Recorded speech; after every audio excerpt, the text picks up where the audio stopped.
The Great Gatsby by Francis Scott Fitzgerald. Once again to Zelda, then wear the gold hat, if that will move her, if you can bounce high, bounce for her too, till she cry lover, gold-hatted, high-bouncing lover, I must have you. Thomas Park Dean Villiers. Chapter 1. In my younger and more vulnerable years, my father gave me some advice that I've been turning over in my mind ever since. Whenever you feel like criticizing anyone, he told me, just remember that all the people in this world haven't had the advantages that you've had. He didn't say any more, but we've always been unusually communicative in a reserved way, and I understood that he meant a great deal more than that. In consequence, I'm inclined to reserve all judgments, a habit that has opened up many curious natures to me and also made me the victim of not a few veteran bores. The abnormal mind is quick to detect and attach itself to this quality when it appears in a normal person, and so it came about that in college I was unjustly accused of being a politician because I was privy to the secret griefs of wild, unknown men. Most of the confidences were unsought. Frequently I have feigned sleep, preoccupation, or a hostile levity when I realized by some unmistakable sign that an intimate revelation was quivering on the horizon, for the intimate revelations of young men, or at least the terms in which they express them, are usually plagiaristic and marred by obvious suppressions. Reserving judgments is a matter of infinite hope. I am still a little afraid of missing something if I forget that, as my father snobbishly suggested, and I snobbishly repeat, a sense of the fundamental decencies is parceled out unequally at birth. And, after boasting this way of my tolerance, I come to the admission that it has a limit. Conduct may be founded on the hard rock or the wet marshes, but after a certain point I don't care what it's founded on. When I came back from the East last autumn, I felt that I wanted the world to be in uniform and at a sort of moral attention forever. I wanted no more riotous excursions with privileged glimpses into the human heart. Only Gatsby, the man who gives his name to this book, was exempt from my reaction. Gatsby, who represented everything for which I have an unaffected scorn. If personality is an unbroken series of successful gestures, then there was something gorgeous about him, some heightened sensitivity to the promises of life, as if he were related to one of those intricate machines that register earthquakes 10,000 miles away. This responsiveness had nothing to do with that flabby impressionability which is dignified under the name of the creative temperament. It was an extraordinary gift for hope, a romantic readiness such as I have never found in any other person and which it is not likely I shall ever find again. No, Gatsby turned out all right at the end. It is what preyed on Gatsby, what foul dust floated in the wake of his dreams that temporarily closed out my interest in the abortive sorrows and short-winded elations of men. My family have been prominent, well-to-do people in this Middle Western city for 3 generations. The Carraways are something of a clan, and we have a tradition that we're descended from the Dukes of Buccleuch, but the actual founder of my line was my grandfather's brother, who came here in '51, sent a substitute to the Civil War, and started the wholesale hardware business that my father carries on today. I never saw this great uncle, but I'm supposed to look like him, with special reference to the rather hard-boiled painting that hangs in Father's office. I graduated from New Haven in 1915, just a quarter of a century after my father, and a little later I participated in that delayed Teutonic migration known as the Great War. I enjoyed the counter-raid so thoroughly that I came back restless. Instead of being the warm center of the world, the Middle West now seemed like the ragged edge of the universe, so I decided to go east and learn the bond business. Everybody I knew was in the bond business, so I supposed it could support one more single man. All my aunts and uncles talked it over as if they were choosing a prep school for me, and finally said, "Why, yes," with very grave, hesitant faces. Father agreed to finance me for a year, and after various delays I came east, permanently, I thought, in the spring of '22. The practical thing was to find rooms in the city, but it was a warm season, and I had just left a country of wide lawns and friendly trees, so when a young man at the office suggested that we take a house together in a commuting town, it sounded like a great idea. He found the house, a weather-beaten cardboard bungalow at $80 a month, but at the last minute the firm ordered him to Washington, and I went out to the country alone. I had a dog, at least I had him for a few days until he ran away, and an old Dodge and a Finnish woman, who made my bed and cooked breakfast and muttered Finnish wisdom to herself over the electric stove.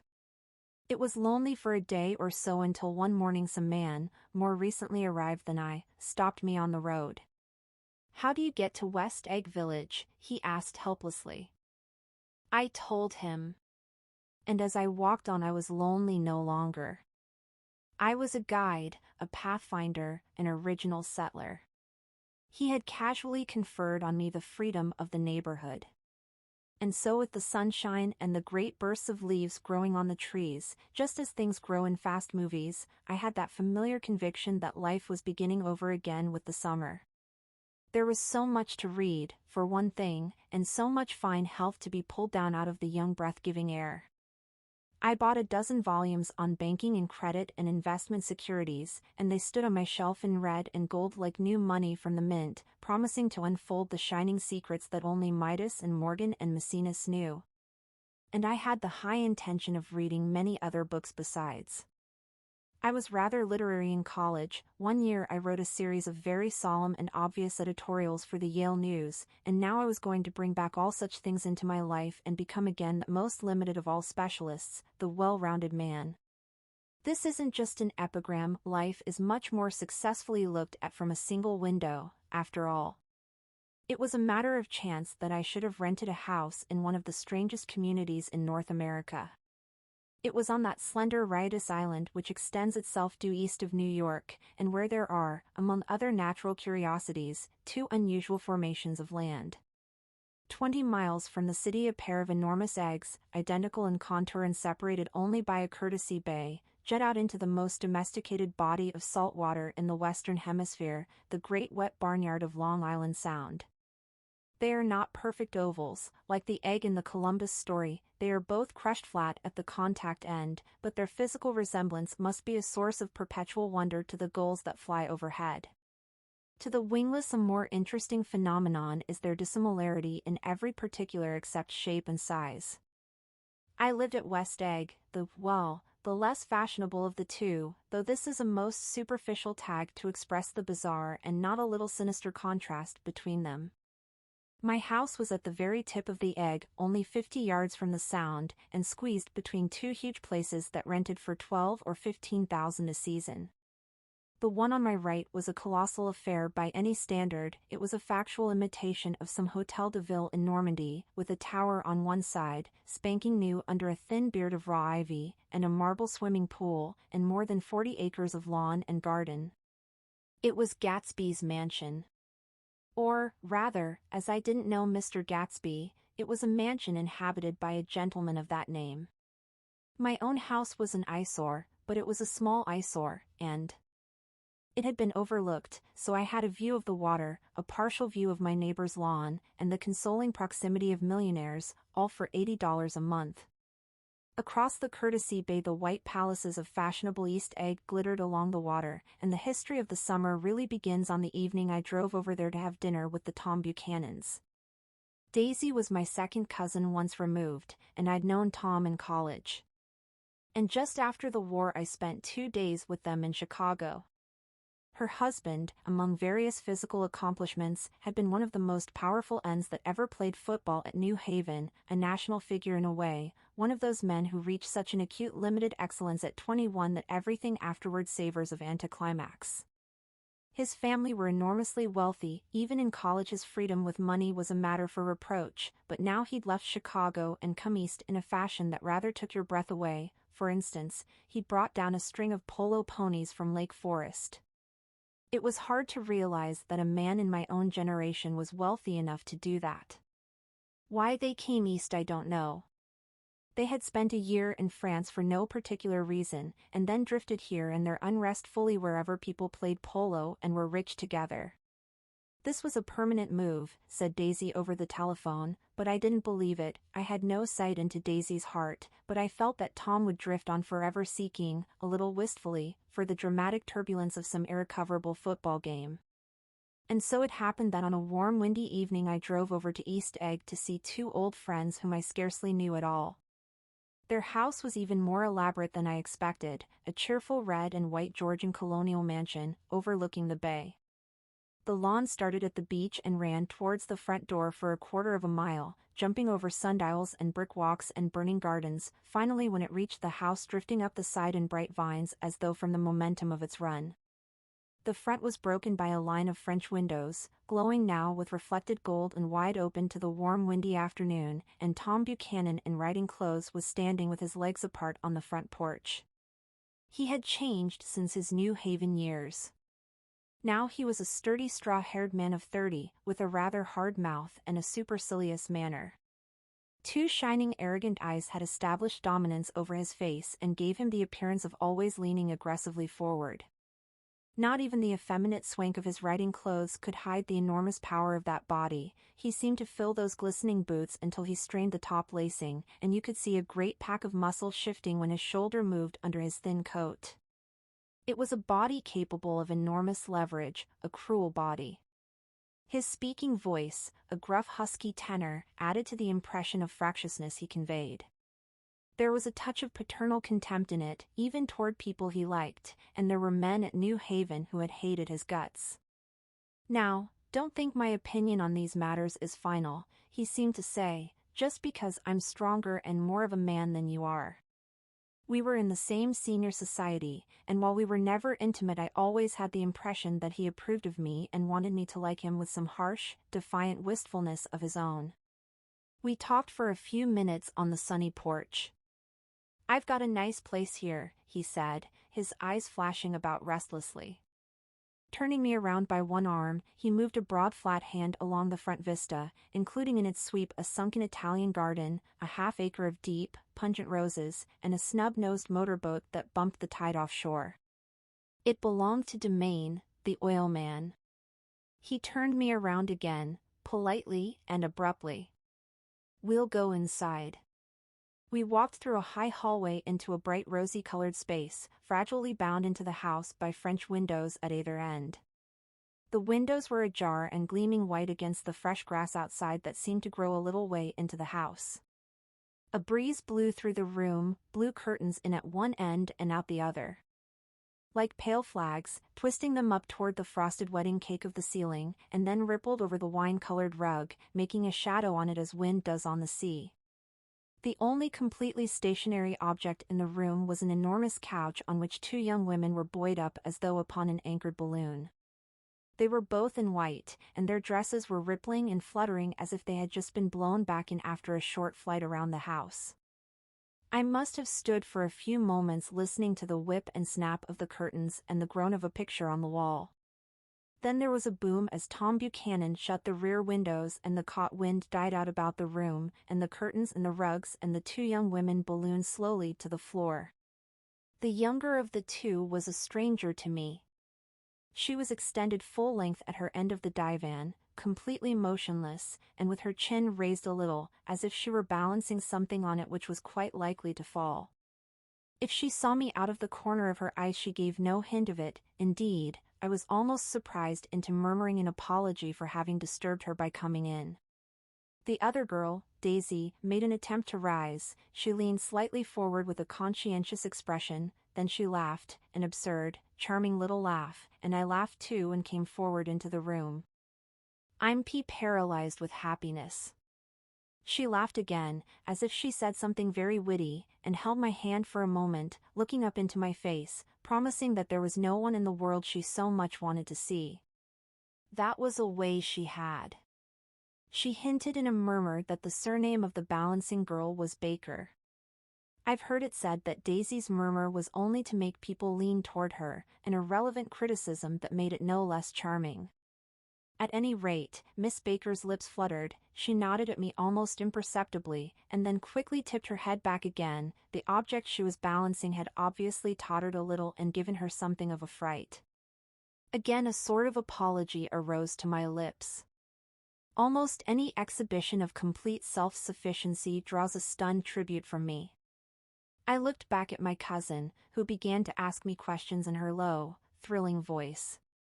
It was the kind of voice that the ear follows up and down, as if each speech is an arrangement of notes that will never be played again.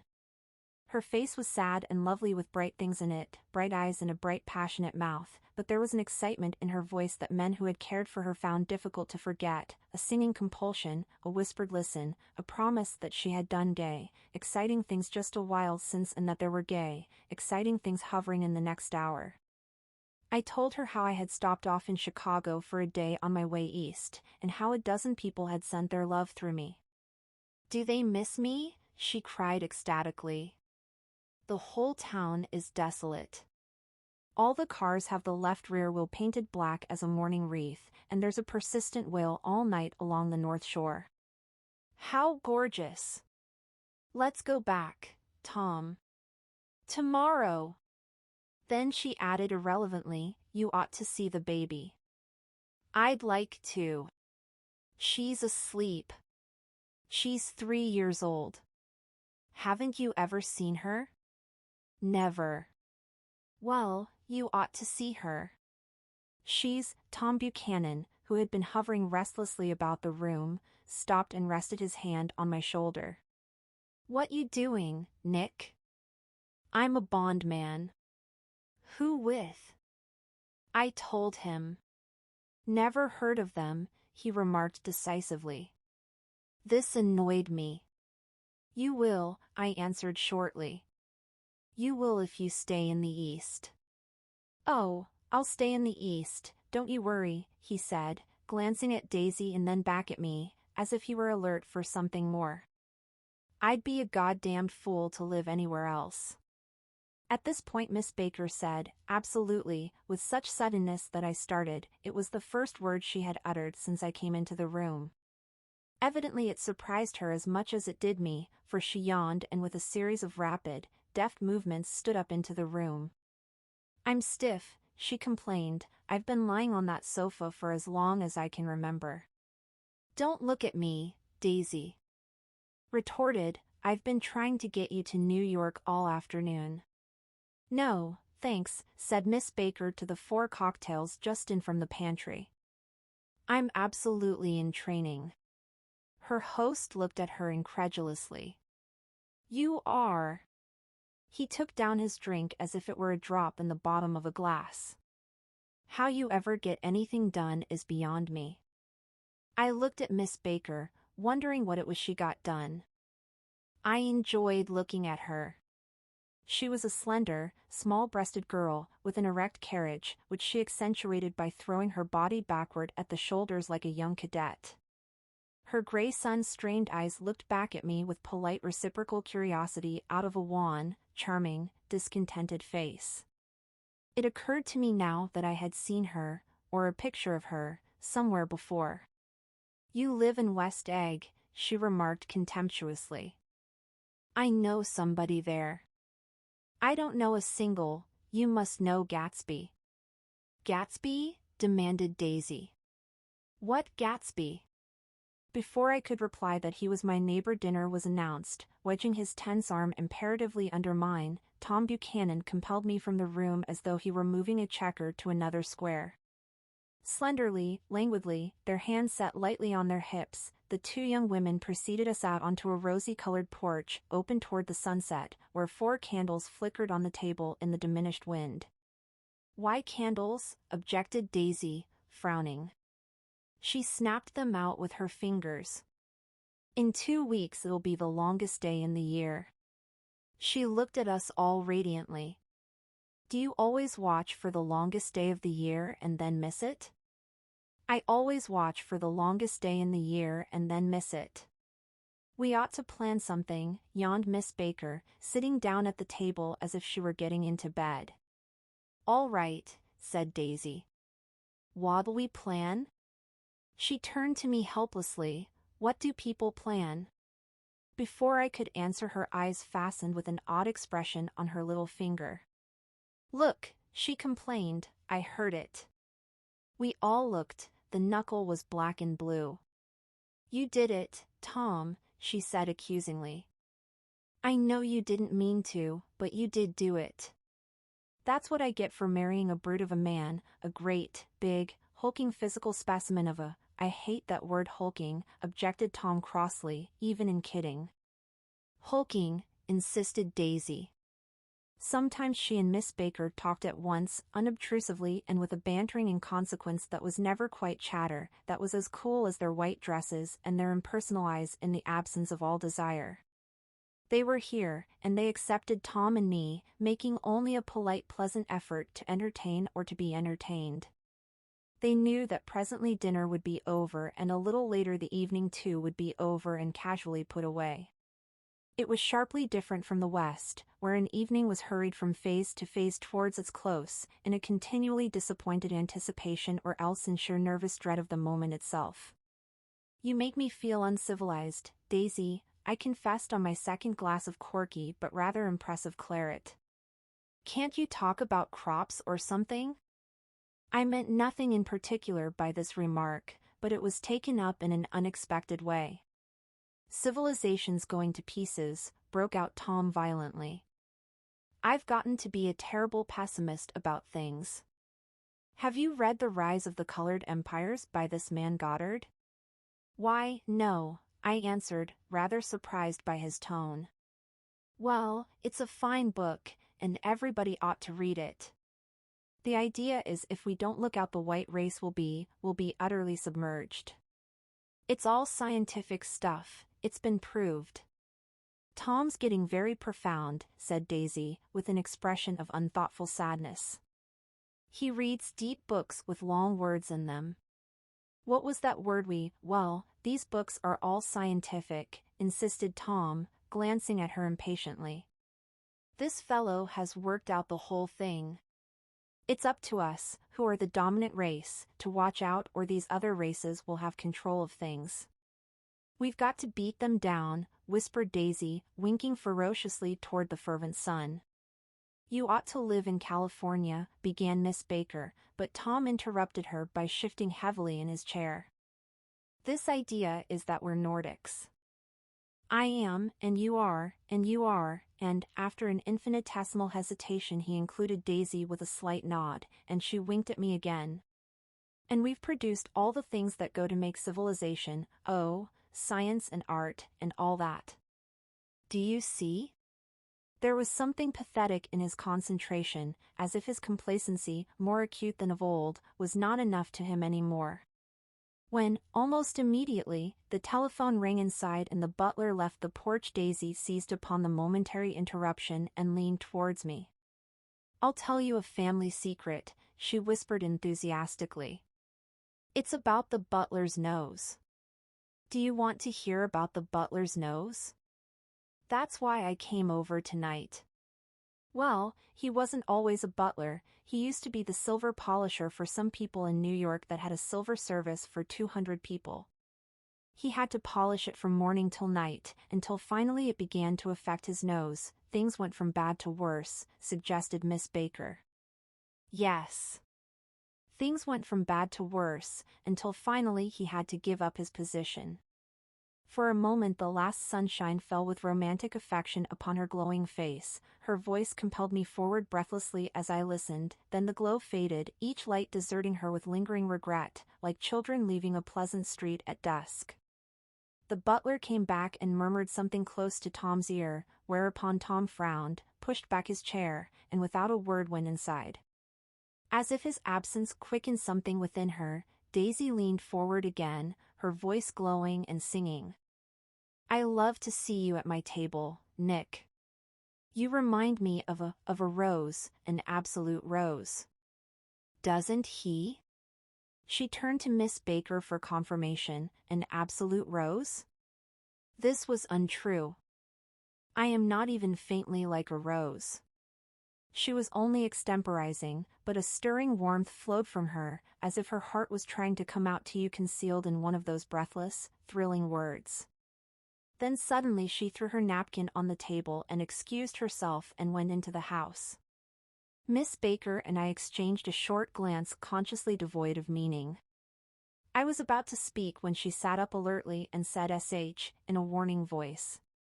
A subdued impassioned murmur was audible in the room beyond, and Miss Baker leaned forward unashamed, trying to hear. The murmur trembled on the verge of coherence, sank down, mounted excitedly, and then ceased altogether. "This Mr. Gatsby you spoke of as my neighbor," I began. "Don't talk. I want to hear what happens." "Is something happening?" I inquired innocently. "You mean to say you don't know?" said Miss Baker, honestly surprised. "I thought everybody knew." "I don't." "Why?" she said hesitantly. "Tom's got some woman in New York." "Got some woman?" I repeated blankly. Miss Baker nodded. "She might have the decency not to telephone him at dinner time." "Don't you think?" Almost before I had grasped her meaning, there was the flutter of a dress and the crunch of leather boots, and Tom and Daisy were back at the table. "It couldn't be helped," cried Daisy with tense gaiety. She sat down, glanced searchingly at Miss Baker and then at me, and continued, "I looked outdoors for a minute, and it's very romantic outdoors. There's a bird on the lawn that I think must be a nightingale come over on the Cunard or White Star Line. He's singing away," her voice sang. "It's romantic, isn't it, Tom?" "Very romantic," he said, and then miserably to me, "If it's light enough after dinner, I want to take you down to the stables." The telephone rang inside, startlingly, and as Daisy shook her head decisively at Tom, the subject of the stables, in fact all subjects, vanished into air. Among the broken fragments of the last 5 minutes at table, I remembered the candles being lit again, pointlessly, and I was conscious of wanting to look squarely at everyone, and yet to avoid all eyes. I couldn't guess what Daisy and Tom were thinking, but I doubt if even Miss Baker, who seemed to have mastered a certain hearty skepticism, was able utterly to put this fifth guest's shrill metallic urgency out of mind. To a certain temperament the situation might have seemed intriguing, my own instinct was to telephone immediately for the police. The horses, needless to say, were not mentioned again. Tom and Miss Baker, with several feet of twilight between them, strolled back into the library, as if to a vigil beside a perfectly tangible body, while, trying to look pleasantly interested and a little deaf, I followed Daisy around a chain of connecting verandas to the porch in front. In its deep gloom we sat down side by side on a wicker settee. Daisy took her face in her hands as if feeling its lovely shape, and her eyes moved gradually out into the velvet dusk. I saw that turbulent emotions possessed her, so I asked what I thought would be some sedative questions about her little girl. "We don't know each other very well, Nick," she said suddenly. "Even if we are cousins. You didn't come to my wedding. I wasn't back from the war." "That's true." She hesitated. "Well, I've had a very bad time, Nick, and I'm pretty cynical about everything." Evidently she had reason to be. I waited, but she didn't say any more, and after a moment I returned rather feebly to the subject of her daughter. "I suppose she talks, and eats, and everything." "Oh, yes." She looked at me absently. "Listen, Nick, let me tell you what I said when she was born. Would you like to hear?" "Very much. It'll show you how I've gotten to feel about things." Well, she was less than an hour old and Tom was God knows where. I woke up out of the ether with an utterly abandoned feeling and asked the nurse right away if it was a boy or a girl. She told me it was a girl, and so I turned my head away and wept. "All right," I said, "I'm glad it's a girl. And I hope she'll be a fool. That's the best thing a girl can be in this world, a beautiful little fool. You see, I think everything's terrible anyhow," she went on in a convinced way. "Everybody thinks so, the most advanced people. And I know. I've been everywhere and seen everything and done everything." Her eyes flashed around her in a defiant way, rather like Tom's, and she laughed with thrilling scorn. "Sophisticated, God, I'm sophisticated." The instant her voice broke off, ceasing to compel my attention, my belief, I felt the basic insincerity of what she had said. It made me uneasy, as though the whole evening had been a trick of some sort to exact a contributory emotion from me. I waited, and sure enough, in a moment she looked at me with an absolute smirk on her lovely face, as if she had asserted her membership in a rather distinguished secret society to which she and Tom belonged. Inside, the crimson room bloomed with light. Tom and Miss Baker sat at either end of the long couch and she read aloud to him from the Saturday Evening Post, the words, murmurous and uninflected, running together in a soothing tune. The lamplight, bright on his boots and dull on the autumn leaf yellow of her hair, glinted along the paper as she turned a page with a flutter of slender muscles in her arms. When we came in she held us silent for a moment with a lifted hand. "To be continued," she said, tossing the magazine on the table, "in our very next issue." Her body asserted itself with a restless movement of her knee, and she stood up. 10 o'clock, she remarked, apparently finding the time on the ceiling. "Time for this good girl to go to bed." "Jordan's going to play in the tournament tomorrow," explained Daisy, over at Westchester. "Oh, you're Jordan Baker." I knew now why her face was familiar. Its pleasing contemptuous expression had looked out at me from many rotogravure pictures of the sporting life at Asheville and Hot Springs and Palm Beach. I had heard some story of her too, a critical, unpleasant story, but what it was I had forgotten long ago. "Good night," she said softly.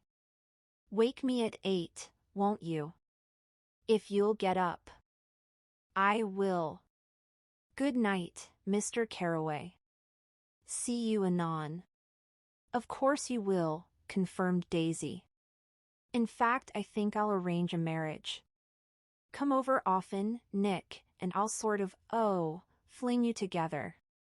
You know, lock you up accidentally in linen closets and push you out to sea in a boat, and all that sort of thing." "Good night," called Miss Baker from the stairs.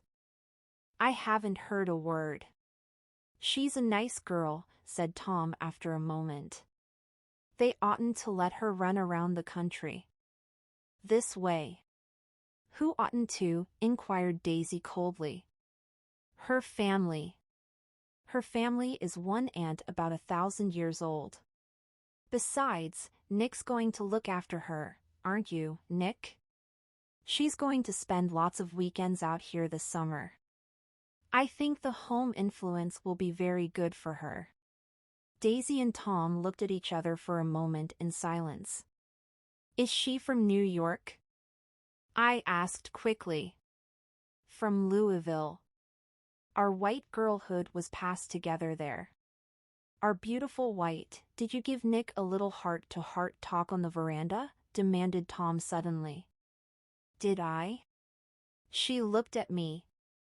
"I can't seem to remember, but I think we talked about the Nordic race." "Yes, I'm sure we did. It sort of crept up on us, and first thing you know, don't believe everything you hear, Nick," he advised me. I said lightly that I had heard nothing at all, and a few minutes later I got up to go home. They came to the door with me and stood side by side in a cheerful square of light. As I started my motor, Daisy peremptorily called, "Wait. I forgot to ask you something, and it's important. We heard you were engaged to a girl out west." "That's right," corroborated Tom kindly. "We heard that you were engaged." "It's a libel. I'm too poor." "But we heard it," insisted Daisy, surprising me by opening up again in a flower-like way. "We heard it from 3 people, so it must be true." Of course I knew what they were referring to, but I wasn't even vaguely engaged. The fact that gossip had published the bans was one of the reasons I had come east. You can't stop going with an old friend on account of rumors, and on the other hand I had no intention of being rumored into marriage. Their interest rather touched me and made them less remotely rich. Nevertheless, I was confused and a little disgusted as I drove away. It seemed to me that the thing for Daisy to do was to rush out of the house, child in arms, but apparently there were no such intentions in her head. As for Tom, the fact that he had some woman in New York was really less surprising than that he had been depressed by a book. Something was making him nibble at the edge of stale ideas, as if his sturdy physical egotism no longer nourished his peremptory heart. Already it was deep summer on roadhouse roofs and in front of wayside garages, where new red petrol pumps sat out in pools of light, and when I reached my estate at West Egg I ran the car under its shed and sat for a while on an abandoned grass roller in the yard. The wind had blown off, leaving a loud, bright night, with wings beating in the trees and a persistent organ sound as the full bellows of the earth blew the frogs full of life. The silhouette of a moving cat wavered across the moonlight, and, turning my head to watch it, I saw that I was not alone. 50 feet away a figure had emerged from the shadow of my neighbor's mansion and was standing with his hands in his pockets regarding the silver pepper of the stars. Something in his leisurely movements and the secure position of his feet upon the lawn suggested that it was Mr. Gatsby himself, come out to determine what share was his of our local heavens. I decided to call to him. Miss Baker had mentioned him at dinner, and that would do for an introduction. But I didn't call to him, for he gave a sudden intimation that he was content to be alone. He stretched out his arms toward the dark water in a curious way, and, far as I was from him, I could have sworn he was trembling. Involuntarily I glanced seaward, and distinguished nothing except a single green light, minute and far away, that might have been the end of a dock. When I looked once more for Gatsby he had vanished, and I was alone again in the unquiet darkness. Chapter 2. About halfway between West Egg and New York the motor road hastily joins the railroad and runs beside it for a quarter of a mile, so as to shrink away from a certain desolate area of land. This is a valley of ashes, a fantastic farm where ashes grow like wheat into ridges and hills and grotesque gardens. Where ashes take the forms of houses and chimneys and rising smoke and, finally, with a transcendent effort, of ash-gray men, who move dimly and already crumbling through the powdery air. Occasionally a line of gray cars crawls along an invisible track, gives out a ghastly creak, and comes to rest, and immediately the ash-gray men swarm up with leaden spades and stir up an impenetrable cloud, which screens their obscure operations from your sight. But above the gray land and the spasms of bleak dust which drift endlessly over it, you perceive, after a moment, the eyes of Dr. T. J. Eckelberg. The eyes of Dr. T. J. Eckelberg are blue and gigantic, their retinas are 1 yard high. They look out of no face, but, instead, from a pair of enormous yellow spectacles which pass over a non-existent nose. Evidently some wild wag of an oculist set them there to fatten his practice in the borough of Queens, and then sank down himself into eternal blindness, or forgot them and moved away. But his eyes, dimmed a little by many paintless days, under sun and rain, brood on over the solemn dumping ground. The Valley of Ashes is bounded on one side by a small foul river, and, when the drawbridge is up to let barges through, the passengers on waiting trains can stare at the dismal scene for as long as half an hour. There is always a halt there of at least a minute, and it was because of this that I first met Tom Buchanan's mistress. The fact that he had one was insisted upon wherever he was known. His acquaintances resented the fact that he turned up in popular cafes with her and, leaving her at a table, sauntered about, chatting with whomsoever he knew. Though I was curious to see her, I had no desire to meet her, but I did. I went up to New York with Tom on the train one afternoon, and when we stopped by the ash heaps he jumped to his feet and, taking hold of my elbow, literally forced me from the car. "We're getting off," he insisted. "I want you to meet my girl." I think he tanked up a good deal at luncheon, and his determination to have my company bordered on violence. The supercilious assumption was that on Sunday afternoon I had nothing better to do. I followed him over a low whitewashed railroad fence, and we walked back 100 yards along the road under Dr. Eckelberg's persistent stare. The only building in sight was a small block of yellow brick sitting on the edge of the wasteland, a sort of compact main street ministering to it and contiguous to absolutely nothing. One of the 3 shops it contained was for rent and another was an all-night restaurant, approached by a trail of ashes. The third was a garage, repairs. George B. Wilson. Cars bought and sold. And I followed Tom inside. The interior was unprosperous and bare. The only car visible was the dust-covered wreck of a Ford which crouched in a dim corner. It had occurred to me that this shadow of a garage must be a blind, and that sumptuous and romantic apartments were concealed overhead, when the proprietor himself appeared in the door of an office, wiping his hands on a piece of waste. He was a blond, spiritless man, anemic, and faintly handsome. When he saw us, a damp gleam of hope sprang into his light blue eyes. "Hello, Wilson, old man," said Tom, slapping him jovially on the shoulder. "How's business?" "I can't complain," answered Wilson unconvincingly. "When are you going to sell me that car?" "Next week. I've got my man working on it now." "Works pretty slow, don't he?" "No, he doesn't," said Tom coldly.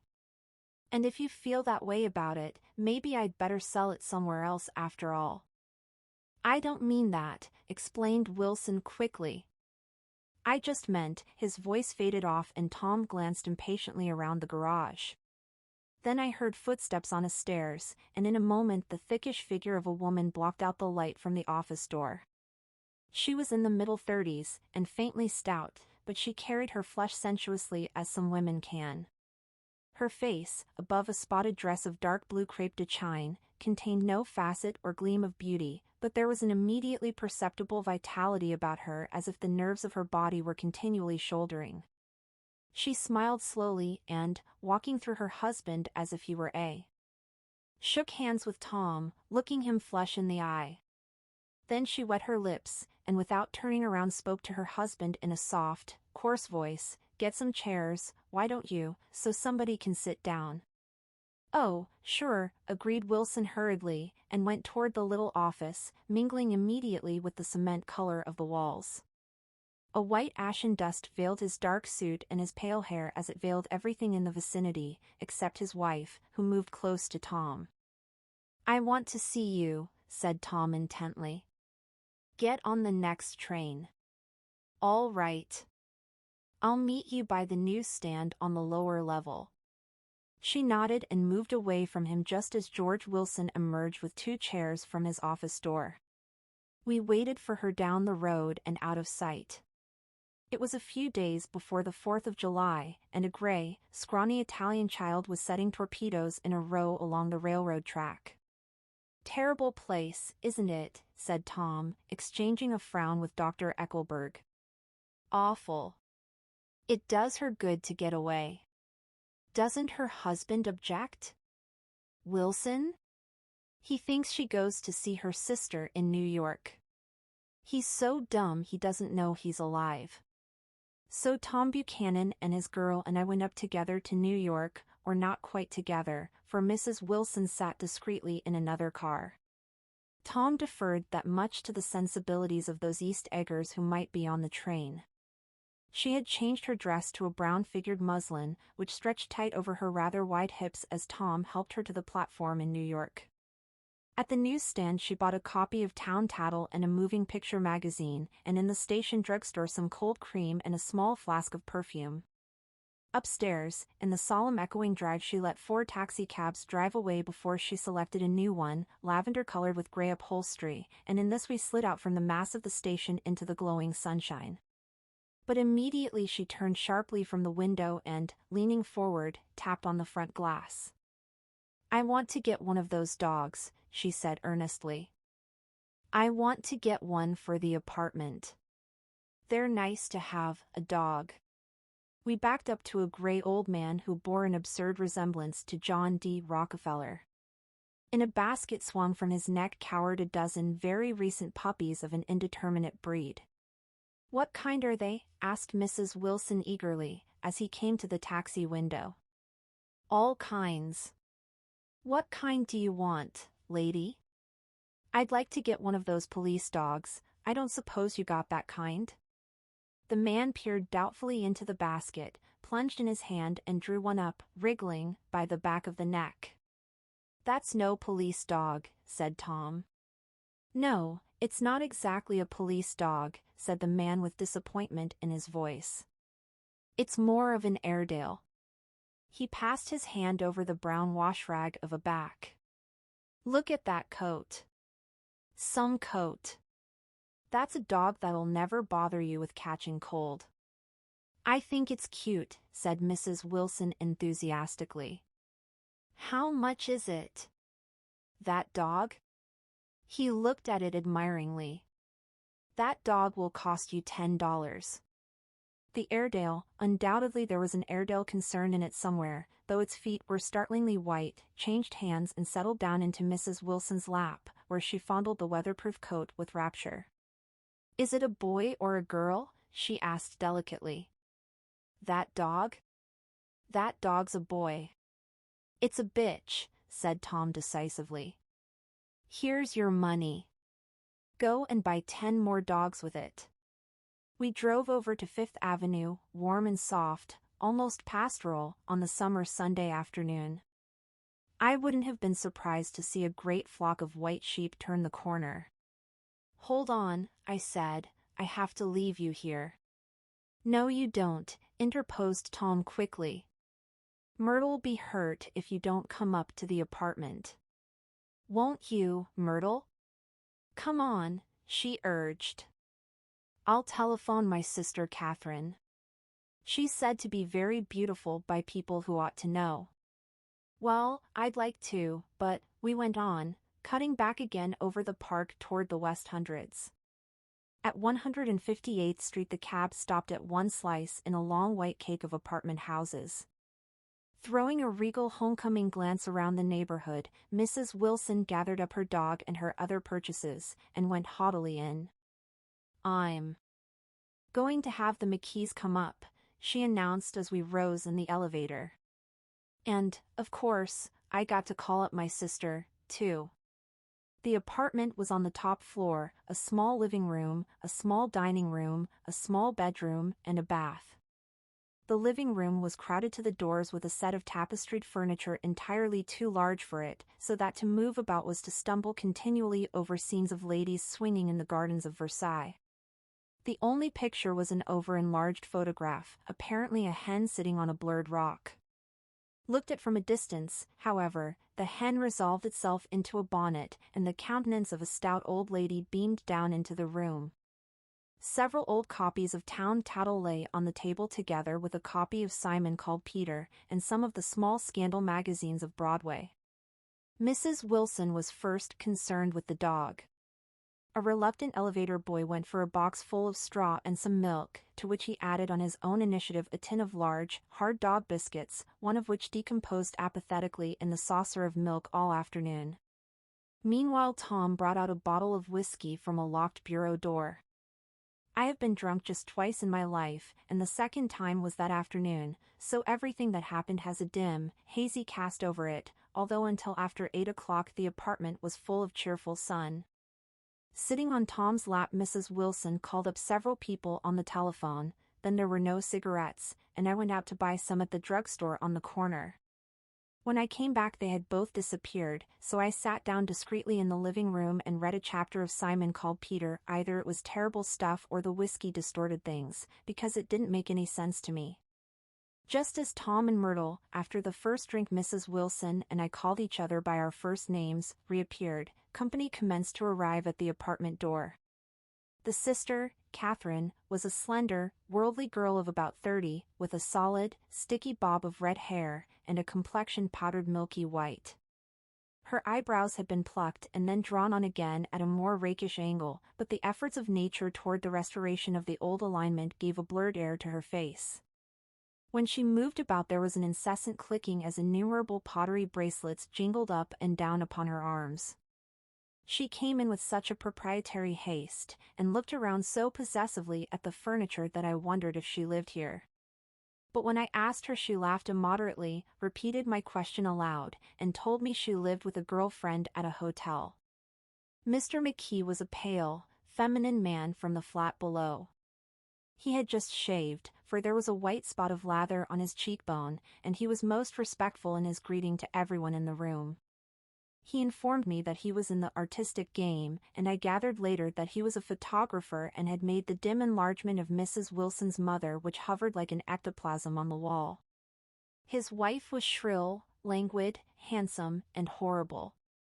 She told me with pride that her husband had photographed her 127 times since they had been married. Mrs. Wilson had changed her costume some time before, and was now attired in an elaborate afternoon dress of cream-colored chiffon, which gave out a continual rustle as she swept about the room. With the influence of the dress, her personality had also undergone a change. The intense vitality that had been so remarkable in the garage was converted into impressive hauteur. Her laughter, her gestures, her assertions became more violently affected moment by moment, and as she expanded the room grew smaller around her, until she seemed to be revolving on a noisy, creaking pivot through the smoky air. "My dear," she told her sister in a high, mincing shout, "most of these fellas will cheat you every time. All they think of is money. I had a woman up here last week to look at my feet, and when she gave me the bill you'd have thought she had my appendicitis out." "What was the name of the woman?" asked Mrs. McKee. "Mrs. Eberhardt. She goes around looking at people's feet in their own homes." "I like your dress," remarked Mrs. McKee. "I think it's adorable." Mrs. Wilson rejected the compliment by raising her eyebrow in disdain. "It's just a crazy old thing," she said. "I just slip it on sometimes when I don't care what I look like." "But it looks wonderful on you, if you know what I mean," pursued Mrs. McKee. "If Chester could only get you in that pose, I think he could make something of it." We all looked in silence at Mrs. Wilson, who removed a strand of hair from over her eyes and looked back at us with a brilliant smile. Mr. McKee regarded her intently with his head on one side, and then moved his hand back and forth slowly in front of his face. "I should change the light," he said after a moment. "I'd like to bring out the modeling of the features. And I'd try to get hold of all the back hair." "I wouldn't think of changing the light," cried Mrs. McKee. "I think it's," her husband said and we all looked at the subject again, whereupon Tom Buchanan yawned audibly and got to his feet. "You McKees have something to drink," he said. "Get some more ice and mineral water, Myrtle, before everybody goes to sleep." "I told that boy about the ice." Myrtle raised her eyebrows in despair at the shiftlessness of the lower orders. "These people! You have to keep after them all the time." She looked at me and laughed pointlessly. Then she flounced over to the dog, kissed it with ecstasy, and swept into the kitchen, implying that a dozen chefs awaited her orders there. "I've done some nice things out on Long Island," asserted Mr. McKee. Tom looked at him blankly. "2 of them we have framed downstairs." "2 what?" demanded Tom. "2 studies. One of them I call Montauk Point, the Gulls, and the other I call Montauk Point, the sea." The sister Catherine sat down beside me on the couch. "Do you live down on Long Island, too?" she inquired. "I live at West Egg." "Really?" "I was down there at a party about a month ago. At a man named Gatsby's." "Do you know him?" "I live next door to him." "Well, they say he's a nephew or a cousin of Kaiser Wilhelm's. That's where all his money comes from." "Really?" She nodded. "I'm scared of him. I'd hate to have him get anything on me." This absorbing information about my neighbor was interrupted by Mrs. McKee's pointing suddenly at Catherine. "Chester, I think you could do something with her," she broke out, but Mr. McKee only nodded in a bored way, and turned his attention to Tom. "I'd like to do more work on Long Island, if I could get the entry. All I ask is that they should give me a start." "Ask Myrtle," said Tom, breaking into a short shout of laughter as Mrs. Wilson entered with a tray. "She'll give you a letter of introduction, won't you, Myrtle?" "Do what?" she asked, startled. "You'll give McKee a letter of introduction to your husband, so he can do some studies of him." His lips moved silently for a moment as he invented, "George B. Wilson at the gasoline pump," or something like that. Catherine leaned close to me and whispered in my ear, "Neither of them can stand the person they're married to." "Can't they?" "Can't stand them." She looked at Myrtle and then at Tom. "What I say is, Why go on living with them if they can't stand them? If I was them, I'd get a divorce and get married to each other right away. Doesn't she like Wilson either? The answer to this was unexpected. It came from Myrtle, who had overheard the question, and it was violent and obscene. You see, cried Catherine triumphantly. She lowered her voice again. It's really his wife that's keeping them apart. She's a Catholic, and they don't believe in divorce. Daisy was not a Catholic, and I was a little shocked at the elaborateness of the lie. When they do get married, continued Catherine, they're going west to live for a while until it blows over. It'd be more discreet to go to Europe. Oh, do you like Europe? She exclaimed surprisingly. I just got back from Monte Carlo. Really? Just last year. I went over there with another girl. Stay long? No, we just went to Monte Carlo and back. We went by way of Marseilles. We had over $1,200 when we started, but we got gypped out of it all in 2 days in the private rooms. We had an awful time getting back, I can tell you. God, how I hated that town. The late afternoon sky bloomed in the window for a moment like the blue honey of the Mediterranean, then the shrill voice of Mrs. McKee called me back into the room. I almost made a mistake, too, she declared vigorously. I almost married a little kike who'd been after me for years. I knew he was below me. Everybody kept saying to me, Lucille, that man's way below you. But if I hadn't met Chester, he'd have got me sure. Yes, but listen, said Myrtle Wilson, nodding her head up and down, at least you didn't marry him. I know I didn't. Well, I married him, said Myrtle, ambiguously. And that's the difference between your case and mine. Why did you, Myrtle? Demanded Catherine. Nobody forced you to. Myrtle considered. I married him because I thought he was a gentleman, she said finally. I thought he knew something about breeding, but he wasn't fit to lick my shoe. You were crazy about him for a while, said Catherine. Crazy about him, cried Myrtle incredulously.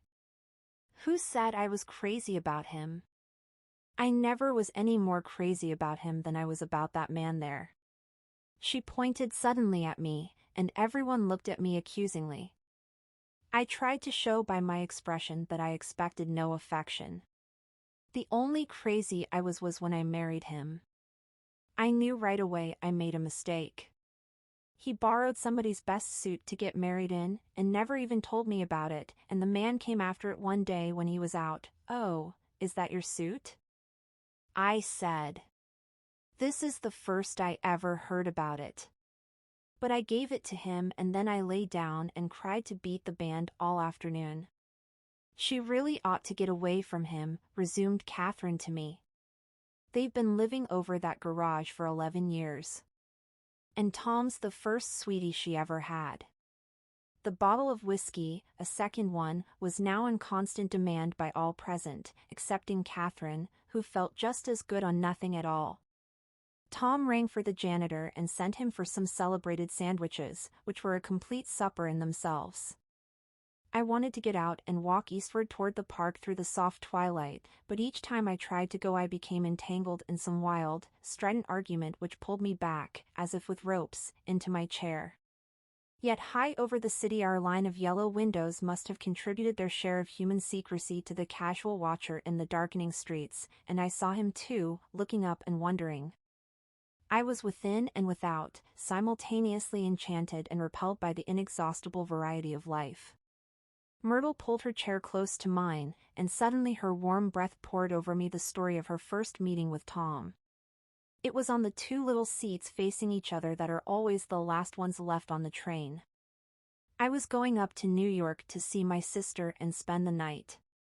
He had on a dress suit and patent leather shoes, and I couldn't keep my eyes off him, but every time he looked at me I had to pretend to be looking at the advertisement over his head.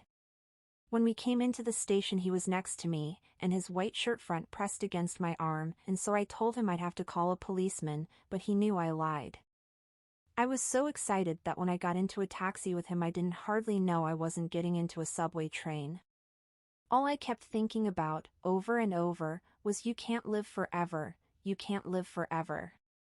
She turned to Mrs. McKee and the room rang full of her artificial laughter. "My dear," she cried, "I'm going to give you this dress as soon as I'm through with it. I've got to get another one tomorrow. I'm going to make a list of all the things I've got to get. A massage and a wave, and a collar for the dog, and one of those cute little ashtrays where you touch a spring, and a wreath with a black silk bow for Mother's grave that'll last all summer. I got to write down a list so I won't forget all the things I got to do." It was 9 o'clock. Almost immediately afterward I looked at my watch and found it was 10. Mr. McKee was asleep on a chair with his fists clenched in his lap, like a photograph of a man of action. Taking out my handkerchief I wiped from his cheek the spot of dried lather that had worried me all the afternoon. The little dog was sitting on the table looking with blind eyes through the smoke, and from time to time groaning faintly. People disappeared, reappeared, made plans to go somewhere, and then lost each other, searched for each other, found each other a few feet away. Sometime toward midnight Tom Buchanan and Mrs. Wilson stood face to face discussing, in impassioned voices, whether Mrs. Wilson had any right to mention Daisy's name. "Daisy! Daisy! Daisy!" shouted Mrs. Wilson. "I'll say it whenever I want to. Daisy!" Making a short deft movement, Tom Buchanan broke her nose with his open hand. Then there were bloody towels upon the bathroom floor, and women's voices scolding, and high over the confusion a long broken wail of pain. Mr. McKee awoke from his doze and started in a daze toward the door. When he had gone halfway he turned around and stared at the scene, his wife and Catherine scolding and consoling as they stumbled here and there among the crowded furniture with articles of aid, and the despairing figure on the couch, bleeding fluently, and trying to spread a copy of Town Tattle over the tapestry scenes of Versailles. Then Mr. McKee turned and continued on out the door. Taking my hat from the chandelier, I followed. "Come to lunch some day," he suggested, as we groaned down in the elevator. "Where?" "Anywhere." "Keep your hands off the lever," snapped the elevator boy. "I beg your pardon," said Mr. McKee with dignity, "I didn't know I was touching it." "All right," I agreed, "I'll be glad to." I was standing beside his bed and he was sitting up between the sheets, clad in his underwear, with a great portfolio in his hands. Beauty and the Beast. Loneliness. Old Grocery Horse. Brook End Bridge. Then I was lying half asleep in the cold lower level of the Pennsylvania station, staring at the Morning Tribune and waiting for the 4 o'clock train. Chapter 3. There was music from my neighbor's house through the summer nights. In his blue gardens men and girls came and went like moths among the whisperings and the champagne and the stars. At high tide in the afternoon I watched his guests diving from the tower of his raft, or taking the sun on the hot sand of his beach while his 2 motorboats slit the waters of the Sound, drawing aquaplanes over cataracts of foam. On weekends his Rolls-Royce became an omnibus, bearing parties to and from the city between 9 in the morning and long past midnight, while his station wagons scampered like a brisk yellow bug to meet all trains. And on Mondays 8 servants, including an extra gardener, toiled all day with mops and scrubbing brushes and hammers and garden shears, repairing the ravages of the night before. Every Friday 5 crates of oranges and lemons arrived from a fruitier in New York. Every Monday these same oranges and lemons left his back door in a pyramid of pulpless halves. There was a machine in the kitchen which could extract the juice of 200 oranges in half an hour if a little button was pressed 200 times by a butler's thumb. At least once a fortnight a corps of caterers came down with several hundred feet of canvas and enough colored lights to make a Christmas tree of Gatsby's enormous garden. On buffet tables, garnished with glistening hors d'oeuvre, spiced baked hams crowded against salads of harlequin designs and pastry pigs and turkeys bewitched to a dark gold. In the main hall a bar with a real brass rail was set up, and stocked with gins and liquors and with cordials so long forgotten that most of his female guests were too young to know one from another. By 7 o'clock the orchestra has arrived, no thin five-piece affair, but a whole pitful of oboes and trombones and saxophones and viols and cornets and piccolos, and low and high drums. The last swimmers have come in from the beach now and are dressing upstairs. The cars from New York are parked 5 deep in the drive, and already the halls and salons and verandas are gaudy with primary colors, and hair bobbed in strange new ways, and shawls beyond the dreams of Castile. The bar is in full swing, and floating. Rounds of cocktails permeate the garden outside, until the air is alive with chatter and laughter, and casual innuendo and introductions forgotten on the spot, and enthusiastic meetings between women who never knew each other's names. The lights grow brighter as the earth lurches away from the sun, and now the orchestra is playing yellow cocktail music, and the opera of voices pitches a key higher. Laughter is easier minute by minute, spilled with prodigality, tipped out at a cheerful word. The groups change more swiftly, swell with new arrivals, dissolve and form in the same breath. Already there are wanderers, confident girls who weave here and there among the stouter and more stable, become for a sharp, joyous moment the center of a group, and then, excited with triumph, glide on through the sea change of faces and voices and color under the constantly changing light. Suddenly one of these gypsies, in trembling opal, seizes a cocktail out of the air, dumps it down for courage and, moving her hands like Frisco, dances out alone on the canvas platform. A momentary hush, the orchestra leader varies his rhythm obligingly for her, and there is a burst of chatter as the erroneous news goes around that she is Gilda Gray's understudy from the Follies. The party has begun. I believe that on the first night I went to Gatsby's house I was one of the few guests who had actually been invited. People were not invited, they went there. They got into automobiles which bore them out to Long Island, and somehow they ended up at Gatsby's door. Once there they were introduced by somebody who knew Gatsby, and after that they conducted themselves according to the rules of behavior associated with an amusement park. Sometimes they came and went without having met Gatsby at all, came for the party with a simplicity of heart that was its own ticket of admission. I had been actually invited. A chauffeur in a uniform of robin's egg blue crossed my lawn early that Saturday morning with a surprisingly formal note from his employer. The honor would be entirely Gatsby's, it said, if I would attend his little party that night. He had seen me several times, and had intended to call on me long before, but a peculiar combination of circumstances had prevented it. Signed Jay Gatsby, in a majestic hand. Dressed up in white flannels I went over to his lawn a little after 7, and wandered around rather ill at ease among swirls and eddies of people I didn't know, though here and there was a face I had noticed on the commuting train. I was immediately struck by the number of young Englishmen dotted about, all well dressed, all looking a little hungry, and all talking in low, earnest voices to solid and prosperous Americans. I was sure that they were selling something, bonds or insurance or automobiles.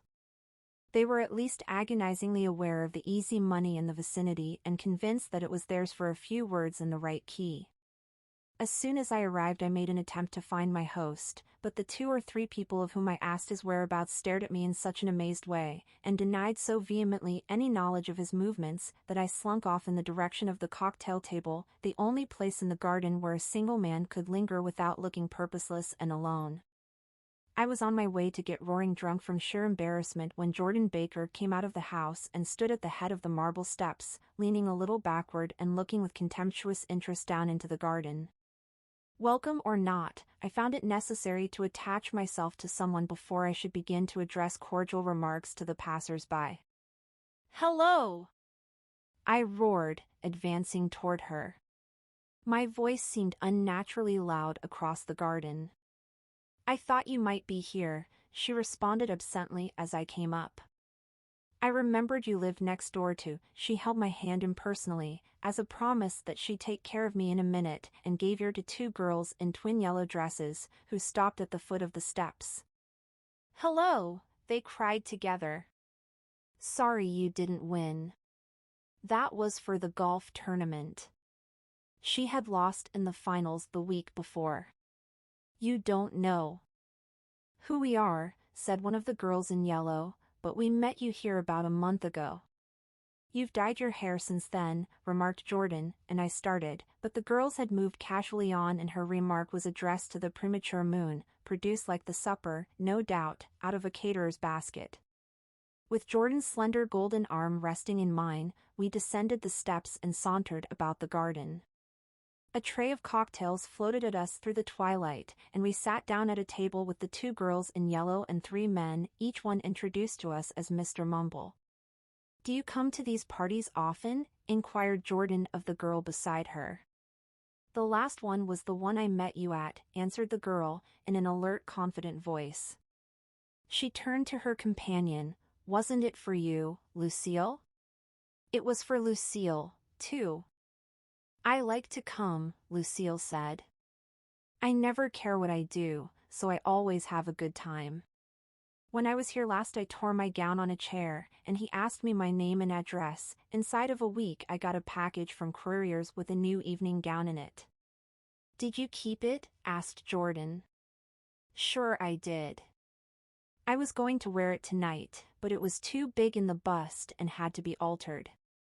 It was gas blue with lavender beads. $265. "There's something funny about a fellow that'll do a thing like that," said the other girl eagerly. "He doesn't want any trouble with anybody." "Who doesn't?" I inquired. "Gatsby. Somebody told me." The 2 girls and Jordan leaned together confidentially. "Somebody told me they thought he killed a man once." A thrill passed over all of us. The 3 Mr. Mumbles bent forward and listened eagerly. "I don't think it's so much that," argued Lucille skeptically, "it's more that he was a German spy during the war." One of the men nodded in confirmation. "I heard that from a man who knew all about him, grew up with him in Germany," he assured us positively. "Oh, no," said the first girl, "it couldn't be that, because he was in the American Army during the war." As our credulity switched back to her, she leaned forward with enthusiasm. "You look at him sometimes when he thinks nobody's looking at him. I'll bet he killed a man." She narrowed her eyes and shivered. Lucille shivered. We all turned and looked around for Gatsby. It was testimony to the romantic speculation he inspired that there were whispers about him from those who had found little that it was necessary to whisper about in this world. The first supper, there would be another one after midnight, was now being served, and Jordan invited me to join her own party, who were spread around a table on the other side of the garden. There were 3 married couples and Jordan's escort, a persistent undergraduate given to violent innuendo, and obviously under the impression that sooner or later Jordan was going to yield him up her person to a greater or lesser degree.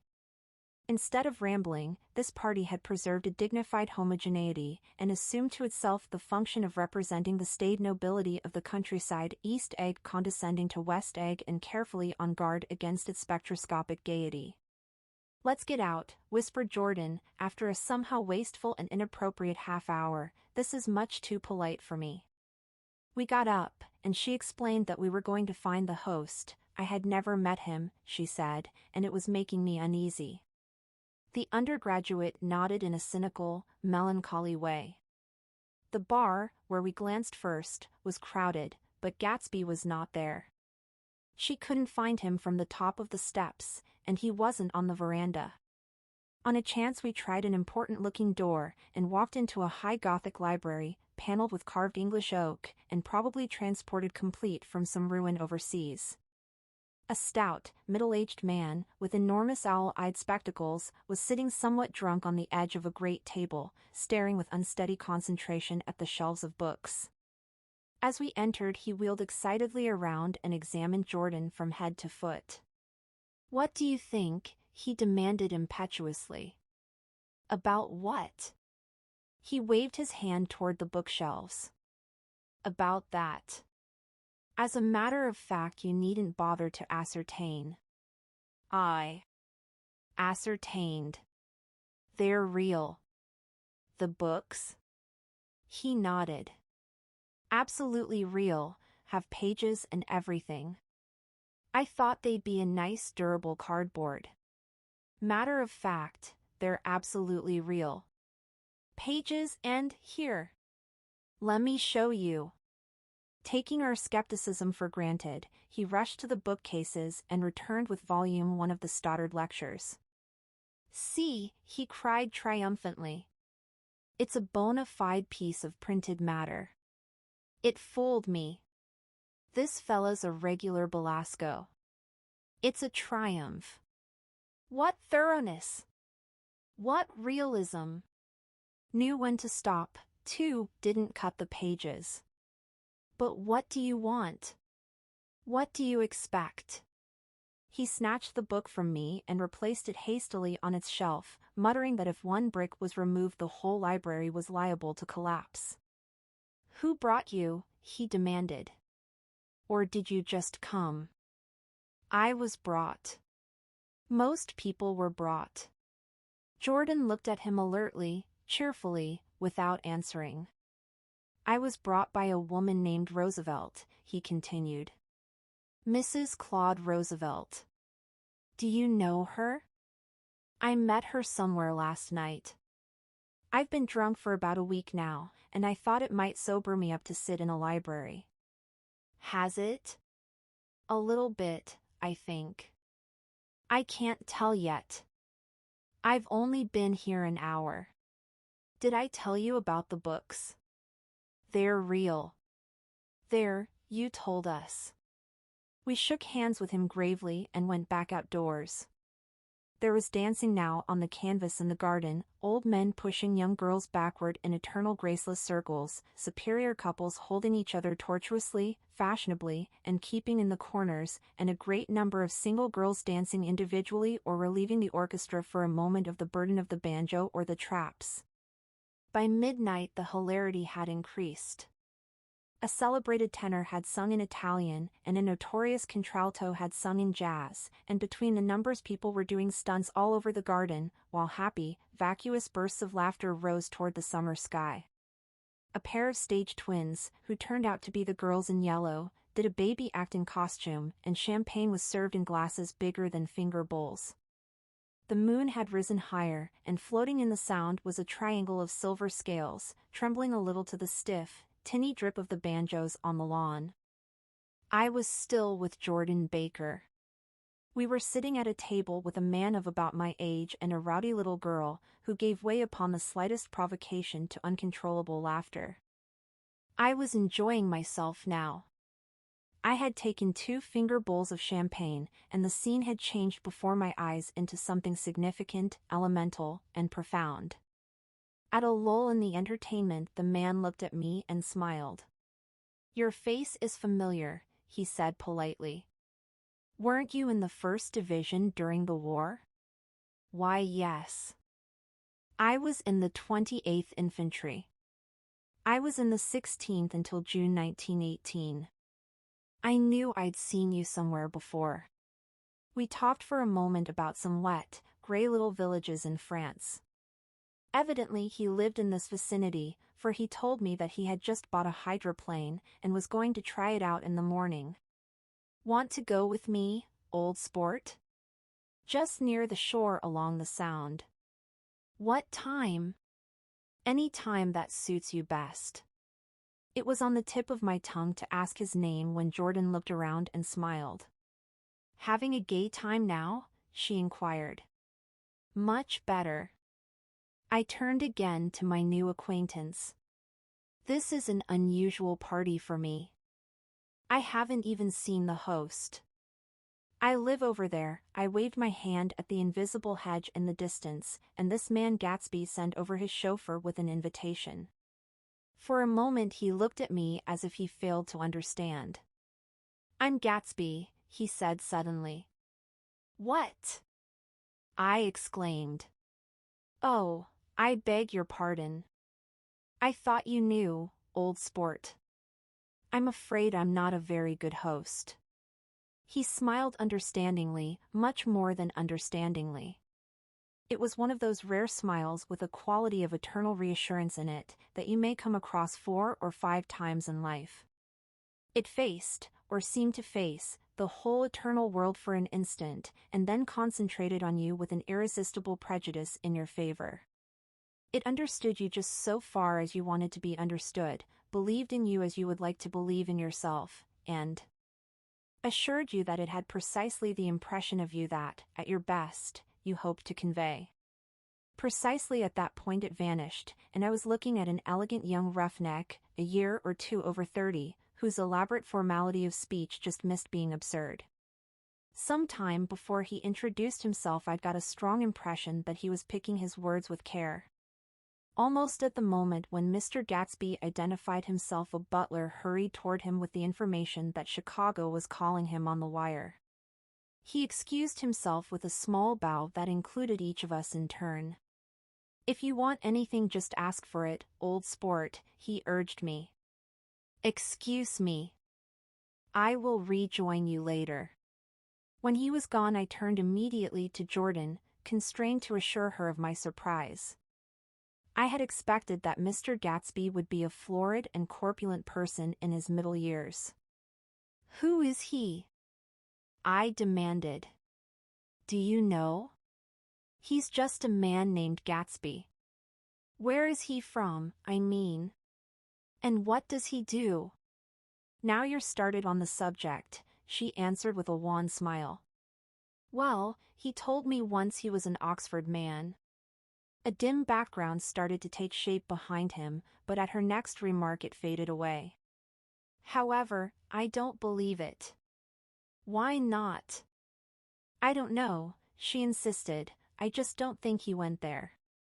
Something in her tone reminded me of the other girls. "I think he killed a man," and had the effect of stimulating my curiosity. I would have accepted without question the information that Gatsby sprang from the swamps of Louisiana or from the Lower East Side of New York. That was comprehensible. But young men didn't, at least in my provincial inexperience I believed they didn't, drift coolly out of nowhere and buy a palace on Long Island Sound. "Anyhow, he gives large parties," said Jordan, changing the subject with an urban distaste for the concrete. "And I like large parties. They're so intimate. At small parties there isn't any privacy." There was the boom of a bass drum, and the voice of the orchestra leader rang out suddenly above the echolalia of the garden. "Ladies and gentlemen," he cried. "At the request of Mr. Gatsby we are going to play for you Mr. Vladimir Tolstoy's latest work, which attracted so much attention at Carnegie Hall last May. If you read the papers you know there was a big sensation."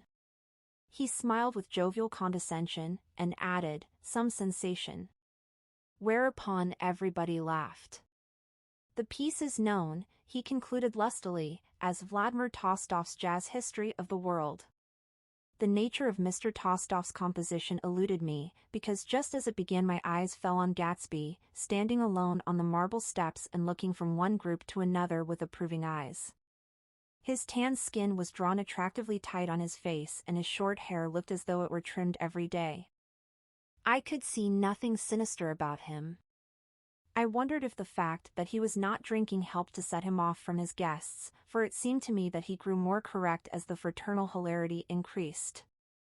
When the Jazz History of the World was over, girls were putting their heads on men's shoulders in a puppyish, convivial way. Girls were swooning backward playfully into men's arms, even into groups, knowing that someone would arrest their falls, but no one swooned backward on Gatsby, and no French bob touched Gatsby's shoulder, and no singing quartets were formed with Gatsby's head for one link. "I beg your pardon." Gatsby's butler was suddenly standing beside us. "Miss Baker?" he inquired. "I beg your pardon, but Mr. Gatsby would like to speak to you alone." "With me?" she exclaimed in surprise. "Yes, madam." She got up slowly, raising her eyebrows at me in astonishment, and followed the butler toward the house. I noticed that she wore her evening dress, all her dresses, like sports clothes. There was a jauntiness about her movements as if she had first learned to walk upon golf courses on clean, crisp mornings. I was alone and it was almost 2. For some time confused and intriguing sounds had issued from a long, many-windowed room which overhung the terrace. eluding Jordan's undergraduate, who was now engaged in an obstetrical conversation with two chorus girls, and who implored me to join him. I went inside. The large room was full of people. One of the girls in yellow was playing the piano, and beside her stood a tall, red-haired young lady from a famous chorus, engaged in song. She had drunk a quantity of champagne, and during the course of her song she had decided, ineptly, that everything was very, very sad. She was not only singing, she was weeping too. Whenever there was a pause in the song she filled it with gasping, broken sobs, and then took up the lyric again in a quavering soprano. The tears coursed down her cheeks, not freely, however, for when they came into contact with her heavily beaded eyelashes they assumed an inky color, and pursued the rest of their way in slow black rivulets. A humorous suggestion was made that she sing the notes on her face, whereupon she threw up her hands, sank into a chair, and went off into a deep vinous sleep. She had a fight with a man who says he's her husband, explained a girl at my elbow. I looked around. Most of the remaining women were now having fights with men said to be their husbands. Even Jordan's party, the quartet from East Egg, were rent asunder by dissension. One of the men was talking with curious intensity to a young actress, and his wife, after attempting to laugh at the situation in a dignified and indifferent way, broke down entirely and resorted to flank attacks. At intervals she appeared suddenly at his side like an angry diamond, and hissed, "You promised," into his ear.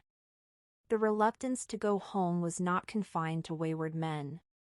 The hall was at present occupied by two deplorably sober men and their highly indignant wives. The wives were sympathizing with each other in slightly raised voices. Whenever he sees them having a good time he wants to go home. Never heard anything so selfish in my life. We're always the first ones to leave. So are we. Well, we're almost the last tonight, said one of the men sheepishly. The orchestra left half an hour ago. In spite of the wives' agreement that such malevolence was beyond credibility, the dispute ended in a short struggle, and both wives were lifted, kicking, into the night. As I waited for my hat in the hall the door of the library opened and Jordan Baker and Gatsby came out together. He was saying some last word to her, but the eagerness in his manner tightened abruptly into formality as several people approached him to say goodbye. Jordan's party were calling impatiently to her from the porch, but she lingered for a moment to shake hands. "I've just heard the most amazing thing," she whispered. "How long were we in there?" "Why, about an hour." "It was simply amazing," she repeated abstractedly. "But I swore I wouldn't tell it, and here I am tantalizing you." She yawned gracefully in my face. "Please come and see me. Phone book. Under the name of Mrs. Sigourney Howard. My aunt." She was hurrying off as she talked, her brown hand waved a jaunty salute as she melted into her party at the door. Rather ashamed that on my first appearance I had stayed so late, I joined the last of Gatsby's guests, who were clustered around him. I wanted to explain that I'd hunted for him early in the evening and to apologize for not having known him in the garden. "Don't mention it," he enjoined me eagerly. "Don't give it another thought, old sport." The familiar expression held no more familiarity than the hand which reassuringly brushed my shoulder. "And don't forget we're going up in the hydroplane tomorrow morning at 9 o'clock. Then the butler, behind his shoulder, "Philadelphia wants you on the phone, sir." "All right, in a minute. Tell them I'll be right there. Good night. Good night. Good night." He smiled, and suddenly there seemed to be a pleasant significance in having been among the last to go, as if he had desired it all the time. "Good night, old sport. Good night." But as I walked down the steps I saw that the evening was not quite over. 50 feet from the door a dozen headlights illuminated a bizarre and tumultuous scene. In the ditch beside the road, right side up, but violently shorn of one wheel, rested a new coupe which had left Gatsby's drive not 2 minutes before. The sharp jut of a wall accounted for the detachment of The wheel, which was now getting considerable attention from half a dozen curious chauffeurs. However, as they had left their cars blocking the road, a harsh, discordant din from those in the rear had been audible for some time and added to the already violent confusion of the scene. A man in a long duster had dismounted from the wreck and now stood in the middle of the road, looking from the car to the tire and from the tire to the observers in a pleasant, puzzled way. "See," he explained. "It went in the ditch." The fact was infinitely astonishing to him, and I recognized first the unusual quality of wonder, and then the man. It was the late patron of Gatsby's library. "How'd it happen?" He shrugged his shoulders. "I know nothing whatever about mechanics," he said decisively. "But how did it happen? Did you run into the wall?" "Don't ask me," said All Eyes, washing his hands of the whole matter. "I know very little about driving, next to nothing. It happened, and that's all I know." "Well, if you're a poor driver you oughtn't to try driving at night." "But I wasn't even trying," he explained indignantly. "I wasn't even trying." An odd hush fell upon the bystanders. "Do you want to commit suicide? You're lucky it was just a wheel. A bad driver and not even trying." "You don't understand," explained the criminal. "I wasn't driving. There's another man in the car." The shock that followed this declaration found voice in a sustained ah as the door of the coupe swung slowly open. The crowd, it was now a crowd, stepped back involuntarily, and when the door had opened wide there was a ghostly pause. Then, very gradually, part by part, a pale, dangling individual stepped out of the wreck, pawing tentatively at the ground with a large uncertain dancing shoe. Blinded by the glare of the headlights and confused by the incessant groaning of the horns, the apparition stood swaying for a moment before he perceived the man in the duster. "What's matter?" he inquired calmly. "Did we run out of gas? Look!" Half a dozen fingers pointed at the amputated wheel. He stared at it for a moment, and then looked upward as though he suspected that it had dropped from the sky. "It came off," someone explained. He nodded. "At first I didn't notice we'd stopped." A pause.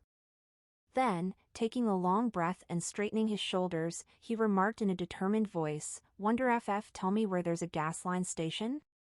At least a dozen men, some of them a little better off than he was, explained to him that wheel and car were no longer joined by any physical bond. "Back out," he suggested after a moment. "Put her in reverse." "But the wheel's off." He hesitated. "No harm in trying," he said. The caterwauling horns had reached a crescendo and I turned away and cut across the lawn toward home. I glanced back once. A wafer of a moon was shining over Gatsby's house, making the night fine as before, and surviving the laughter and the sound of his still glowing garden. A sudden emptiness seemed to flow now from the windows and the great doors, endowing with complete isolation the figure of the host, who stood on the porch, his hand up in a formal gesture of farewell. Reading over what I have written so far, I see I have given the impression that the events of 3 nights several weeks apart were all that absorbed me. On the contrary, they were merely casual events in a crowded summer, and, until much later, they absorbed me infinitely less than my personal affairs. Most of the time I worked. In the early morning the sun threw my shadow westward as I hurried down the white chasms of lower New York to the Probity Trust. I knew the other clerks and young bond salesmen by their first names, and lunched with them in dark, crowded restaurants on little pig sausages and mashed potatoes and coffee.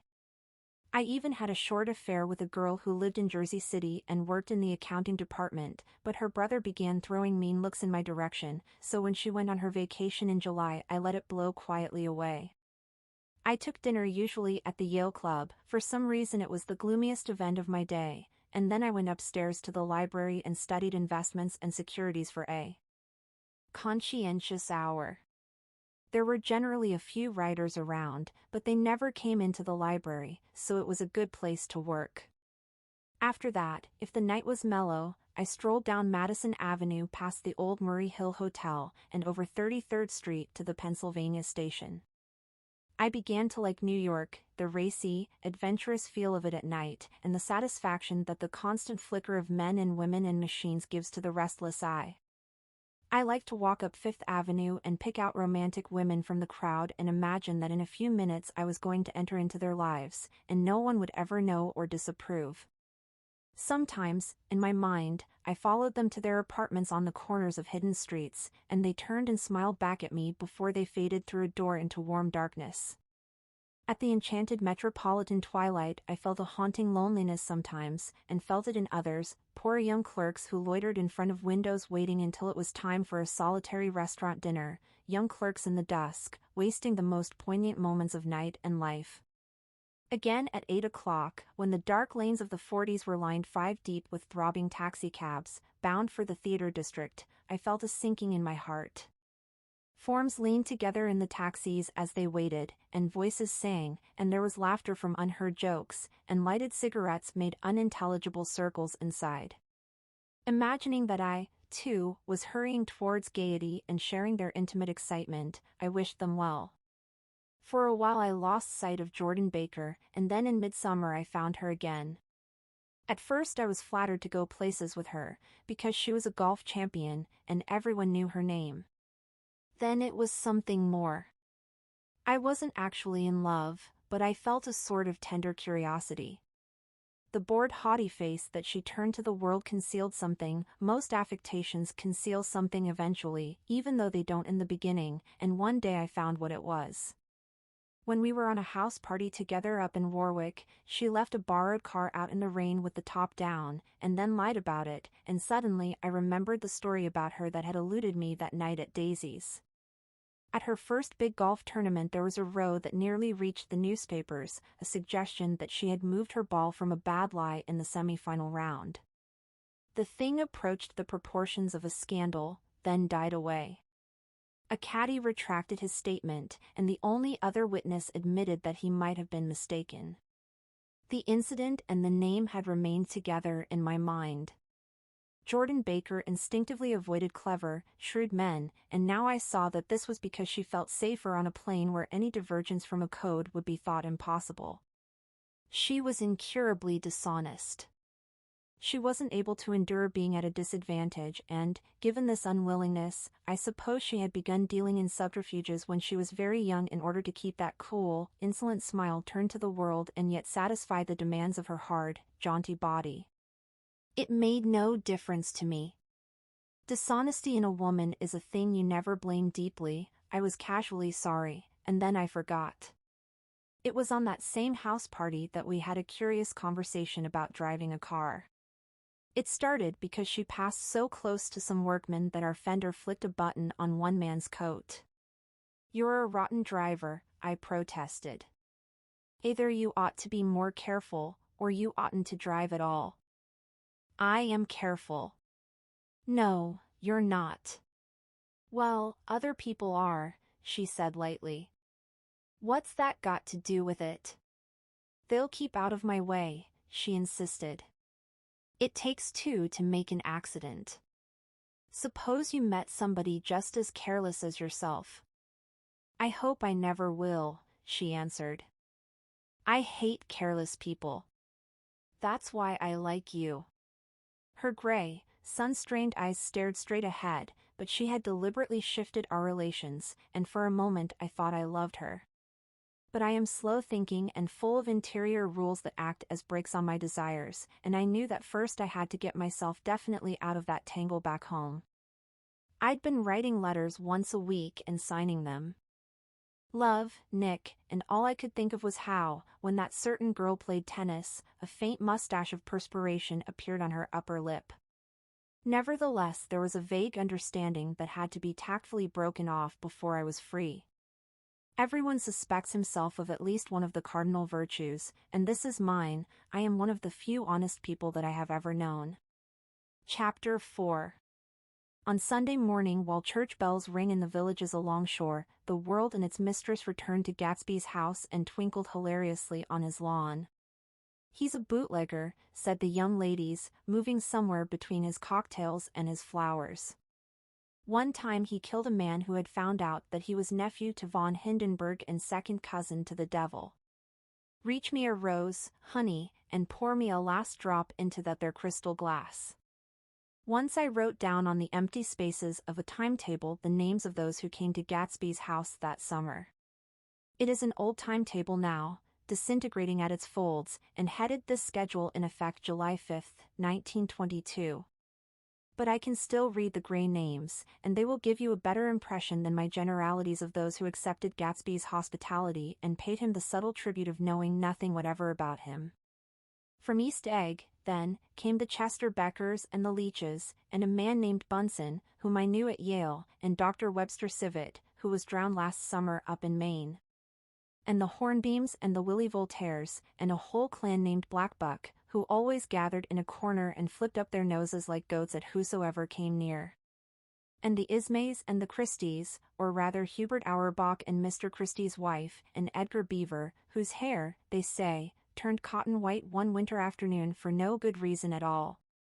Clarence Endive was from East Egg, as I remember. He came only once, in white knickerbockers, and had a fight with a bum named Eddie in the garden.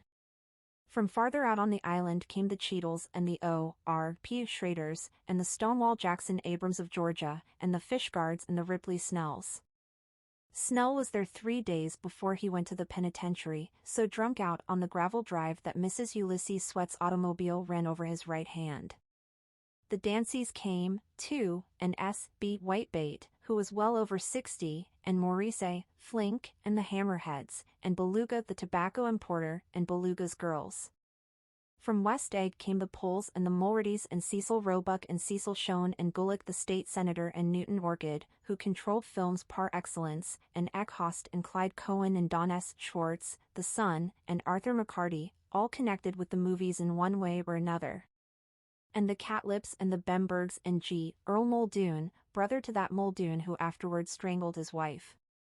De Fontano the promoter came there, and Ed LeGros and James B. Rotgut, Ferret and the De Jongs and Ernest Lilly, they came to gamble, and when Ferret wandered into the garden it meant he was cleaned out and Associated Traction would have to fluctuate profitably next day. A man named Klipspringer was there so often that he became known as the Boarder. I doubt if he had any other home. Of theatrical people there were Gus Weyes and Horace O'Donovan and Lester Meyer and George Duckweed and Francis Bull. Also from New York were the Cromes and the Bacchusons and the Denekers and Russell Betty and the Corrigans and the Callahers and the Dewars and the Scullys and S.W. Belcher and the Smirks and the young Quinns, divorced now, and Henry L. Palmetto, who killed himself by jumping in front of a subway train in Times Square. Benny McClenahan arrived always with 4 girls. They were never quite the same ones in physical person, but they were so identical one with another that it inevitably seemed they had been there before. I have forgotten their names, Jacqueline, I think, or else Consuela, or Gloria or Judy or June, and their last names were either the melodious names of flowers and months or the sterner ones of the great American capitalists whose cousins, if pressed, they would confess themselves to be. In addition to all these I can remember that Faustina O'Brien came there at least once and the Baedeker girls and young Brewer, who had his nose shot off in the war, and Mr. Albrechtberger and Miss Hogg, his fiancée, and Ardita Fitzpeters and Mr. P. Jewett, once head of the American Legion, and Miss Claudia Hip, with a man reputed to be her chauffeur, and a prince of something, whom we called Duke, and whose name, if I ever knew it, I have forgotten. All these people came to Gatsby's house in the summer. At 9 o'clock, one morning late in July, Gatsby's gorgeous car lurched up the rocky drive to my door and gave out a burst of melody from its 3-noted horn. It was the first time he had called on me, though I had gone to 2 of his parties, mounted in his hydroplane, and, at his urgent invitation, made frequent use of his beach. "Good morning, old sport. You're having lunch with me today and I thought we'd ride up together." He was balancing himself on the dashboard of his car with that resourcefulness of movement that is so peculiarly American, that comes, I suppose, with the absence of lifting work in youth and, even more, with the formless grace of our nervous, sporadic games. This quality was continually breaking through his punctilious manner in the shape of restlessness. He was never quite still, there was always a tapping foot somewhere or the impatient opening and closing of a hand. He saw me looking with admiration at his car. "It's pretty, isn't it, old sport?" He jumped off to give me a better view. "Haven't you ever seen it before?" I'd seen it. Everybody had seen it. It was a rich cream color, bright with nickel, swollen here and there in its monstrous length with triumphant hat boxes and supper boxes and toolboxes, and terraced with a labyrinth of windshields that mirrored a dozen suns. Sitting down behind many layers of glass in a sort of green leather conservatory, we started to town. I had talked with him perhaps half a dozen times in the past month and found, to my disappointment, that he had little to say. So my first impression, that he was a person of some undefined consequence, had gradually faded and he had become simply the proprietor of an elaborate roadhouse next door. And then came that disconcerting ride. We hadn't reached West Egg Village before Gatsby began leaving his elegant sentences unfinished and slapping himself indecisively on the knee of his caramel-colored suit. "Look here, old sport," he broke out surprisingly, "what's your opinion of me, anyhow?" A little overwhelmed, I began the generalized evasions which that question deserves. "Well, I'm going to tell you something about my life," he interrupted. "I don't want you to get a wrong idea of me from all these stories you hear." So he was aware of the bizarre accusations that flavored conversation in his halls. "I'll tell you God's truth." His right hand suddenly ordered divine retribution to stand by. "I am the son of some wealthy people in the Middle West, all dead now. I was brought up in America but educated at Oxford, because all my ancestors have been educated there for many years. It is a family tradition." He looked at me sideways, and I knew why Jordan Baker had believed he was lying. He hurried the phrase "educated at Oxford," or swallowed it, or choked on it, as though it had bothered him before. And with this doubt, his whole statement fell to pieces, and I wondered if there wasn't something a little sinister about him, after all. "What part of the Middle West?" I inquired casually. "San Francisco." "I see. My family all died and I came into a good deal of money." His voice was solemn, as if the memory of that sudden extinction of a clan still haunted him. For a moment I suspected that he was pulling my leg, but a glance at him convinced me otherwise. "After that I lived like a young Raja in all the capitals of Europe, Paris, Venice, Rome, collecting jewels, chiefly rubies, hunting big game, painting a little, things for myself only, and trying to forget something very sad that had happened to me long ago." With an effort I managed to restrain my incredulous laughter.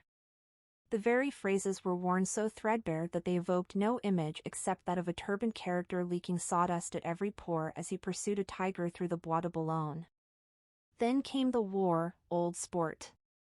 It was a great relief, and I tried very hard to die, but I seemed to bear an enchanted life. I accepted a commission as first lieutenant when it began. In the Argonne forest I took the remains of my machine gun battalion so far forward that there was a half-mile gap on either side of us where the infantry couldn't advance. We stayed there 2 days and 2 nights, 130 men with 16 Lewis guns, and when the infantry came up at last they found the insignia of 3 German divisions among the piles of dead. I was promoted to be a major, and every Allied government gave me a decoration, even Montenegro, little Montenegro down on the Adriatic Sea. Little Montenegro! He lifted up the words and nodded at them with his smile.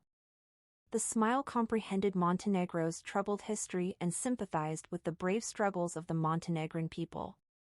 It appreciated fully the chain of national circumstances which had elicited this tribute from Montenegro's warm little heart.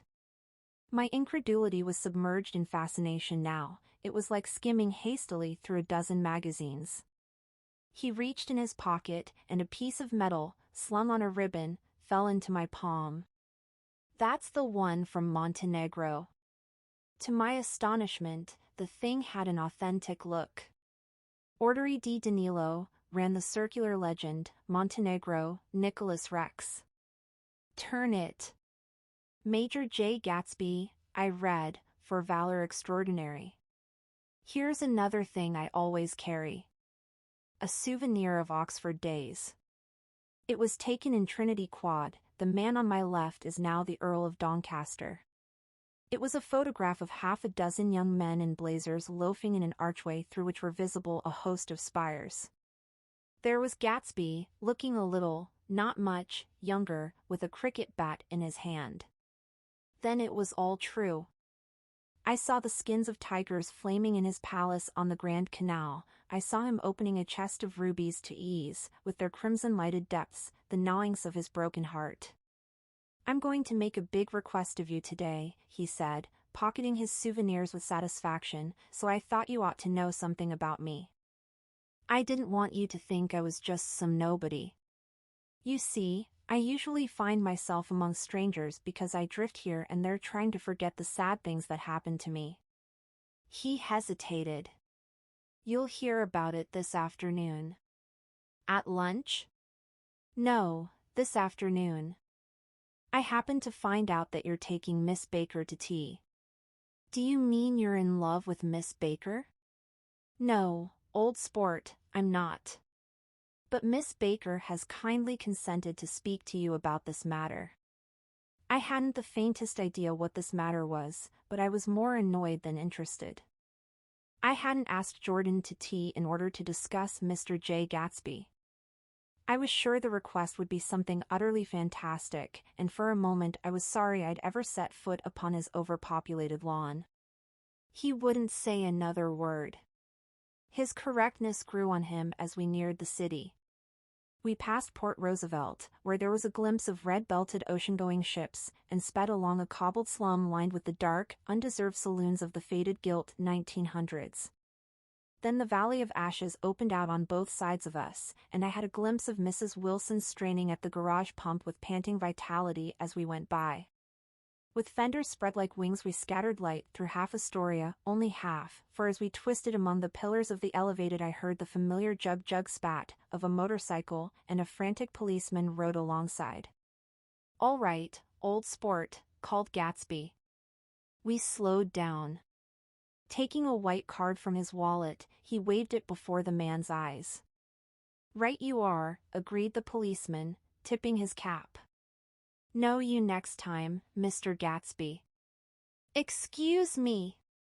What was that? I inquired. The picture of Oxford? I was able to do the commissioner a favor once, and he sends me a Christmas card every year. Over the Great Bridge, with the sunlight through the girders making a constant flicker upon the moving cars, with the city rising up across the river in white heaps and sugar lumps all built with a wish out of non-olfactory money. The city scene from the Queensboro Bridge is always the city scene for the first time, in its first wild promise of all the mystery and the beauty in the world. A dead man passed us in a hearse heaped with blooms, followed by 2 carriages with drawn blinds, and by more cheerful carriages for friends. The friends looked out at us with the tragic eyes and short upper lips of southeastern Europe, and I was glad that the sight of Gatsby's splendid car was included in their somber holiday. As we crossed Blackwell's Island, a limousine passed us, driven by a white chauffeur, in which sat 3 modish Negroes, 2 bucks, and a girl.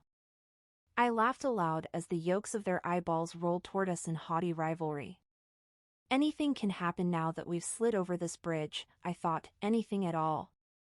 Even Gatsby could happen, without any particular wonder. Roaring noon. In a well-fanned 42nd Street cellar I met Gatsby for lunch.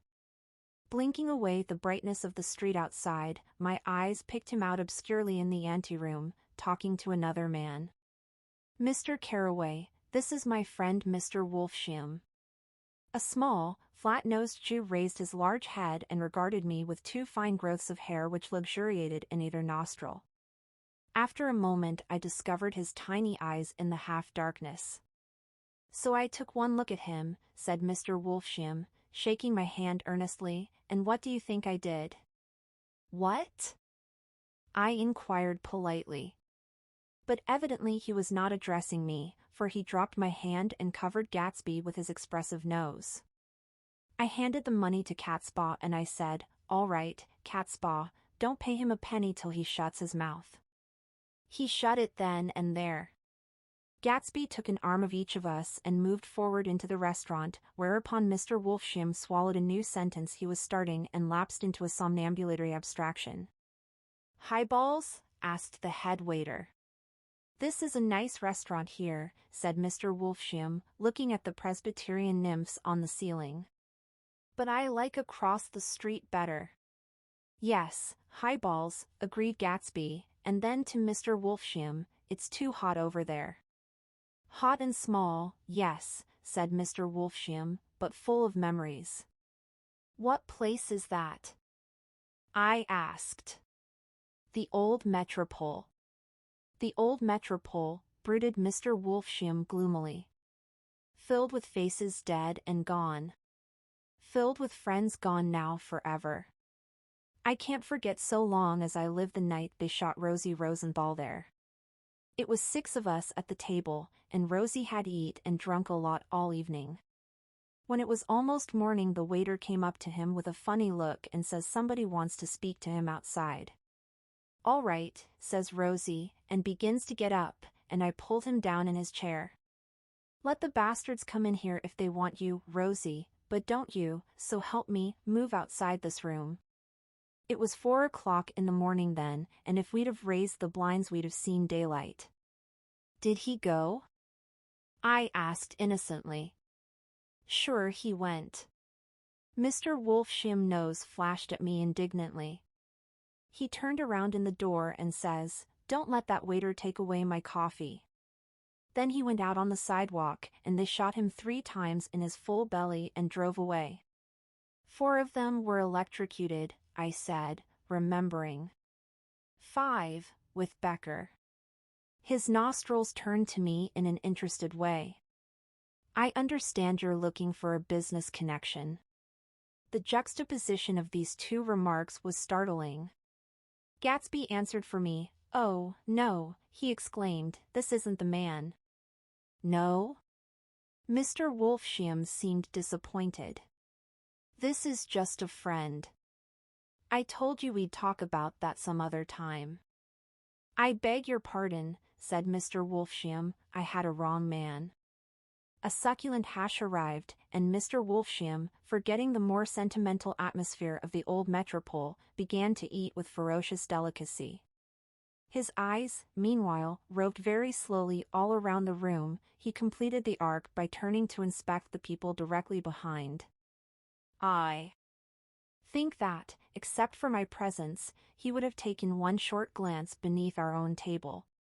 "Look here, old sport," said Gatsby, leaning toward me, "I'm afraid I made you a little angry this morning in the car." There was the smile again, but this time I held out against it. "I don't like mysteries," I answered, "and I don't understand why you won't come out frankly and tell me what you want. Why has it all got to come through Miss Baker?" "Oh, it's nothing underhand," he assured me. "Miss Baker's a great sportswoman, you know, and she'd never do anything that wasn't all right." Suddenly he looked at his watch, jumped up, and hurried from the room, leaving me with Mr. Wolfsham at the table. "He has to telephone," said Mr. Wolfsham, following him with his eyes. "Fine fellow, isn't he? Handsome to look at and a perfect gentleman." "Yes." "He's an Oxford man." "Oh." "He went to Oxford College in England." "You know Oxford College?" "I've heard of it. It's one of the most famous colleges in the world." "Have you known Gatsby for a long time?" I inquired. "Several years," he answered in a gratified way. "I made the pleasure of his acquaintance just after the war. But I knew I had discovered a man of fine breeding after I talked with him an hour. I said to myself, there's the kind of man you'd like to take home and introduce to your mother and sister." He paused. "I see you're looking at my cuff buttons." I hadn't been looking at them, but I did now. They were composed of oddly familiar pieces of ivory. Finest specimens of human molars, he informed me. Well, I inspected them. That's a very interesting idea. Yeah. He flipped his sleeves up under his coat. Yeah, Gatsby's very careful about women. He would never so much as look at a friend's wife. When the subject of this instinctive trust returned to the table and sat down, Mr. Wolfsham drank his coffee with a jerk and got to his feet. I have enjoyed my lunch, he said, and I'm going to run off from you two young men before I outstay my welcome. Don't hurry, Meyer, said Gatsby, without enthusiasm. Mr. Wolfsham raised his hand in a sort of benediction. You're very polite, but I belong to another generation, he announced solemnly. You sit here and discuss your sports and your young ladies and your, he supplied an imaginary noun with another wave of his hand. As for me, I am 50 years old, and I won't impose myself on you any longer. As he shook hands and turned away, his tragic nose was trembling. I wondered if I had said anything to offend him. He becomes very sentimental sometimes, explained Gatsby. This is one of his sentimental days. He's quite a character around New York, a denizen of Broadway. Who is he, anyhow, an actor? No, a dentist? Meyer Wolfsham? No, he's a gambler. Gatsby hesitated, then added, coolly, he's the man who fixed the World Series back in 1919. Fixed the World Series? I repeated. The idea staggered me. I remembered, of course, that the World Series had been fixed in 1919, but if I had thought of it at all, I would have thought of it as a thing that merely happened, the end of some inevitable chain. It never occurred to me that one man could start to play with the faith of 50 million people, with the single-mindedness of a burglar blowing a safe. How did he happen to do that? I asked after a minute. He just saw the opportunity. Why isn't he in jail? They can't get him, old sport. He's a smart man. I insisted on paying the check. As the waiter brought my change, I caught sight of Tom Buchanan across the crowded room. Come along with me for a minute, I said. I've got to say hello to someone. When he saw us, Tom jumped up and took half a dozen steps in our direction. Where've you been? He demanded eagerly. Daisy's furious because you haven't called up. This is Mr. Gatsby, Mr. Buchanan. They shook hands briefly, and a strained, unfamiliar look of embarrassment came over Gatsby's face. How've you been, anyhow? Demanded Tom of me. How'd you happen to come up this far to eat? I've been having lunch with Mr. Gatsby. I turned toward Mr. Gatsby, but he was no longer there. One October day in 1917, said Jordan Baker. That afternoon, sitting up very straight on a straight chair in the tea garden at the Plaza Hotel, I was walking along from one place to another, half on the sidewalks and half on the lawns. I was happier on the lawns because I had on shoes from England with rubber knobs on the soles that bit into the soft ground. I had on a new plaid skirt also that blew a little in the wind, and whenever this happened the red, white, and blue banners in front of all the houses stretched out stiff and said tut tut tut tut, in a disapproving way. The largest of the banners and the largest of the lawns belonged to Daisy Faye's house. She was just 18, 2 years older than me, and by far the most popular of all the young girls in Louisville. She dressed in white, and had a little white roadster, and all day long the telephone rang in her house, and excited young officers from Camp Taylor demanded the privilege of monopolizing her that night. Anyways, for an hour. When I came opposite her house that morning, her white roadster was beside the curb, and she was sitting in it with a lieutenant I had never seen before. They were so engrossed in each other that she didn't see me until I was 5 feet away. Hello, Jordan, she called unexpectedly. Please come here. I was flattered that she wanted to speak to me, because of all the older girls I admired her most. She asked me if I was going to the Red Cross to make bandages. I was. Well, then, would I tell them that she couldn't come that day? The officer looked at Daisy while she was speaking, in a way that every young girl wants to be looked at sometime, and because it seemed romantic to me I have remembered the incident ever since. His name was Jay Gatsby, and I didn't lay eyes on him again for over 4 years. Even after I'd met him on Long Island, I didn't realize it was the same man. That was 1917. By the next year I had a few beaux myself, and I began to play in tournaments, so I didn't see Daisy very often. She went with a slightly older crowd, when she went with anyone at all.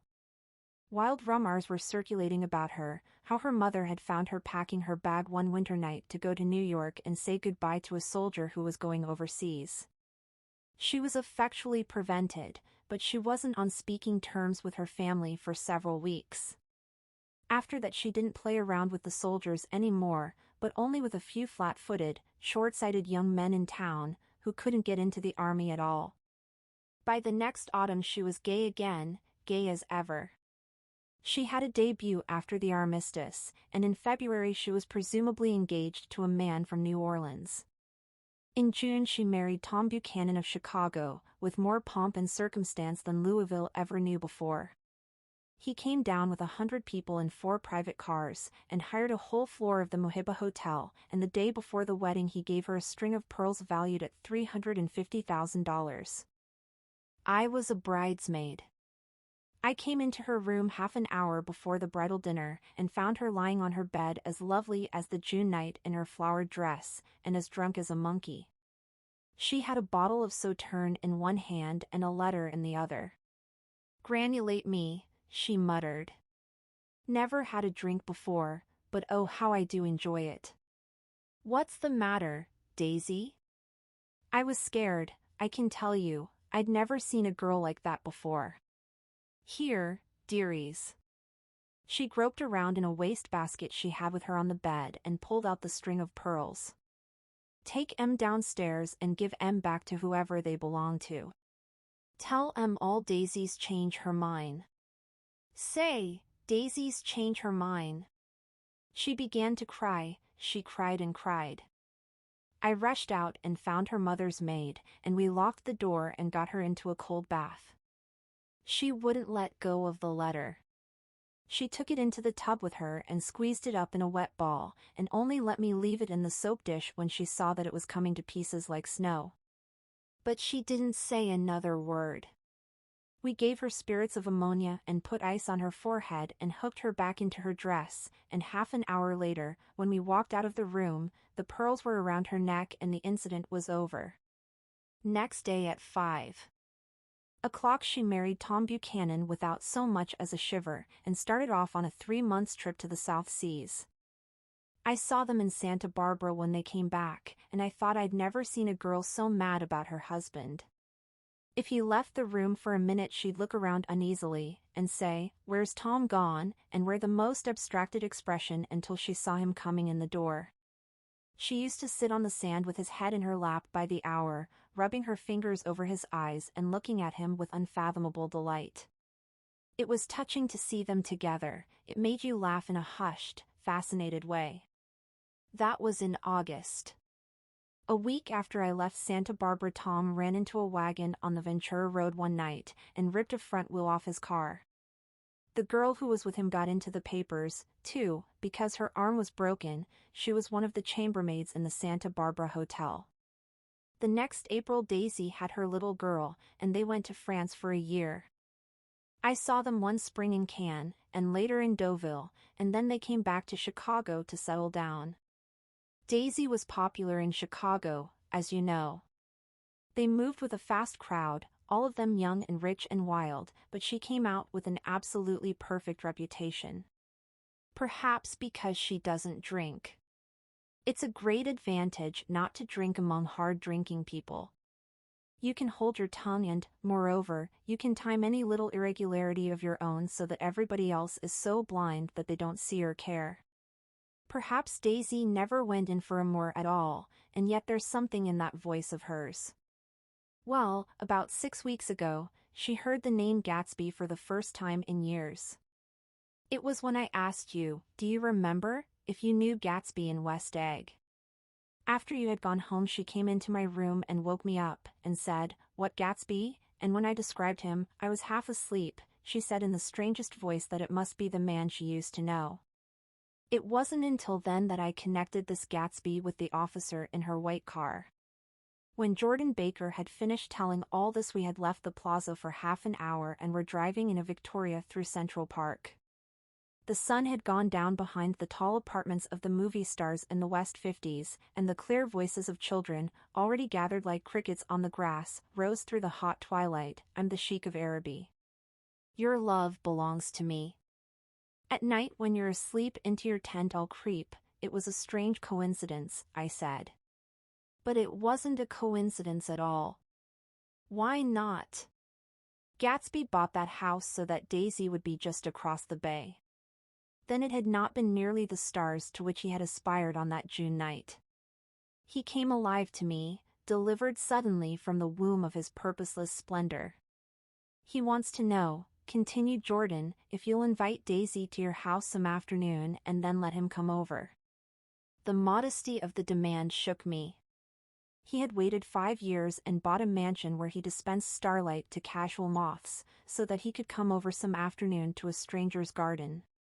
Did I have to know all this before he could ask such a little thing? "He's afraid, he's waited so long. He thought you might be offended. You see, he's regular tough underneath it all." Something worried me. "Why didn't he ask you to arrange a meeting?" "He wants her to see his house," she explained. "And your house is right next door." "Oh."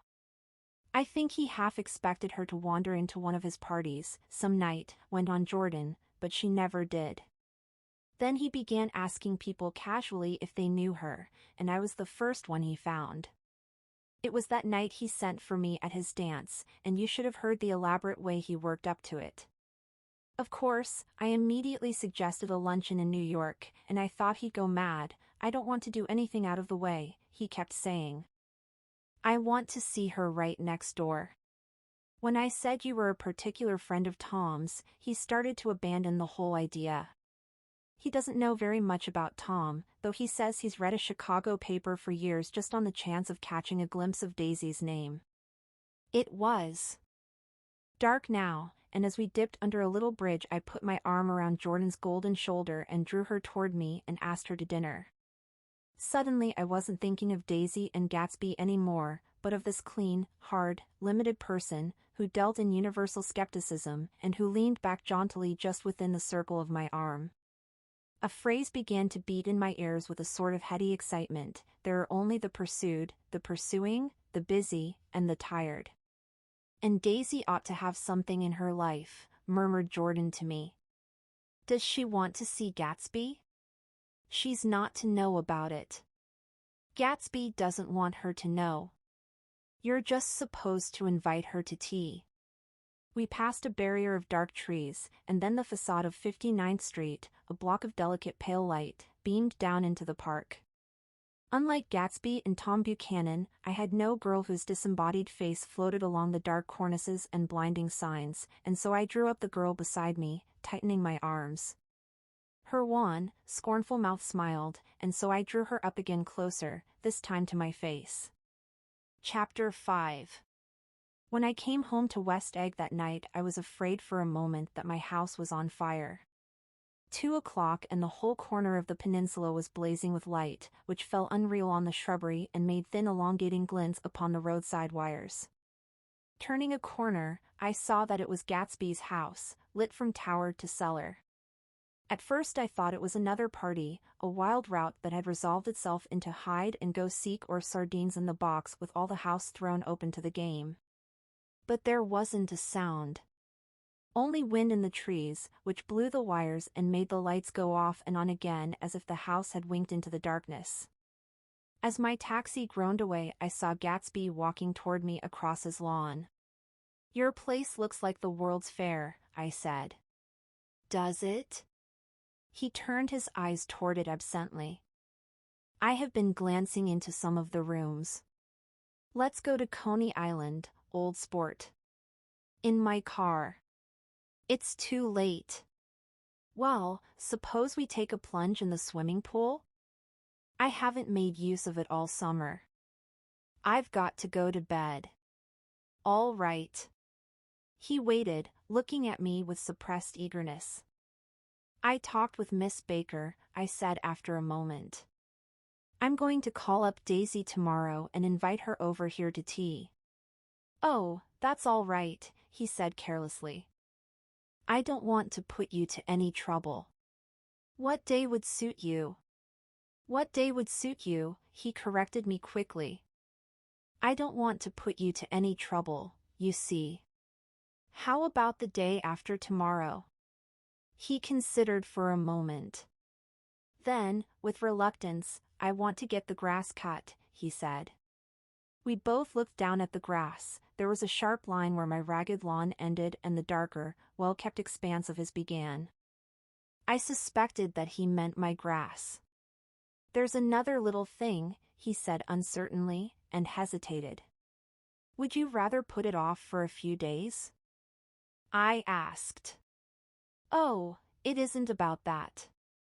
At least, he fumbled with a series of beginnings. Why, I thought, why, look here, old sport, you don't make much money, do you? Not very much. This seemed to reassure him and he continued more confidently. I thought you didn't, if you'll pardon you see, I carry on a little business on the side, a sort of sideline, you understand. And I thought that if you don't make very much, you're selling bonds, aren't you, old sport? Trying to. Well, this would interest you. It wouldn't take up much of your time and you might pick up a nice bit of money. It happens to be a rather confidential sort of thing. I realize now that under different circumstances that conversation might have been one of the crises of my life. But, because the offer was obviously and tactlessly for a service to be rendered, I had no choice except to cut him off there. I've got my hands full, I said. I'm much obliged, but I couldn't take on any more work. You wouldn't have to do any business with Wolfsham. Evidently he thought that I was shying away from the connection. Mentioned at lunch, but I assured him he was wrong. He waited a moment longer, hoping I'd begin a conversation, but I was too absorbed to be responsive, so he went unwillingly home. The evening had made me lightheaded and happy. I think I walked into a deep sleep as I entered my front door. So I don't know whether or not Gatsby went to Coney Island, or for how many hours he glanced into rooms while his house blazed gaudily on. I called up Daisy from the office next morning and invited her to come to tea. Don't bring Tom, I warned her. What? Don't bring Tom. Who is Tom? She asked innocently. The day agreed upon was pouring rain.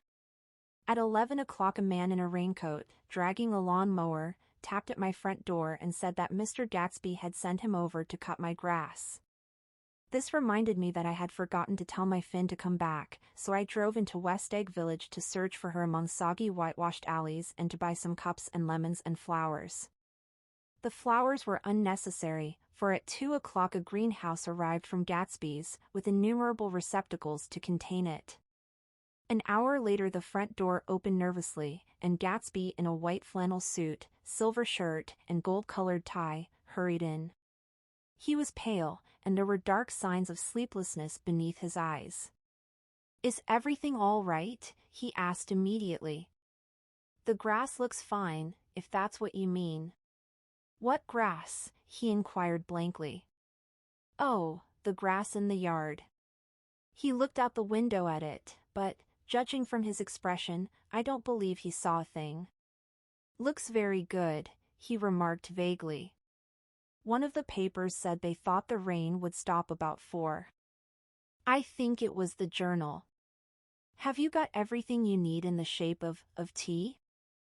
I took him into the pantry, where he looked a little reproachfully at the Finn.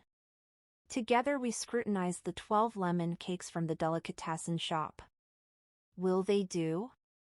I asked. Of course, of course. They're fine, and he added hollowly. Old sport. The rain cooled about 3:30 to a damp mist, through which occasional thin drops swam like dew. Gatsby looked with vacant eyes through a copy of Clay's Economics, starting at the finished tread that shook the kitchen floor, and peering towards the bleared windows from time to time as if a series of invisible but alarming happenings were taking place outside. Finally he got up and informed me, in an uncertain voice, that he was going home. "Why's that?" "Nobody's coming to tea." "It's too late." He looked at his watch as if there was some pressing demand on his time elsewhere. "I can't wait all day." "Don't be silly, it's just 2 minutes to 4. He sat down miserably, as if I had pushed him, and simultaneously there was the sound of a motor turning into my lane. We both jumped up, and, a little harrowed myself, I went out into the yard. Under the dripping bare lilac trees a large open car was coming up the drive. It stopped. Daisy's face, tipped sideways beneath a 3-cornered lavender hat, looked out at me with a bright ecstatic smile. "Is this absolutely where you live, my dearest one?" The exhilarating ripple of her voice was a wild tonic in the rain. I had to follow the sound of it for a moment, up and down, with my ear alone, before any words came through. A damp streak of hair lay like a dash of blue paint across her cheek, and her hand was wet with glistening drops as I took it to help her from the car. "Are you in love with me?" she said low in my ear, "or why did I have to come alone? That's the secret of Castle Rack Rent. Tell your chauffeur to go far away and spend an hour. Come back in an hour, Freddie." Then in a grave murmur, "His name is Freddie. Does the gasoline affect his nose?" "I don't think so," she said innocently. "Why?" We went in. To my overwhelming surprise, the living room was deserted. "Well, that's funny," I exclaimed. "What's funny?" She turned her head as there was a light, dignified knocking at the front door. I went out and opened it. Gatsby, pale as death, with his hands plunged like weights in his coat pockets, was standing in a puddle of water glaring tragically into my eyes. With his hands still in his coat pockets he stalked by me into the hall, turned sharply as if he were on a wire, and disappeared into the living room. It wasn't a bit funny. Aware of the loud beating of my own heart, I pulled the door to against the increasing rain. For half a minute there wasn't a sound. Then from the living room I heard a sort of choking murmur and part of a laugh, followed by Daisy's voice on a clear artificial note, "I certainly am awfully glad to see you again." A pause. It endured horribly. I had nothing to do in the hall, so I went into the room. Gatsby, his hands still in his pockets, was reclining against the mantelpiece in a strained counterfeit of perfect ease, even of boredom. His head leaned back so far that it rested against the face of a defunct mantelpiece clock, and from this position his distraught eyes stared down at Daisy, who was sitting, frightened but graceful, on the edge of a stiff chair.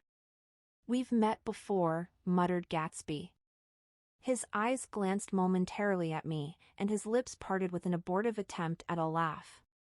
Luckily the clock took this moment to tilt dangerously at the pressure of his head, whereupon he turned and caught it with trembling fingers, and set it back in place. Then he sat down, rigidly, his elbow on the arm of the sofa and his chin in his hand. "I'm sorry about the clock," he said. My own face had now assumed a deep tropical burn. I couldn't muster up a single commonplace out of the 1,000 in my head. "It's an old clock," I told them idiotically. I think we all believed for a moment that it had smashed in pieces on the floor. "We haven't met for many years," said Daisy, her voice as matter-of-fact as it could ever be. 5 years next November." The automatic quality of Gatsby's answer set us all back at least another minute. I had them both on their feet with the desperate suggestion that they help me make tea in the kitchen when the demoniac Finn brought it in on a tray. Amid the welcome confusion of cups and cakes a certain physical decency established itself. Gatsby got himself into a shadow and, while Daisy and I talked, looked conscientiously from one to the other of us with tense, unhappy eyes. However, as calmness wasn't an end in itself, I made an excuse at the first possible moment and got to my feet. "Where are you going?" demanded Gatsby in immediate alarm. "I'll be back. I've got to speak to you about something before you go." He followed me wildly into the kitchen, closed the door, and whispered, "Oh, God," in a miserable way. "What's the matter?" "This is a terrible mistake," he said, shaking his head from side to side, "a terrible, terrible mistake. You're just embarrassed, that's all," and luckily, I added, Daisy's embarrassed too. "She's embarrassed?" he repeated incredulously. "Just as much as you are. Don't talk so loud. You're acting like a little boy," I broke out impatiently. "Not only that, but you're rude.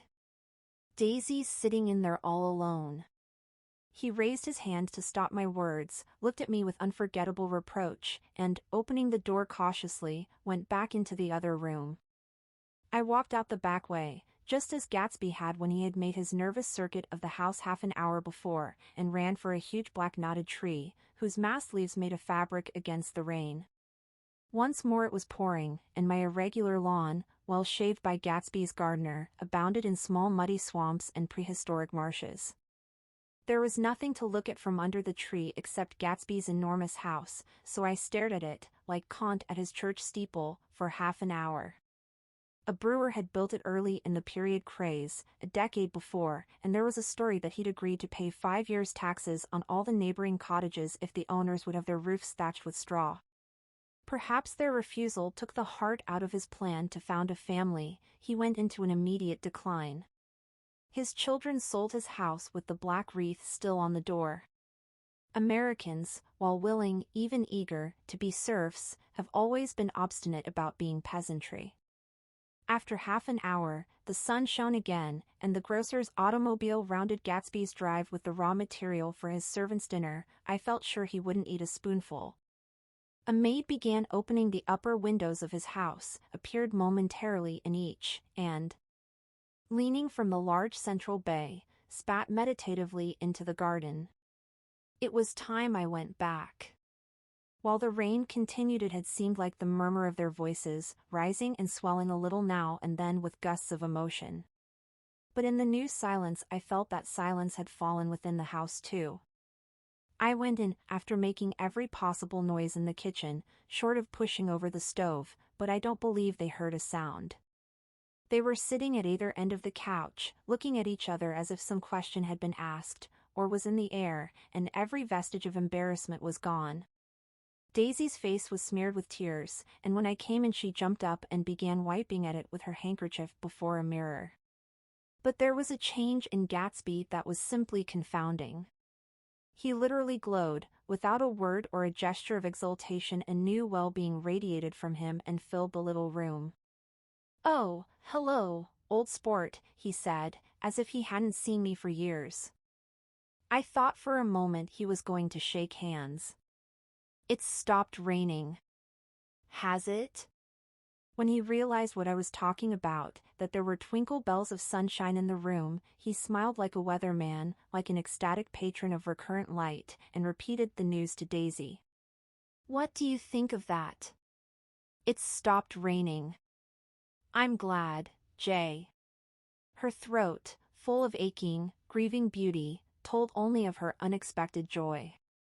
"I want you and Daisy to come over to my house," he said. "I'd like to show her around." "You're sure you want me to come?" "Absolutely, old sport." Daisy went upstairs to wash her face, too late I thought with humiliation of my towels, while Gatsby and I waited on the lawn. "My house looks well, doesn't it?" he demanded. "See how the whole front of it catches the light." I agreed that it was splendid. "Yes." His eyes went over it, every arched door and square tower. "It took me just 3 years to earn the money that bought it." "I thought you inherited your money." "I did, old sport," he said automatically, "but I lost most of it in the big panic, the panic of the war." I think he hardly knew what he was saying, for when I asked him what business he was in he answered, "That's my affair," before he realized that it wasn't an appropriate reply. "Oh, I've been in several things," he corrected himself. "I was in the drug business and then I was in the oil business. But I'm not in either one now." He looked at me with more attention. "Do you mean you've been thinking over what I proposed the other night?" Before I could answer, Daisy came out of the house and 2 rows of brass buttons on her dress gleamed in the sunlight. "That huge place there?" she cried, pointing. "Do you like it?" "I love it, but I don't see how you live there all alone." "I keep it always full of interesting people, night and day. People who do interesting things. Celebrated people." Instead of taking the shortcut along the Sound, we went down to the road and entered by the big postern. With enchanting murmurs, Daisy admired this aspect or that of the feudal silhouette against the sky, admired the gardens, the sparkling odor of jonquils and the frothy odor of hawthorn and plum blossoms and the pale gold odor of kiss me at the gate. It was strange to reach the marble steps and find no stir of bright dresses in and out the door, and hear no sound but bird voices in the trees. And inside, as we wandered through Marie Antoinette music rooms and restoration salons, I felt that there were guests concealed behind every couch and table, under orders to be breathlessly silent until we had passed through. As Gatsby closed the door of the Merton College library, I could have sworn I heard the owl-eyed man break into ghostly laughter. We went upstairs, through period bedrooms swathed in rose and lavender silk and vivid with new flowers, through dressing rooms and pool rooms, and bathrooms with sunken baths, intruding into one chamber where a disheveled man in pajamas was doing liver exercises on the floor. It was Mr. Klipspringer, the boarder. I had seen him wandering hungrily about the beach that morning. Finally we came to Gatsby's own apartment, a bedroom and a bath, and an Adam's study, where we sat down and drank a glass of some chartreuse he took from a cupboard in the wall. He hadn't once ceased looking at Daisy, and I think he revalued everything in his house according to the measure of response it drew from her well-loved eyes. Sometimes, too, he stared around at his possessions in a dazed way, as though in her actual and astounding presence none of it was any longer real. Once he nearly toppled down a flight of stairs. His bedroom was the simplest room of all, except where the dresser was garnished with a toilet set of pure dull gold. Daisy took the brush with delight and smoothed her hair, whereupon Gatsby sat down and shaded his eyes and began to laugh. "It's the funniest thing, old sport," he said hilariously. "I can't, when I try to." He had passed visibly through 2 states and was entering upon a third. After his embarrassment and his unreasoning joy, he was consumed with wonder at her presence. He had been full of the idea so long, dreamed it right through to the end, waited with his teeth set, so to speak, at an inconceivable pitch of intensity. Now, in the reaction, he was running down like an overwound clock. Recovering himself in a minute, he opened for us 2 hulking patent cabinets which held his masked suits and dressing gowns and ties, and his shirts, piled like bricks in stacks a dozen high. "I've got a man in England who buys me clothes. He sends over a selection of things at the beginning of each season, spring and fall." He took out a pile of shirts and began throwing them, one by one, before us, shirts of sheer linen and thick silk and fine flannel, which lost their folds as they fell and covered the table in many-colored disarray. While we admired, he brought more, and the soft rich heap mounted higher, shirts with stripes and scrolls and plaids and coral and apple green and lavender and faint orange, with monograms of Indian blue. Suddenly, with a strained sound, Daisy bent her head into the shirts and began to cry stormily. "They're such beautiful shirts," she sobbed, her voice muffled in the thick folds. "It makes me sad because I've never seen such beautiful shirts before." After the house, we were to see the grounds and the swimming pool and the hydroplane and the midsummer flowers, but outside Gatsby's window it began to rain again, so we stood in a row looking at the corrugated surface of the Sound. "If it wasn't for the mist we could see your home across the bay," said Gatsby. "You always have a green light that burns all night at the end of your dock." Daisy put her arm through his abruptly, but he seemed absorbed in what he had just said. Possibly it had occurred to him that the colossal significance of that light had now vanished forever. Compared to the great distance that had separated him from Daisy, it had seemed very near to her, almost touching her. It had seemed as close as a star to the moon. Now it was again a green light on a dock. His count of enchanted objects had diminished by one. I began to walk about the room, examining various indefinite objects in the half-darkness. A large photograph of an elderly man in yachting costume attracted me, hung on the wall over his desk. "Who's this?" "That? That's Mr. Dan Cody, old sport." The name sounded faintly familiar. "He's dead now. He used to be my best friend years ago." There was a small picture of Gatsby, also in yachting costume, on the bureau, Gatsby with his head thrown back defiantly, taken apparently when he was about 18. "I adore it," exclaimed Daisy. "The pompadour! You never told me you had a pompadour, or a yacht." "Look at this," said Gatsby quickly. "Here's a lot of clippings, about you." They stood side by side examining it. I was going to ask to see the rubies when the phone rang, and Gatsby took up the receiver. "Yes." "Well, I can't talk now." "I can't talk now, old sport." I said a small town. He must know what a small town is. Well, he's no use to us if Detroit is his idea of a small town. He rang off. "Come here quick," cried Daisy at the window. The rain was still falling, but the darkness had parted in the west, and there was a pink and golden billow of foamy clouds above the sea. "Look at that," she whispered, and then after a moment, "I'd like to just get one of those pink clouds and put you in it and push you around." I tried to go then, but they wouldn't hear of it. Perhaps my presence made them feel more satisfactorily alone. "I know what we'll do," said Gatsby. "We'll have Klipspringer play the piano." He went out of the room calling Ewing, and returned in a few minutes accompanied by an embarrassed, slightly worn young man, with shell-rimmed glasses and scanty blonde hair. He was now decently clothed in a sport shirt, open at the neck, sneakers, and duck trousers of a nebulous hue. "Did we interrupt your exercise?" inquired Daisy politely. "I was asleep," cried Mr. Klipspringer, in a spasm of embarrassment. "That is, I'd been asleep. Then I got up." "Klipspringer plays the piano," said Gatsby, cutting him off. "Don't you, Ewing, old sport?" "I don't play well." "I don't hardly play at all."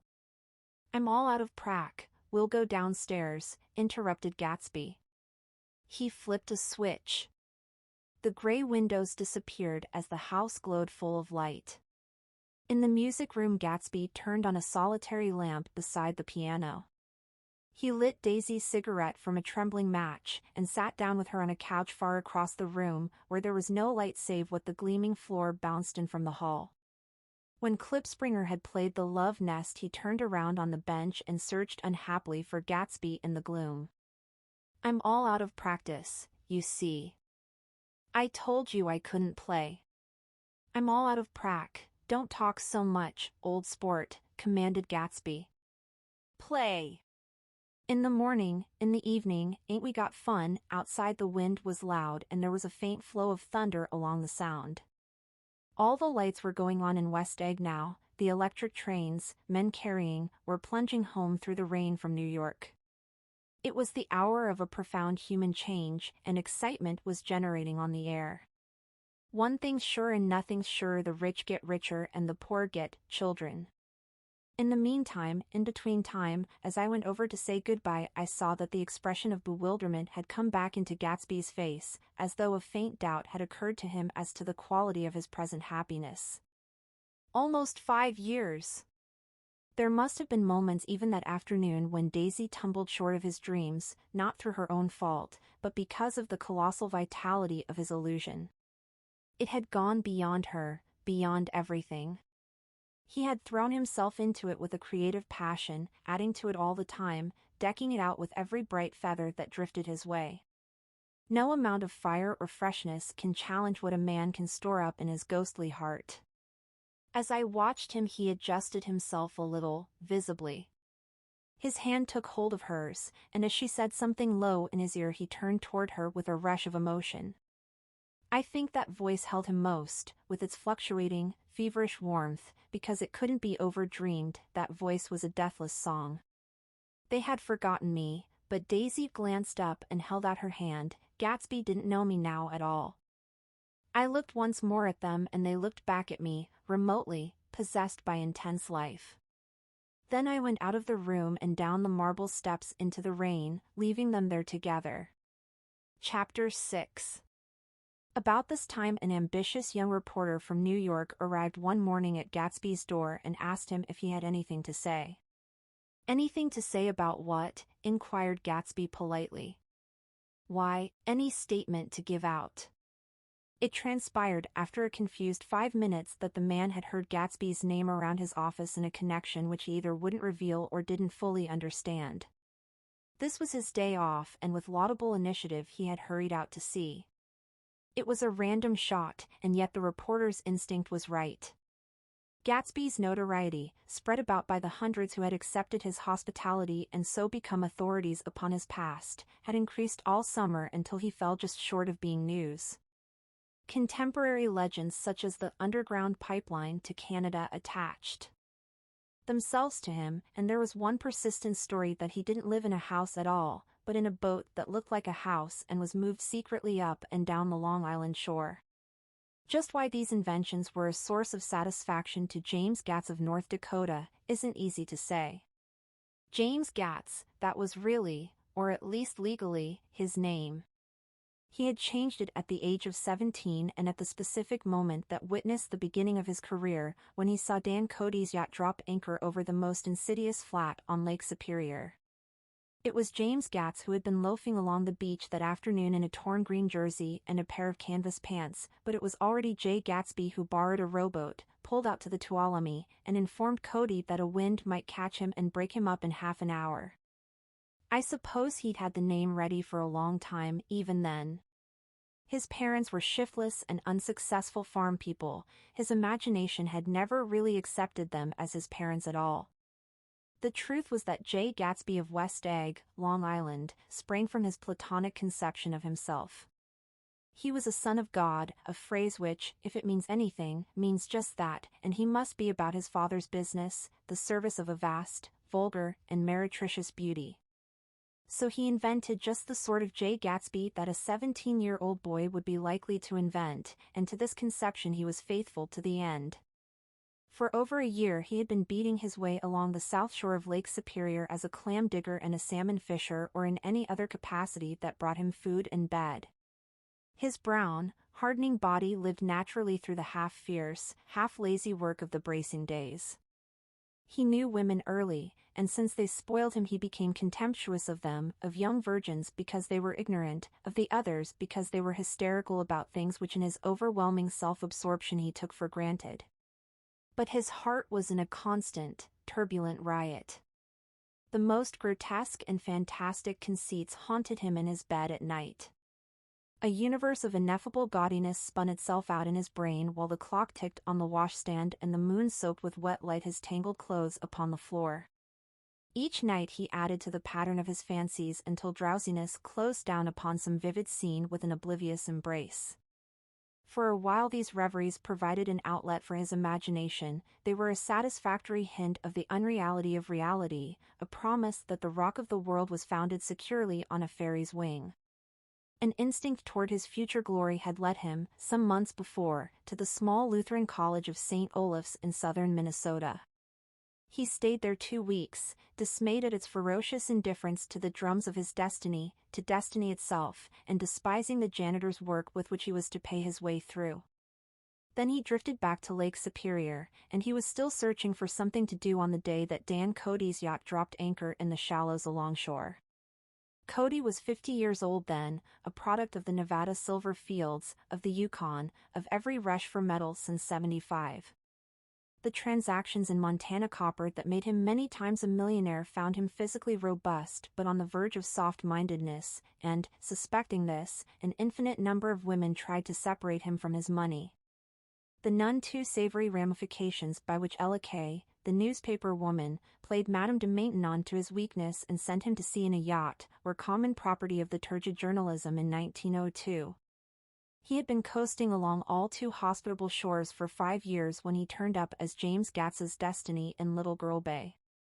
To young Gats, resting on his oars and looking up at the railed deck, that yacht represented all the beauty and glamour in the world. I suppose he smiled at Cody. He had probably discovered that people liked him when he smiled. At any rate, Cody asked him a few questions, one of them elicited the brand new name, and found that he was quick and extravagantly ambitious. A few days later he took him to Duluth and bought him a blue coat, 6 pairs of white duck trousers, and a yachting cap. And when the Tuolumne left for the West Indies and the Barbary Coast, Gatsby left too. He was employed in a vague personal capacity. While he remained with Cody he was in turn steward, mate, skipper, secretary, and even jailer, for Dan Cody sober knew what lavish doings Dan Cody drunk might soon be about, and he provided for such contingencies by reposing more and more trust in Gatsby. The arrangement lasted 5 years, during which the boat went 3 times around the continent. It might have lasted indefinitely except for the fact that Ella Kay came on board one night in Boston and a week later Dan Cody inhospitably died. I remember the portrait of him up in Gatsby's bedroom, a gray, florid man with a hard, empty face, the pioneer debauchee, who during one phase of American life brought back to the eastern seaboard the savage violence of the frontier brothel and saloon. It was indirectly due to Cody that Gatsby drank so little. Sometimes in the course of gay parties women used to rub champagne into his hair. For himself he formed the habit of letting liquor alone. And it was from Cody that he inherited money, a legacy of $25,000. He didn't get it. He never understood the legal device that was used against him, but what remained of the millions went intact to Ella Kay. He was left with his singularly appropriate education. The vague contour of Jay Gatsby had filled out to the substantiality of a man. He told me all this very much later, but I've put it down here with the idea of exploding those first wild rumors about his antecedents, which weren't even faintly true. Moreover, he told it to me at a time of confusion, when I had reached the point of believing everything and nothing about him. So I take advantage of this short halt, while Gatsby, so to speak, caught his breath, to clear this set of misconceptions away. It was a halt, too, in my association with his affairs. For several weeks I didn't see him or hear his voice on the phone. Mostly I was in New York, trotting around with Jordan and trying to ingratiate myself with her senile aunt, but finally I went over to his house one Sunday afternoon. I hadn't been there 2 minutes when somebody brought Tom Buchanan in for a drink. I was startled, naturally, but the really surprising thing was that it hadn't happened before. They were a party of 3 on horseback, Tom and a man named Sloane and a pretty woman in a brown riding habit, who had been there previously. "I'm delighted to see you," said Gatsby, standing on his porch. "I'm delighted that you dropped in." As though they cared. "Sit right down. Have a cigarette or a cigar." He walked around the room quickly, ringing bells. "I'll have something to drink for you in just a minute." He was profoundly affected by the fact that Tom was there.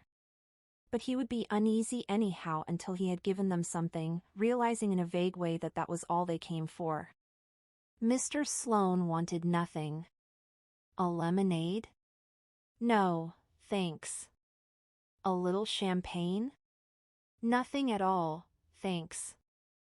"I'm sorry, did you have a nice ride?" "Very good roads around here." "I suppose the automobiles, yeah." Moved by an irresistible impulse, Gatsby turned to Tom, who had accepted the introduction as a stranger. "I believe we've met somewhere before, Mr. Buchanan." "Oh, yes," said Tom, gruffly polite, but obviously not remembering. "So we did.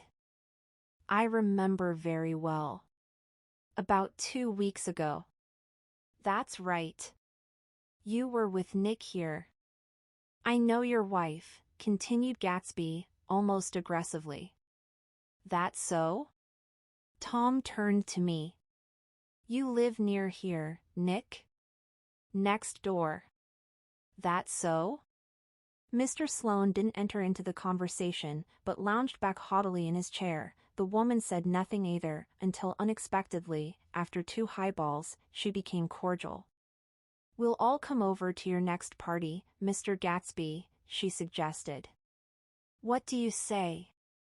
Certainly, I'd be delighted to have you.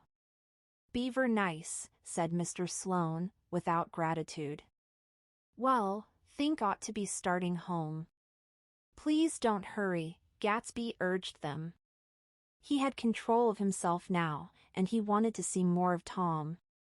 Why don't you stay for supper? I wouldn't be surprised if some other people dropped in from New York. You come to supper with me, said the lady enthusiastically. Both of you. This included me. Mr. Sloane got to his feet. Come along, he said, but to her only. I mean it, she insisted. I'd love to have you. Lots of room. Gatsby looked at me questioningly.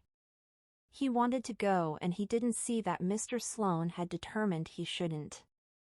I'm afraid I won't be able to, I said. Well, you come, she urged, concentrating on Gatsby. Mr. Sloane murmured something close to her ear. We won't be late if we start now, she insisted aloud. I haven't got a horse, said Gatsby. I used to ride in the army, but I've never bought a horse. I'll have to follow you in my car. Excuse me for just a minute. The rest of us walked out on the porch, where Sloane and the lady began an impassioned conversation aside. My God, I believe the man's coming, said Tom. Doesn't he know she doesn't want him? She says she does want him.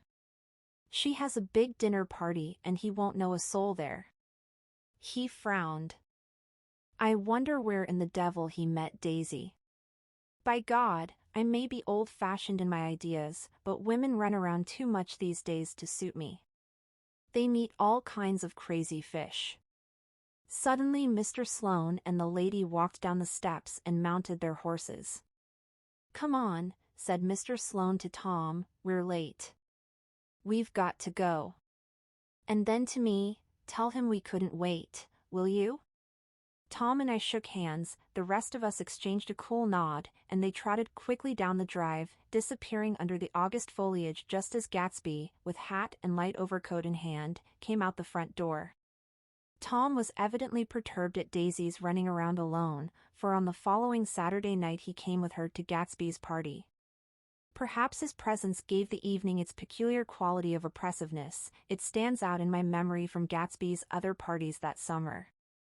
There were the same people, or at least the same sort of people, the same profusion of champagne, the same many-colored, many-keyed commotion, but I felt an unpleasantness in the air, a pervading harshness that hadn't been there before. Or perhaps I had merely grown used to it, grown to accept West Egg as a world complete in itself, with its own standards and its own great figures, second to nothing because it had no consciousness of being so, and now I was looking at it again, through Daisy's eyes. It is invariably saddening to look through new eyes at things upon which you have expended your own powers of adjustment. They arrived at twilight, and, as we strolled out among the sparkling hundreds, Daisy's voice was playing murmurous tricks in her throat. These things excite me so, she whispered. If you want to kiss me any time during the evening, Nick, just let me know and I'll be glad to arrange it for you. Just mention my name. Or present a green card. I'm giving out green, look around, suggested Gatsby. I'm looking around. I'm having a marvelous, you must see the faces of many people you've heard about. Tom's arrogant eyes roamed the crowd. We don't go around very much, he said. In fact, I was just thinking I don't know a soul here. Perhaps you know that lady. Gatsby indicated a gorgeous, scarcely human orchid of a woman who sat in state under a white plum tree. Tom and Daisy stared, with that peculiarly unreal feeling that accompanies the recognition of a hitherto ghostly celebrity of the movies. "She's lovely," said Daisy. "The man bending over her is her director." He took them ceremoniously from group to group, Mrs. Buchanan. "And Mr. Buchanan," after an instant's hesitation he added, "the polo player." "Oh no," objected Tom quickly, "not me." But evidently the sound of it pleased Gatsby, for Tom remained the polo player for the rest of the evening. "I've never met so many celebrities," Daisy exclaimed.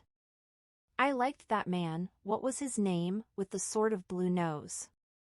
Gatsby identified him, adding that he was a small producer. "Well, I liked him anyhow." "I'd a little rather not be the polo player," said Tom pleasantly. "I'd rather look at all these famous people in oblivion." Daisy and Gatsby danced. I remember being surprised by his graceful, conservative foxtrot. I had never seen him dance before. Then they sauntered over to my house and sat on the steps for half an hour, while at her request I remained watchfully in the garden. "In case there's a fire or a flood," she explained, "or any act of God." Tom appeared from his oblivion as we were sitting down to supper together. "Do you mind if I eat with some people over here?" he said. "A fellow's getting off some funny stuff." "Go ahead," answered Daisy genially, "and if you want to take down any addresses, here's my little gold pencil." She looked around after a moment and told me the girl was common but pretty, and I knew that except for the half hour she'd been alone with Gatsby she wasn't having a good time. We were at a particularly tipsy table.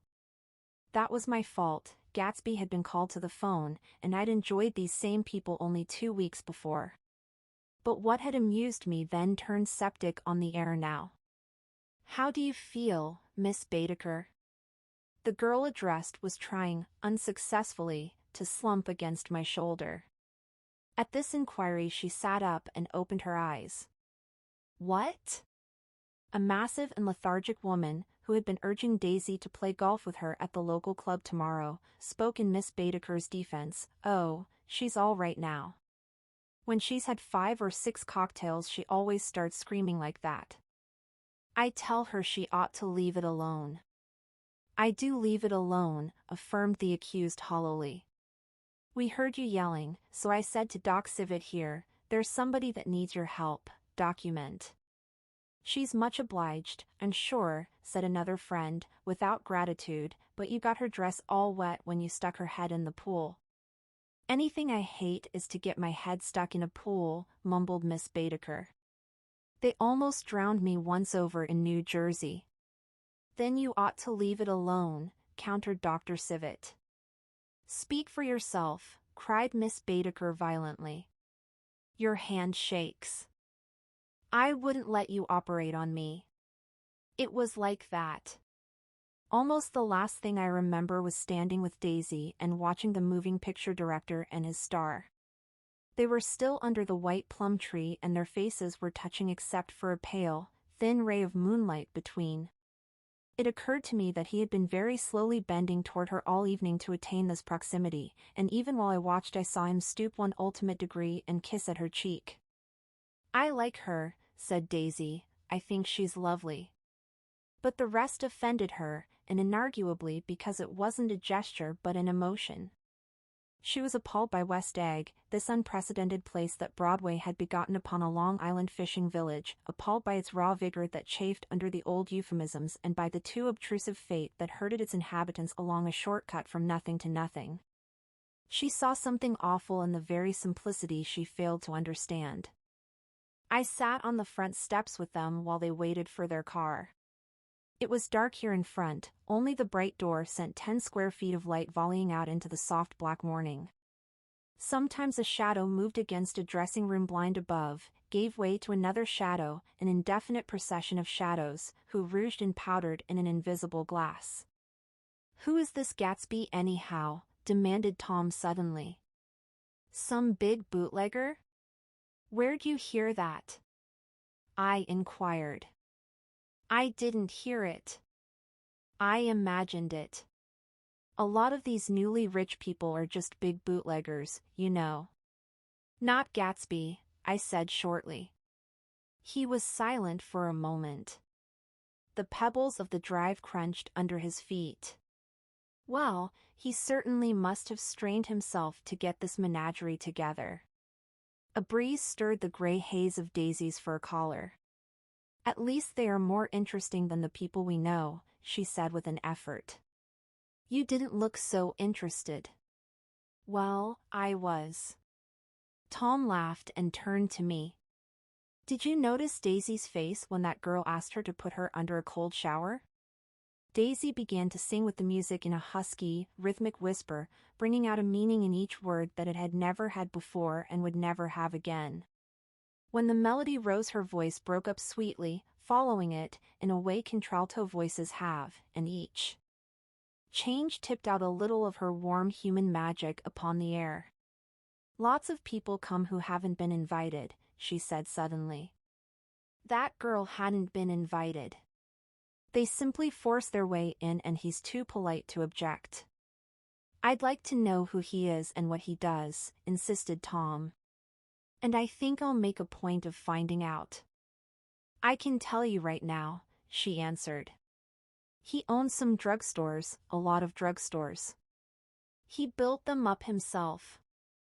The dilatory limousine came rolling up the drive. Good night, Nick, said Daisy. Her glance left me and sought the lighted top of the steps, where 3 o'clock in the morning, a neat, sad little waltz of that year, was drifting out the open door. After all, in the very casualness of Gatsby's party there were romantic possibilities totally absent from her world. What was it up there in the song that seemed to be calling her back inside? What would happen now in the dim, incalculable hours?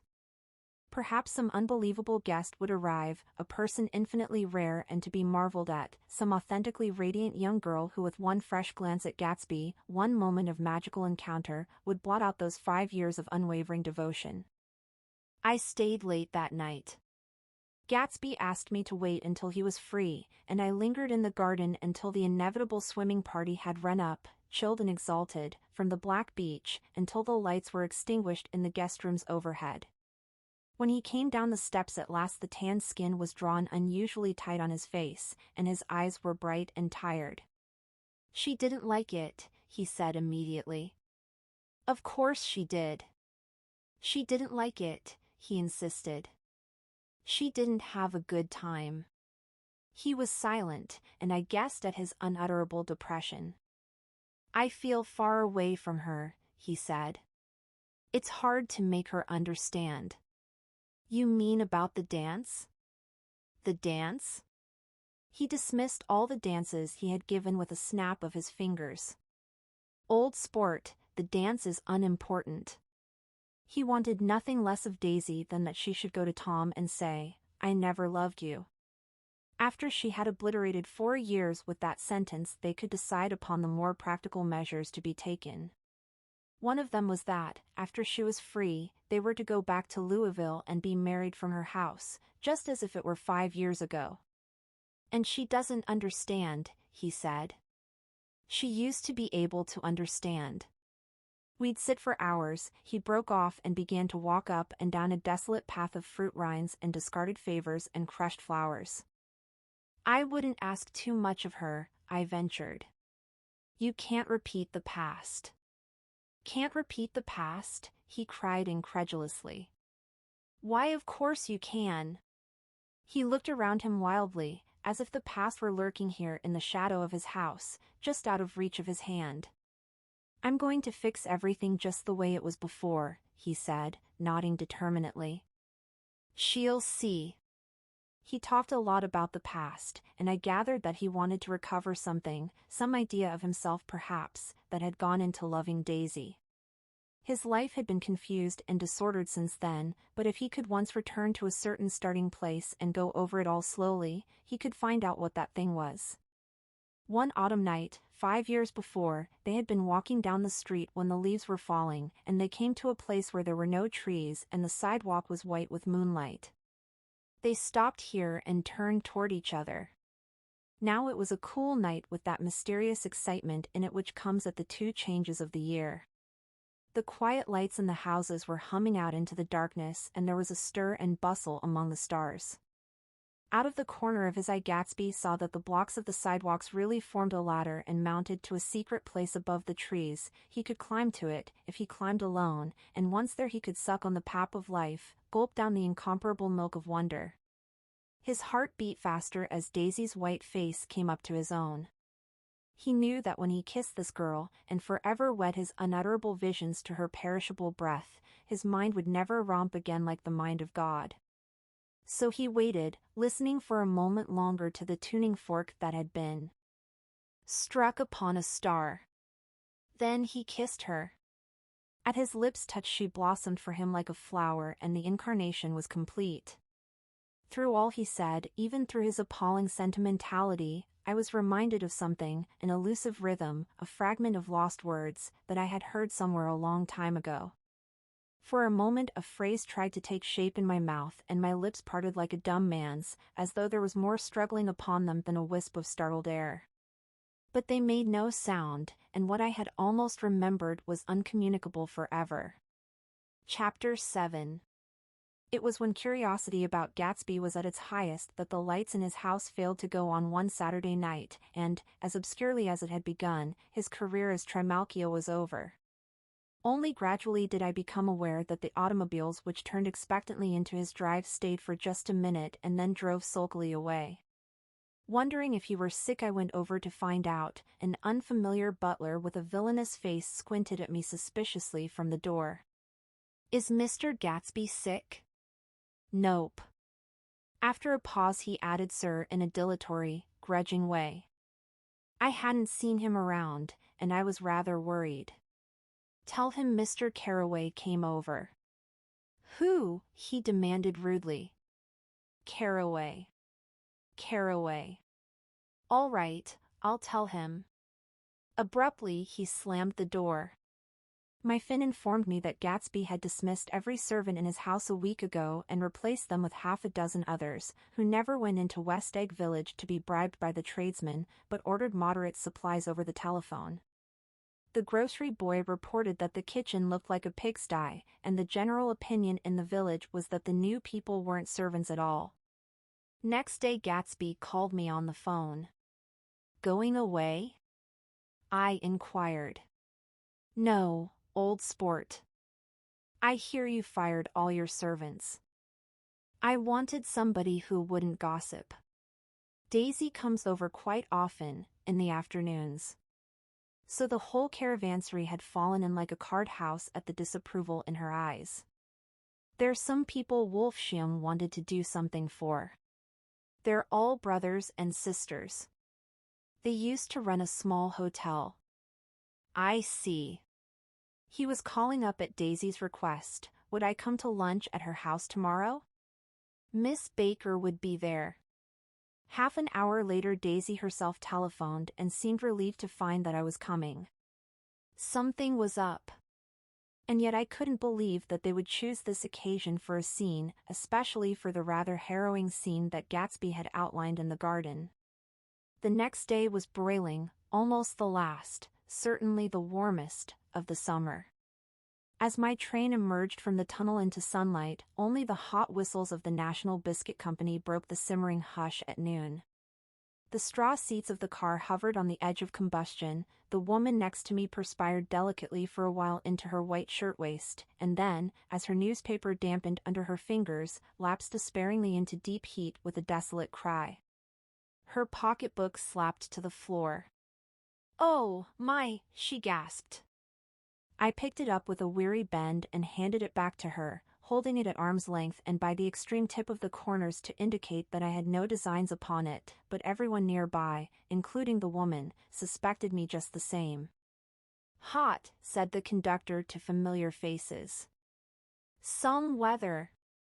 Hot. Hot. Hot. Is it hot enough for you? Is it hot? Is it?" My commutation ticket came back to me with a dark stain from his hand. That anyone should care in this heat, whose flushed lips he kissed, whose head made damp the pajama pocket over his heart. Through the hall of the Buchanan's house blew a faint wind, carrying the sound of the telephone bell out to Gatsby and me as we waited at the door. "The master's body?" roared the butler into the mouthpiece. "I'm sorry, madam, but we can't furnish it, it's far too hot to touch this noon." What he really said was, "Yes. Yes. I'll see." He set down the receiver and came toward us, glistening slightly, to take our stiff straw hats. "Madam expects you in the salon," he cried, needlessly indicating the direction. In this heat every extra gesture was an affront to the common store of life. The room, shadowed well with awnings, was dark and cool. Daisy and Jordan lay upon an enormous couch, like silver idols weighing down their own white dresses against the singing breeze of the fans. "We can't move," they said together. Jordan's fingers, powdered white over their tan, rested for a moment in mine. "And Mr. Thomas Buchanan, the athlete?" I inquired. Simultaneously I heard his voice, gruff, muffled, husky, at the hall telephone.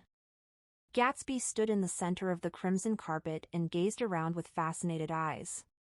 Daisy watched him and laughed, her sweet, exciting laugh. A tiny gust of powder rose from her bosom into the air. "The rumor is," whispered Jordan, "that that's Tom's girl on the telephone." We were silent. The voice in the hall rose high with annoyance. "Very well, then, I won't sell you the car at all. I'm under no obligations to you at all. And as for your bothering me about it at lunchtime, I won't stand that at all." Holding down the receiver, said Daisy cynically. "No, he's not," I assured her. "It's a bona fide deal. I happen to know about it." Tom flung open the door, blocked out its space for a moment with his thick body, and hurried into the room. "Mr. Gatsby." He put out his broad, flat hand with well-concealed dislike. "I'm glad to see you, sir." "Nick." "Make us a cold drink," cried Daisy. As he left the room again, she got up and went over to Gatsby and pulled his face down, kissing him on the mouth. "You know I love you," she murmured. "You forget there's a lady present," said Jordan. Daisy looked around doubtfully. "You kiss Nick too." "What a low, vulgar girl." "I don't care," cried Daisy, and began to clog on the brick fireplace. Then she remembered the heat and sat down guiltily on the couch just as a freshly laundered nurse leading a little girl came into the room. "Blessed precious," she crooned, holding out her arms. "Come to your own mother that loves you." The child, relinquished by the nurse, rushed across the room and rooted shyly into her mother's dress. The blessed precious. "Did mother get powder on your old yellowy hair? Stand up now, and say, how to do." Gatsby and I in turn leaned down and took the small reluctant hand. Afterward he kept looking at the child with surprise. I don't think he had ever really believed in its existence before. "I got dressed before luncheon," said the child, turning eagerly to Daisy. "That's because your mother wanted to show you off." Her face bent into the single wrinkle of the small white neck. "You dream, you. You absolute little dream." "Yes," admitted the child calmly. "Aunt Jordan's got on a white dress too." "How do you like mother's friends?" Daisy turned her around so that she faced Gatsby. "Do you think they're pretty?" "Where's Daddy?" "She doesn't look like her father," explained Daisy. "She looks like me. She's got my hair and shape of the face." Daisy sat back upon the couch. The nurse took a step forward and held out her hand. "Come, Pammy." "Goodbye, sweetheart." With a reluctant backward glance, the well-disciplined child held to her nurse's hand and was pulled out the door, just as Tom came back, preceding 4 gin rickeys that clicked full of ice. Gatsby took up his drink. They certainly look cool, he said, with visible tension. We drank in long, greedy swallows.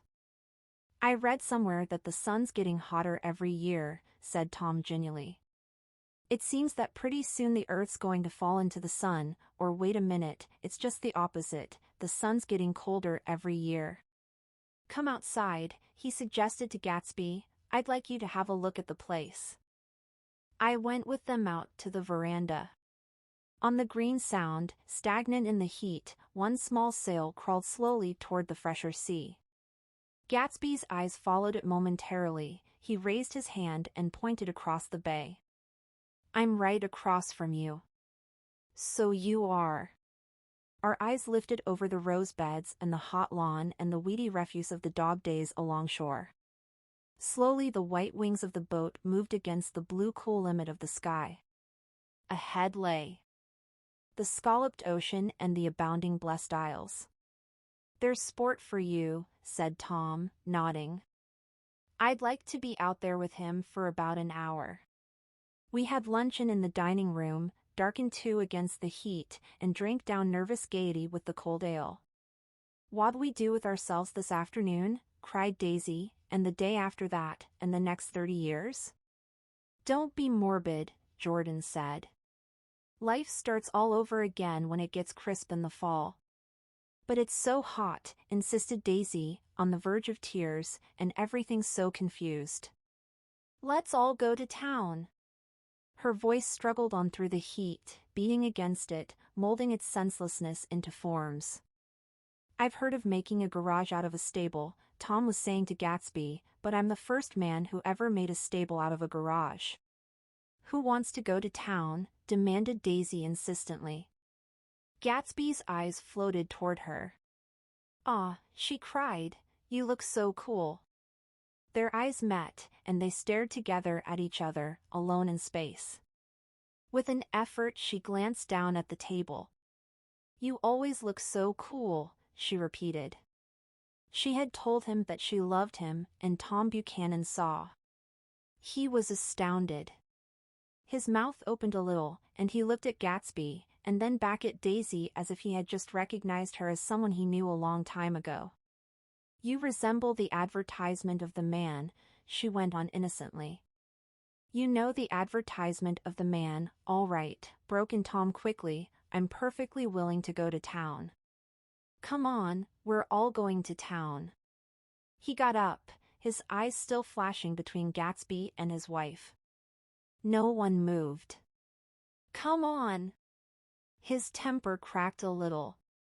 What's the matter, anyhow? If we're going to town, let's start. His hand, trembling with his effort at self-control, bore to his lips the last of his glass of ale.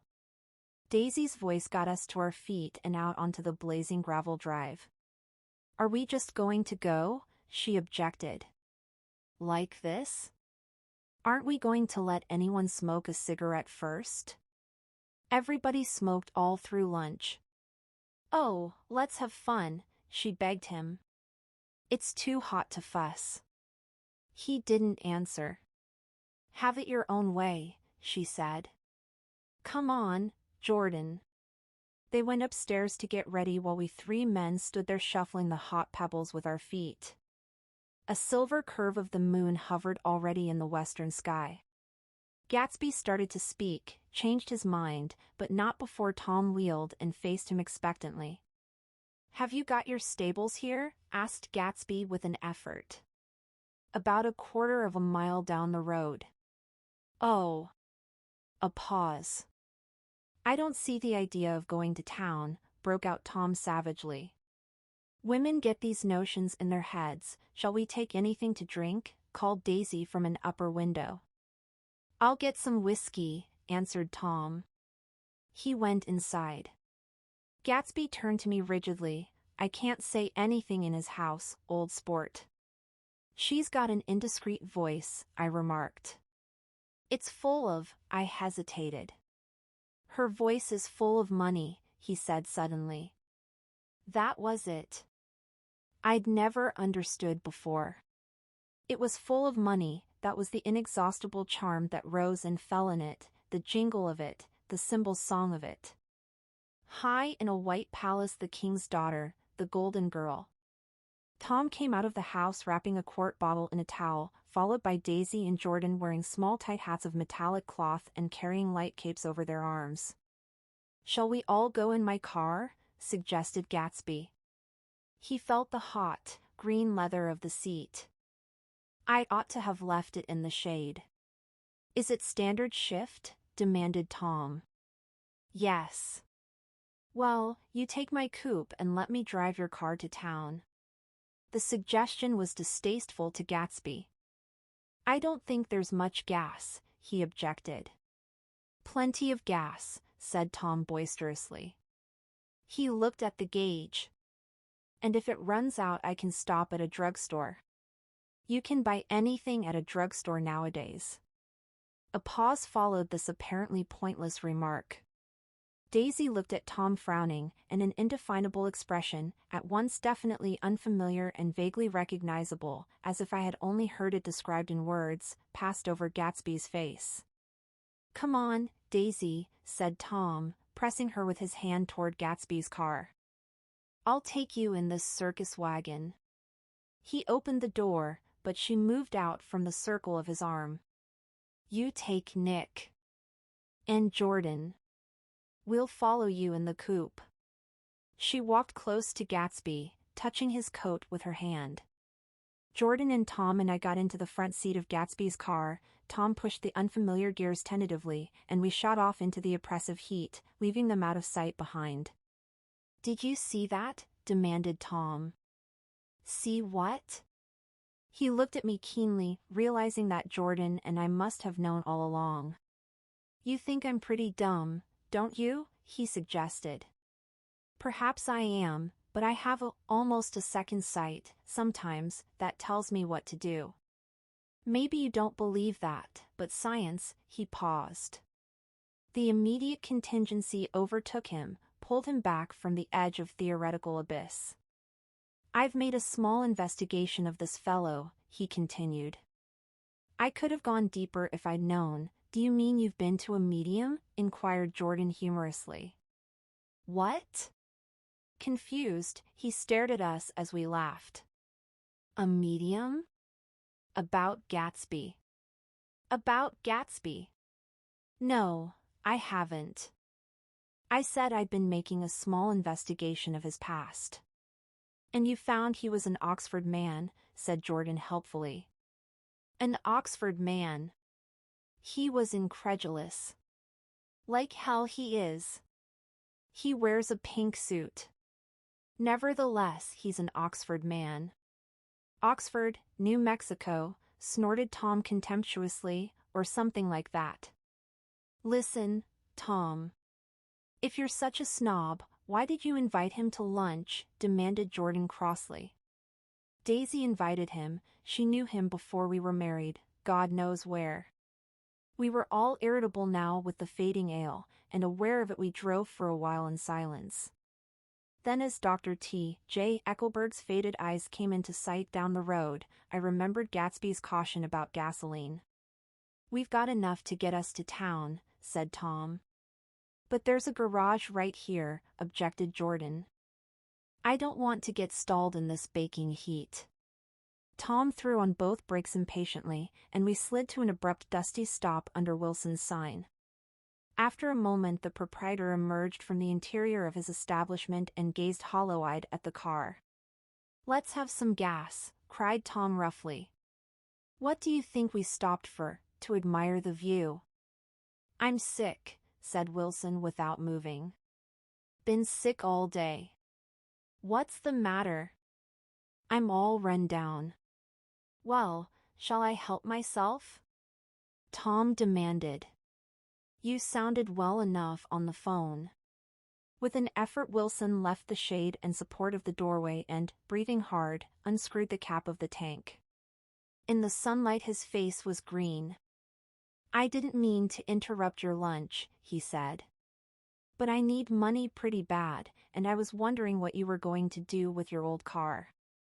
"How do you like this one?" inquired Tom. "I bought it last week." It's a nice yellow one, said Wilson, as he strained at the handle. Like to buy it? Big chance, Wilson smiled faintly. No, but I could make some money on the other. What do you want money for, all of a sudden? I've been here too long. I want to get away. My wife and I want to go west. Your wife does, exclaimed Tom, startled. She's been talking about it for 10 years. He rested for a moment against the pump, shading his eyes. And now she's going whether she wants to or not. I'm going to get her away. The coupe flashed by us with a flurry of dust and the flash of a waving hand. What do I owe you? Demanded Tom harshly. I just got wised up to something funny the last 2 days, remarked Wilson. That's why I want to get away. That's why I've been bothering you about the car. What do I owe you? $20. The relentless beating heat was beginning to confuse me, and I had a bad moment there before I realized that so far his suspicions hadn't alighted on Tom. He had discovered that Myrtle had some sort of life apart from him in another world, and the shock had made him physically sick. I stared at him and then at Tom, who had made a parallel discovery less than an hour before, and it occurred to me that there was no difference between men in intelligence or race, so profound as the difference between the sick and the well. Wilson was so sick that he looked guilty, unforgivably guilty, as if he had just got some poor girl with child. I'll let you have that car, said Tom. I'll send it over. Tomorrow afternoon. That locality was always vaguely disquieting, even in the broad glare of afternoon, and now I turned my head as though I had been warned of something behind. Over the ash heaps the giant eyes of Dr. T. J. Eckelberg kept their vigil, but I perceived, after a moment, that other eyes were regarding us with peculiar intensity from less than 20 feet away. In one of the windows over the garage the curtains had been moved aside a little, and Myrtle Wilson was peering down at the car. So engrossed was she that she had no consciousness of being observed, and one emotion after another crept into her face like objects into a slowly developing picture. Her expression was curiously familiar. It was an expression I had often seen on women's faces, but on Myrtle Wilson's face it seemed purposeless and inexplicable until I realized that her eyes, wide with jealous terror, were fixed not on Tom, but on Jordan Baker, whom she took to be his wife. There is no confusion like the confusion of a simple mind, and as we drove away Tom was feeling the hot whips of panic. His wife and his mistress, until an hour ago secure and inviolate, were slipping precipitately from his control. Instinct made him step on the accelerator with the double purpose of overtaking Daisy and leaving Wilson behind, and we sped along toward Astoria at 50 miles an hour until, among the spidery girders of the elevated, we came in sight of the easygoing blue coupe. Those big movies around 50th Street are cool, suggested Jordan. I love New York on summer afternoons when everyone's away. There's something very sensuous about it, overripe, as if all sorts of funny fruits were going to fall into your hands. The word sensuous had the effect of further disquieting Tom, but before he could invent a protest the coupe came to a stop, and Daisy signaled us to draw up alongside. Where are we going? She cried. How about the movies? It's so hot, she complained. You go. We'll ride around and meet you after. With an effort her wit rose faintly. We'll meet you on some corner. I'll be the man smoking 2 cigarettes. We can't argue about it here, Tom said impatiently, as a truck gave out a cursing whistle behind us. You follow me to the south side of Central Park, in front of the plaza. Several times he turned his head and looked back for their car, and if the traffic delayed them he slowed up until they came into sight. I think he was afraid they would dart down a side street and out of his life forever.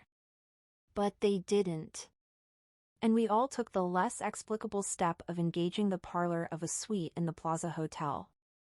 The prolonged and tumultuous argument that ended by herding us into that room eludes me, though I have a sharp physical memory that, in the course of it, my underwear kept climbing like a damp snake around my legs and intermittent beads of sweat raced cool across my back. The notion originated with Daisy's suggestion that we hire 5 bathrooms and take cold baths, and then assumed more tangible form as a place to have a mint julep. Each of us said over and over that it was a crazy idea. We all talked at once to a baffled clerk and thought, or pretended to think, that we were being very funny. The room was large and stifling, and, though it was already 4 o'clock, opening the windows admitted only a gust of hot shrubbery from the park. Daisy went to the mirror and stood with her back to us, fixing her hair. "It's a swell suite," whispered Jordan respectfully, and everyone laughed. "Open another window," commanded Daisy, without turning around. "There aren't any more." "Well, we'd better telephone for an axe. The thing to do is to forget about the heat," said Tom impatiently. "You make it 10 times worse by crabbing about it." He unrolled the bottle of whiskey from the towel and put it on the table. "Why not let her alone, old sport," remarked Gatsby. "You're the one that wanted to come to town." There was a moment of silence. The telephone book slipped from its nail and splashed to the floor, whereupon Jordan whispered, "Excuse me," but this time no one laughed. "I'll pick it up," I offered. "I've got it." Gatsby examined the parted string, muttered in an interested way, and tossed the book on a chair. "That's a great expression of yours, isn't it?" said Tom sharply. "What is?" "All this old sport business. Where'd you pick that up?" "Now see here, Tom," said Daisy, turning around from the mirror, "if you're going to make personal remarks I won't stay here a minute. Call up and order some ice for the mint julep." As Tom took up the receiver, the compressed heat exploded into sound and we were listening to the portentous chords of Mendelssohn's Wedding March from the ballroom below. "Imagine marrying anybody in this heat," cried Jordan dismally. "Still, I was married in the middle of June," Daisy remembered. "Louisville in June." Somebody fainted. "Who was it fainted, Tom?" "Biloxi," he answered shortly. "A man named Biloxi. Blocks Biloxi, and he made boxes, that's a fact, and he was from Biloxi, Tennessee. They carried him into my house," appended Jordan, "because we lived just 2 doors from the church. And he stayed 3 weeks, until Daddy told him he had to get out. The day after he left, Daddy died." After a moment she added, as if she might have sounded irreverent, "There wasn't any connection." "I used to know a Bill Biloxi from Memphis," I remarked. "That was his cousin.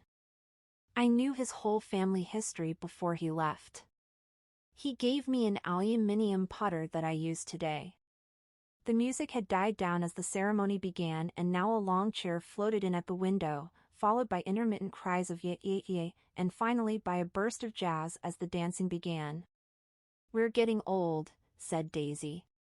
"If we were young we'd rise and dance." "Remember Biloxi," Jordan warned her. "Where'd you know him, Tom?" "Biloxi?" He concentrated with an effort. "I didn't know him. He was a friend of Daisy's." "He was not," she denied. "I'd never seen him before. He came down in the private car." "Well, he said he knew you. He said he was raised in Louisville. Asa Bird brought him around at the last minute and asked if we had room for him." Jordan smiled. "He was probably bumming his way home. He told me he was president of your class at Yale." Tom and I looked at each other blankly. "Biloxi?" "First place, we didn't have any president." Gatsby's foot beat a short, restless tattoo and Tom eyed him suddenly. "By the way, Mr. Gatsby, I understand you're an Oxford man."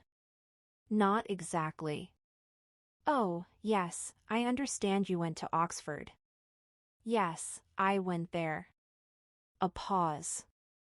Then Tom's voice, incredulous and insulting, "You must have gone there about the time Biloxi went to New Haven." Another pause. A waiter knocked and came in with crushed mint and ice, but the silence was unbroken by his thank you and the soft closing of the door. This tremendous detail was to be cleared up at last. "I told you I went there," said Gatsby. "I heard you, but I'd like to know when." "It was in 1919, I only stayed 5 months. That's why I can't really call myself an Oxford man." Tom glanced around to see if we mirrored his unbelief. But we were all looking at Gatsby.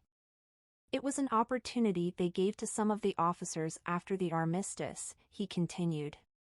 "We could go to any of the universities in England or France." I wanted to get up and slap him on the back. I had one of those renewals of complete faith in him that I'd experienced before. Daisy rose, smiling faintly, and went to the table. "Open the whiskey, Tom," she ordered, "and I'll make you a mint julep. Then you won't seem so stupid to yourself. Look at the mint!" "Wait a minute," snapped Tom. "I want to ask Mr. Gatsby one more question." "Go on," Gatsby said politely. "What kind of a row are you trying to cause in my house anyhow?" They were out in the open at last, and Gatsby was content. "He isn't causing a row." Daisy looked desperately from one to the other. "You're causing a row. Please have a little self-control." "Self-control," repeated Tom incredulously. "I suppose the latest thing is to sit back and let Mr. Nobody from Nowhere make love to your wife." "Well, if that's the idea, you can count me out." Nowadays people begin by sneering at family life and family institutions, and next they'll throw everything overboard and have intermarriage between black and white. Flushed with his impassioned gibberish, he saw himself standing alone on the last barrier of civilization. "We're all white here," murmured Jordan. "I know I'm not very popular. I don't give big parties. I suppose you've got to make your house into a pigsty in order to have any friends in the modern world." Angry as I was, as we all were, I was tempted to laugh whenever he opened his mouth. The transition from libertine to prig was so complete. "I've got something to tell you, old sport," began Gatsby. But Daisy guessed at his intention. "Please don't," she interrupted helplessly. "Please, let's all go home." "Why don't we all go home?" "That's a good idea." I got up. "Come on, Tom. Nobody wants a drink. I want to know what Mr. Gatsby has to tell me." "Your wife doesn't love you," said Gatsby. "She's never loved you." "She loves me." "You must be crazy," exclaimed Tom automatically. Gatsby sprang to his feet, vivid with excitement. "She never loved you, do you hear?" he cried. "She only married you because I was poor and she was tired of waiting for me. It was a terrible mistake, but in her heart she never loved anyone except me." At this point Jordan and I tried to go, but Tom and Gatsby insisted with competitive firmness that we remain, as though neither of them had anything to conceal and it would be a privilege to partake vicariously of their emotions. "Sit down, Daisy." Tom's voice groped unsuccessfully for the paternal note. "What's been going on?" "I want to hear all about it." "I told you what's been going on," said Gatsby. "Going on for 5 years, and you didn't know." Tom turned to Daisy sharply. "You've been seeing this fellow for 5 years?" "Not seeing," said Gatsby. "No, we couldn't meet. But both of us loved each other all that time, old sport, and you didn't know." I used to laugh sometimes, but there was no laughter in his eyes. "To think that you didn't know." "Oh, that's all." Tom tapped his thick fingers together like a clergyman and leaned back in his chair. "You're crazy," he exploded. "I can't speak about what happened 5 years ago, because I didn't know Daisy then, and I'll be damned if I see how you got within a mile of her unless you brought the groceries to the back door. But all the rest of that's a goddamned lie. Daisy loved me when she married me and she loves me now. No, said Gatsby, shaking his head. She does, though. The trouble is that sometimes she gets foolish ideas in her head and doesn't know what she's doing. He nodded sagely. And what's more, I love Daisy too. Once in a while I go off on a spree and make a fool of myself, but I always come back, and in my heart I love her all the time. You're revolting, said Daisy. She turned to me, and her voice, dropping an octave lower, filled the room with thrilling scorn. Do you know why we left Chicago? I'm surprised that they didn't treat you to the story of that little spree. Gatsby walked over and stood beside her. Daisy, that's all over now, he said earnestly. It doesn't matter anymore. Just tell him the truth, that you never loved him and it's all wiped out forever. She looked at him blindly. Why, how could I love him, possibly? You never loved him. She hesitated. Her eyes fell on Jordan and me with a sort of appeal, as though she realized at last what she was doing, and as though she had never, all along, intended doing anything at all. But it was done now. It was too late. I never loved him, she said, with perceptible reluctance. Not at Kapiolani? Demanded Tom suddenly. No, from the ballroom beneath, muffled and suffocating chords were drifting up on hot waves of air. Not that day I carried you down from the punch bowl to keep your shoes dry? There was a husky tenderness in his tone. Daisy? Please don't. Her voice was cold, but the rancor was gone from it. She looked at Gatsby. There, Jay, she said, but her hand as she tried to light a cigarette was trembling. Suddenly she threw the cigarette and the burning match on the carpet. Oh, you want too much, she cried to Gatsby. I love you now, isn't that enough? I can't help what's past. She began to sob helplessly. I did love him once, but I loved you too. Gatsby's eyes opened and closed. You loved me too, he repeated. Even. That's a lie, said Tom savagely. She didn't know you were alive. Why, there's things between Daisy and me that you'll never know, things that neither of us can ever forget. The words seemed to bite physically into Gatsby. I want to speak to Daisy alone, he insisted. She's all excited now, even alone I can't say I never loved Tom, she admitted in a pitiful voice. It wouldn't be true. Of course it wouldn't, agreed Tom. She turned to her husband. As if it mattered to you, she said. Of course it matters. I'm going to take better care of you from now on. You don't understand, said Gatsby, with a touch of panic. You're not going to take care of her anymore. I'm not. Tom opened his eyes wide and laughed. He could afford to control himself now. Why's that? Daisy's leaving you. Nonsense. I am, though, she said with a visible effort. She's not leaving me.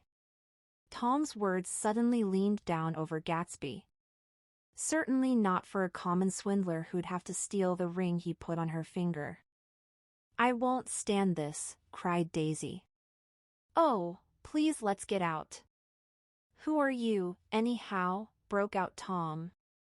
You're one of that bunch that hangs around with Meyer Wolfsham, that much I happen to know.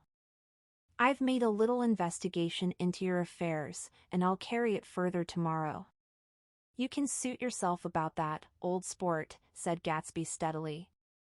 I found out what your drugstores were. He turned to us and spoke rapidly. He and this Wolfsham bought up a lot of side street drugstores here and in Chicago and sold grain alcohol over the counter.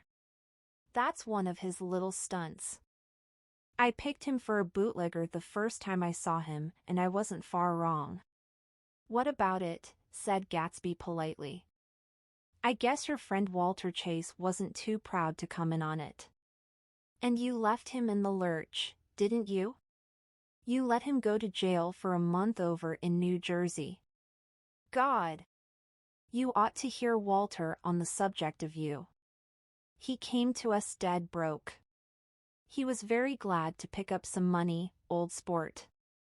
Don't you call me old sport, cried Tom. Gatsby said nothing. Walter could have you up on the betting laws too, but Wolfsham scared him into shutting his mouth. That unfamiliar yet recognizable look was back again in Gatsby's face. That drugstore business was just small change, continued Tom slowly, but you've got something on now that Walter's afraid to tell me about.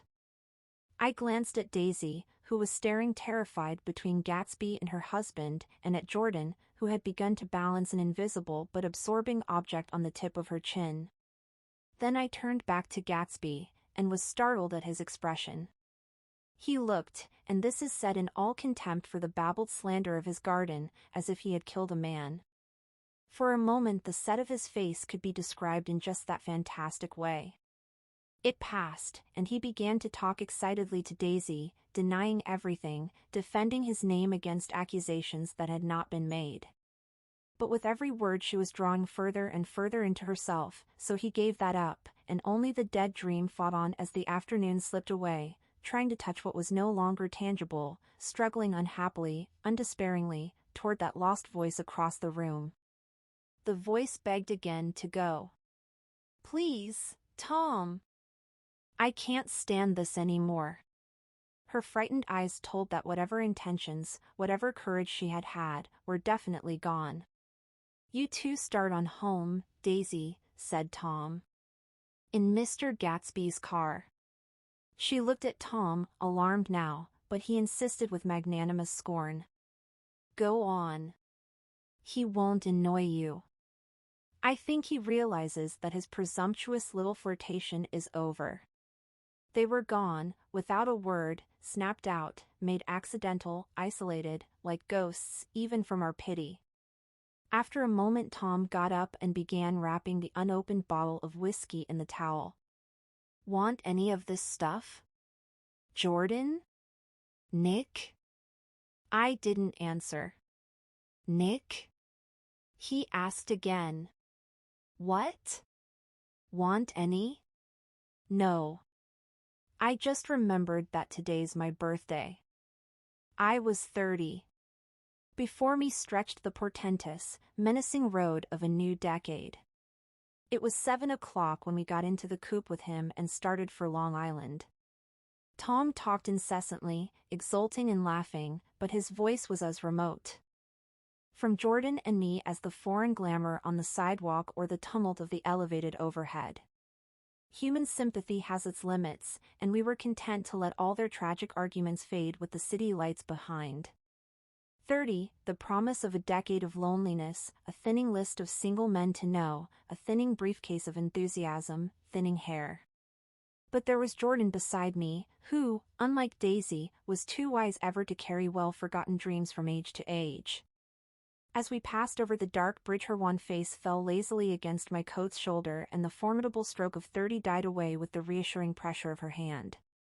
So we drove on toward death through the cooling twilight. The young Greek, Michaelis, who ran the coffee joint beside the ash heaps was the principal witness at the inquest. He had slept through the heat until after 5, when he strolled over to the garage and found George Wilson sick in his office, really sick, pale as his own pale hair and shaking all over. Michaelis advised him to go to bed, but Wilson refused, saying that he'd miss a lot of business if he did. While his neighbor was trying to persuade him, a violent racket broke out overhead. I've got my wife locked in up there, explained Wilson calmly. She's going to stay there till the day after tomorrow, and then we're going to move away. Michaelis was astonished. They had been neighbors for 4 years, and Wilson had never seemed faintly capable of such a statement. Generally he was one of these worn-out men. When he wasn't working, he sat on a chair in the doorway and stared at the people and the cars that passed along the road. When anyone spoke to him he invariably laughed in an agreeable, colorless way. He was his wife's man and not his own. So naturally Michaelis tried to find out what had happened, but Wilson wouldn't say a word. Instead he began to throw curious, suspicious glances at his visitor and ask him what he'd been doing at certain times on certain days. Just as the latter was getting uneasy, some workmen came past the door bound for his restaurant, and Michaelis took the opportunity to get away, intending to come back later. But he didn't. He supposed he forgot to, that's all. When he came outside again, a little after 7, he was reminded of the conversation because he heard Mrs. Wilson's voice, loud and scolding, downstairs in the garage. "Beat me," he heard her cry. "Throw me down and beat me, you dirty little coward." A moment later she rushed out into the dusk, waving her hands and shouting. Before he could move from his door the business was over. The death car, as the newspapers called it, didn't stop. It came out of the gathering darkness, wavered tragically for a moment, and then disappeared around the next bend. Mavro Michaelis wasn't even sure of its color. He told the first policeman that it was light green. The other car, the one going toward New York, came to rest 100 yards beyond, and its driver hurried back to where Myrtle Wilson, her life violently extinguished, knelt in the road and mingled her thick dark blood with the dust. Michaelis and this man reached her first, but when they had torn open her shirtwaist, still damp with perspiration, they saw that her left breast was swinging loose like a flap, and there was no need to listen for the heart beneath. The mouth was wide open and ripped a little at the corners, as though she had choked a little in giving up the tremendous vitality she had stored so long. We saw the 3 or 4 automobiles and the crowd when we were still some distance away. "Wreck," said Tom. "That's good. Wilson'll have a little business at last." He slowed down, but still without any intention of stopping, until, as we came nearer, the hushed, intent faces of the people at the garage door made him automatically put on the brakes. "We'll take a look," he said doubtfully, "just a look." I became aware now of a hollow, wailing sound which issued incessantly from the garage, a sound which as we got out of the coupe and walked toward the door resolved itself into the words "Oh, my God," uttered over and over in a gasping moan. "There's some bad trouble here," said Tom excitedly. He reached up on tiptoes and peered over a circle of heads into the garage, which was lit only by a yellow light in a swinging metal basket overhead. Then he made a harsh sound in his throat, and with a violent thrusting movement of his powerful arms pushed his way through. The circle closed up again with a running murmur of expostulation. It was a minute before I could see anything at all. Then new arrivals deranged the line, and Jordan and I were pushed suddenly inside. Myrtle Wilson's body, wrapped in a blanket, and then in another blanket, as though she suffered from a chill in the hot night, lay on a work table by the wall, and Tom, with his back to us, was bending over it, motionless. Next to him stood a motorcycle policeman taking down names with much sweat and correction in a little book. At first I couldn't find the source of the high, groaning words that echoed clamorously through the bare garage. Then I saw Wilson standing on the raised threshold of his office, swaying back and forth and holding to the doorposts with both hands. Some man was talking to him in a low voice and attempting, from time to time, to lay a hand on his shoulder, but Wilson neither heard nor saw. His eyes would drop slowly from the swinging light to the laden table by the wall, and then jerk back to the light again, and he gave out incessantly his high, horrible call, "Oh, my God! Oh, my God! Oh, God! Oh, my God!" Presently Tom lifted his head with a jerk and, after staring around the garage with glazed eyes, addressed a mumbled incoherent remark to the policeman. "MAV," the policeman was saying. "Oh, no, R," corrected the man. "MAVRO, listen to me," muttered Tom fiercely. "R," said the policeman. "Oh, G." He looked up as Tom's broad hand fell sharply on his shoulder. "What you want, fella? What happened, that's what I want to know." "Auto hit her. Instantly killed." "Instantly killed," repeated Tom, staring. "She ran out in a road. Son of a bitch didn't even stop us car." "There was 2 cars," said Michaelis, "one coming, one going, see?" Going where? Asked the policeman keenly. One going each way. Well, his hand rose toward the blankets but stopped halfway and fell to his side. She ran out there and the one coming from New York knocked right into her, going 30 or 40 miles an hour. What's the name of this place here? Demanded the officer. Hasn't got any name. A pale, well-dressed Negro stepped near. It was a yellow car, he said, big yellow car. New. See the accident? Asked the policeman. No, but the car passed me down the road, going faster than 40. Going 50, 60. Come here and let's have your name. Look out now. I want to get his name. Some words of this conversation must have reached Wilson, swaying in the office door, for suddenly a new theme found voice among his grasping cries. You don't have to tell me what kind of car it was. I know what kind of car it was. Watching Tom, I saw the wad of muscle back of his shoulder tighten under his coat. He walked quickly over to Wilson and, standing in front of him, seized him firmly by the upper arms. You've got to pull yourself together, he said with soothing gruffness. Wilson's eyes fell upon Tom. He started up on his tiptoes and then would have collapsed to his knees had not Tom held him upright. Listen, said Tom, shaking him a little. I just got here a minute ago, from New York. I was bringing you that coupe we've been talking about. That yellow car I was driving this afternoon wasn't mine, do you hear? I haven't seen it all afternoon. Only the Negro and I were near enough to hear what he said, but the policeman caught something in the tone and looked over with truculent eyes. What's all that? He demanded. I'm a friend of his. Tom turned his head but kept his hands firm on Wilson's body.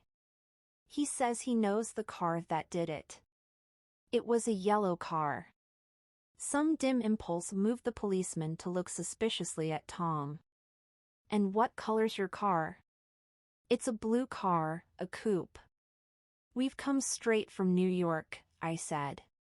Someone who had been driving a little behind us confirmed this, and the policeman turned away. Now, if you'll let me have that name again correct, picking up Wilson like a doll, Tom carried him into the office, set him down in a chair, and came back. If somebody'll come here and sit with him, he snapped authoritatively. He watched while the two men standing closest glanced at each other and went unwillingly into the room. Then Tom shut the door on them and came down the single step, his eyes avoiding the table. As he passed close to me he whispered, "Let's get out." Self-consciously, with his authoritative arms breaking the way, we pushed through the still-gathering crowd, passing a hurried doctor, case in hand, who had been sent for in Wild Hope half an hour ago. Tom drove slowly until we were beyond the bend, then his foot came down hard, and the coupe raced along through the night. In a little while I heard a low husky sob, and saw that the tears were overflowing down his face. "The goddamned coward," he whimpered. He didn't even stop his car. The Buchanan's house floated suddenly toward us through the dark rustling trees. Tom stopped beside the porch and looked up at the second floor, where two windows bloomed with light among the vines. "Daisy's home," he said. As we got out of the car he glanced at me and frowned slightly. "I ought to have dropped you in West Egg, Nick. There's nothing we can do tonight."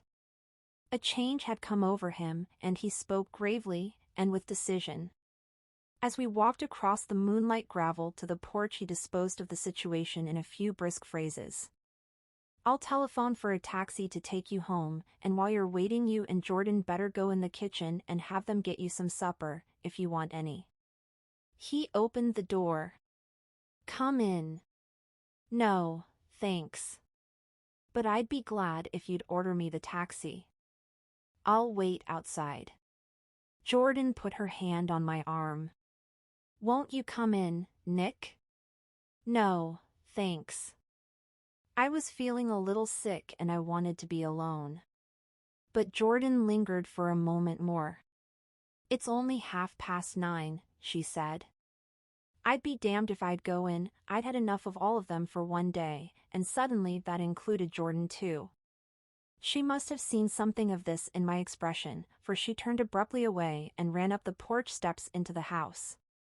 I sat down for a few minutes with my head in my hands, until I heard the phone taken up inside and the butler's voice calling a taxi. Then I walked slowly down the drive away from the house, intending to wait by the gate.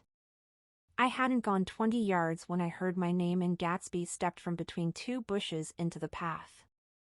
I must have felt pretty weird by that time, because I could think of nothing except the luminosity of his pink suit under the moon. "What are you doing?" I inquired. "Just standing here, old sport." Somehow, that seemed a despicable occupation. For all I knew he was going to rob the house in a moment, I wouldn't have been surprised to see sinister faces, the faces of Wolfsham's people, behind him in the dark shrubbery. "Did you see any trouble on the road?" he asked after a minute. "Yes." He hesitated. "Was she killed?" "Yes." "I thought so. I told Daisy I thought so. It's better that the shock should all come at once. She stood it pretty well." He spoke as if Daisy's reaction was the only thing that mattered. "I got to West Egg by a side road," he went on, "and left the car in my garage. I don't think anybody saw us, but of course I can't be sure." I disliked him so much by this time that I didn't find it necessary to tell him he was wrong. "Who was the woman?" he inquired. "Her name was Wilson. Her husband owns the garage." "How the devil did it happen?" "Well, I tried to swing the wheel," he broke off, and suddenly I guessed at the truth. "Was Daisy driving?" "Yes," he said after a moment, "but of course I'll say I was. You see, when we left New York she was very nervous and she thought it would steady her to drive, and this woman rushed out at us just as we were passing a car coming the other way. It all happened in a minute, but it seemed to me that she wanted to speak to us, thought we were somebody she knew. Well, first Daisy turned away from the woman toward the other car, and then she lost her nerve and turned back. The second my hand reached the wheel I felt the shock. It must have killed her instantly. It ripped her open. Don't tell me, old sport." He winced. "Anyhow, Daisy stepped on it. I tried to make her stop, but she couldn't, so I pulled on the emergency brake. Then she fell over into my lap and I drove on." "She'll be all right tomorrow," he said presently. "I'm just going to wait here and see if he tries to bother her about that unpleasantness this afternoon. She's locked herself into her room, and if he tries any brutality she's going to turn the light out and on again." "He won't touch her," I said. "He's not thinking about her." "I don't trust him, old sport." "How long are you going to wait?" "All night, if necessary. Anyhow, till they all go to bed." A new point of view occurred to me. Suppose Tom found out that Daisy had been driving. He might think he saw a connection in it, he might think anything. I looked at the house. There were 2 or 3 bright windows downstairs and the pink glow from Daisy's room on the ground floor. "You wait here," I said. "I'll see if there's any sign of a commotion." I walked back along the border of the lawn, traversed the gravel softly, and tiptoed up the veranda steps. The drawing room curtains were open, and I saw that the room was empty. Crossing the porch where we had dined that June night 3 months before, I came to a small rectangle of light which I guessed was the pantry window. The blind was drawn, but I found a rift at the sill. Daisy and Tom were sitting opposite each other at the kitchen table, with a plate of cold fried chicken between them and 2 bottles of ale. He was talking intently across the table at her, and in his earnestness his hand had fallen upon and covered her own. Once in a while she looked up at him and nodded in agreement. They weren't happy, and neither of them had touched the chicken or the ale, and yet they weren't unhappy either. There was an unmistakable air of natural intimacy about the picture, and anybody would have said that they were conspiring together. As I tiptoed from the porch, I heard my taxi feeling its way along the dark road toward the house. Gatsby was waiting where I had left him in the drive. "Is it all quiet up there?" he asked anxiously. "Yes, it's all quiet." I hesitated. "You'd better come home and get some sleep." He shook his head. "I want to wait here till Daisy goes to bed." "Good night, old sport." He put his hands in his coat pockets and turned back eagerly to his scrutiny of the house, as though my presence marred the sacredness of the vigil. So I walked away and left him standing there in the moonlight, watching over nothing. Chapter 8. I couldn't sleep all night. A foghorn was groaning incessantly on the sound, and I tossed half-sick between grotesque reality and savage, frightening dreams. Toward dawn I heard a taxi go up Gatsby's drive, and immediately I jumped out of bed and began to dress. I felt that I had something to tell him, something to warn him about, and morning would be too late. Crossing his lawn, I saw that his front door was still open and he was leaning against a table in the hall, heavy with dejection or sleep. "Nothing happened," he said wanly. I waited, and about 4 o'clock she came to the window and stood there for a minute and then turned out the light. His house had never seemed so enormous to me as it did that night when we hunted through the great rooms for cigarettes. We pushed aside curtains that were like pavilions, and felt over innumerable feet of dark wall for electric light switches. Once I tumbled with a sort of splash upon the keys of a ghostly piano. There was an inexplicable amount of dust everywhere, and the rooms were musty, as though they hadn't been aired for many days. I found the humidor on an unfamiliar table, with 2 stale, dry cigarettes inside. Throwing open the French windows of the drawing room, we sat smoking out into the darkness. "You ought to go away," I said. "It's pretty certain they'll trace your car. Go away now, old sport. Go to Atlantic City for a week, or up to Montreal." He wouldn't consider it. He couldn't possibly leave Daisy until he knew what she was going to do. He was clutching at some last hope and I couldn't bear to shake him free. It was this night that he told me the strange story of his youth with Dan Cody, told it to me because Jay Gatsby had broken up like glass against Tom's hard malice, and the long secret extravaganza was played out. I think that he would have acknowledged anything now, without reserve, but he wanted to talk about Daisy. She was the first nice girl he had ever known. In various unrevealed capacities he had come in contact with such people, but always with indiscernible barbed wire between. He found her excitingly desirable. He went to her house, at first with other officers from Camp Taylor, then alone. It amazed him, he had never been in such a beautiful house before. But what gave it an air of breathless intensity was that Daisy lived there. It was as casual a thing to her as his tent out at camp was to him. There was a ripe mystery about it, a hint of bedrooms upstairs more beautiful and cool than other bedrooms, of gay and radiant activities taking place through its corridors, and of romances that were not musty and laid away already in lavender but fresh and breathing and redolent of this year's shining motor cars, and of dances whose flowers were scarcely withered. It excited him, too, that many men had already loved Daisy. It increased her value in his eyes. He felt their presence all about the house, pervading the air with the shades and echoes of still vibrant emotions. But he knew that he was in Daisy's house by a colossal accident. However glorious might be his future as Jay Gatsby, he was at present a penniless young man without a past, and at any moment the invisible cloak of his uniform might slip from his shoulders. So he made the most of his time. He took what he could get, ravenously and unscrupulously. Eventually he took Daisy one still October night, took her because he had no real right to touch her hand. He might have despised himself, for he had certainly taken her under false pretenses. I don't mean that he had traded on his phantom millions, but he had deliberately given Daisy a sense of security. He let her believe that he was a person from much the same strata as herself, that he was fully able to take care of her. As a matter of fact, he had no such facilities, he had no comfortable family standing behind him, and he was liable at the whim of an impersonal government to be blown anywhere about the world. But he didn't despise himself, and it didn't turn out as he had imagined. He had intended, probably, to take what he could and go, but now he found that he had committed himself to the following of a grail. He knew that Daisy was extraordinary, but he didn't realize just how extraordinary a nice girl could be. She vanished into her rich house, into her rich, full life, leaving Gatsby nothing. He felt married to her, that was all.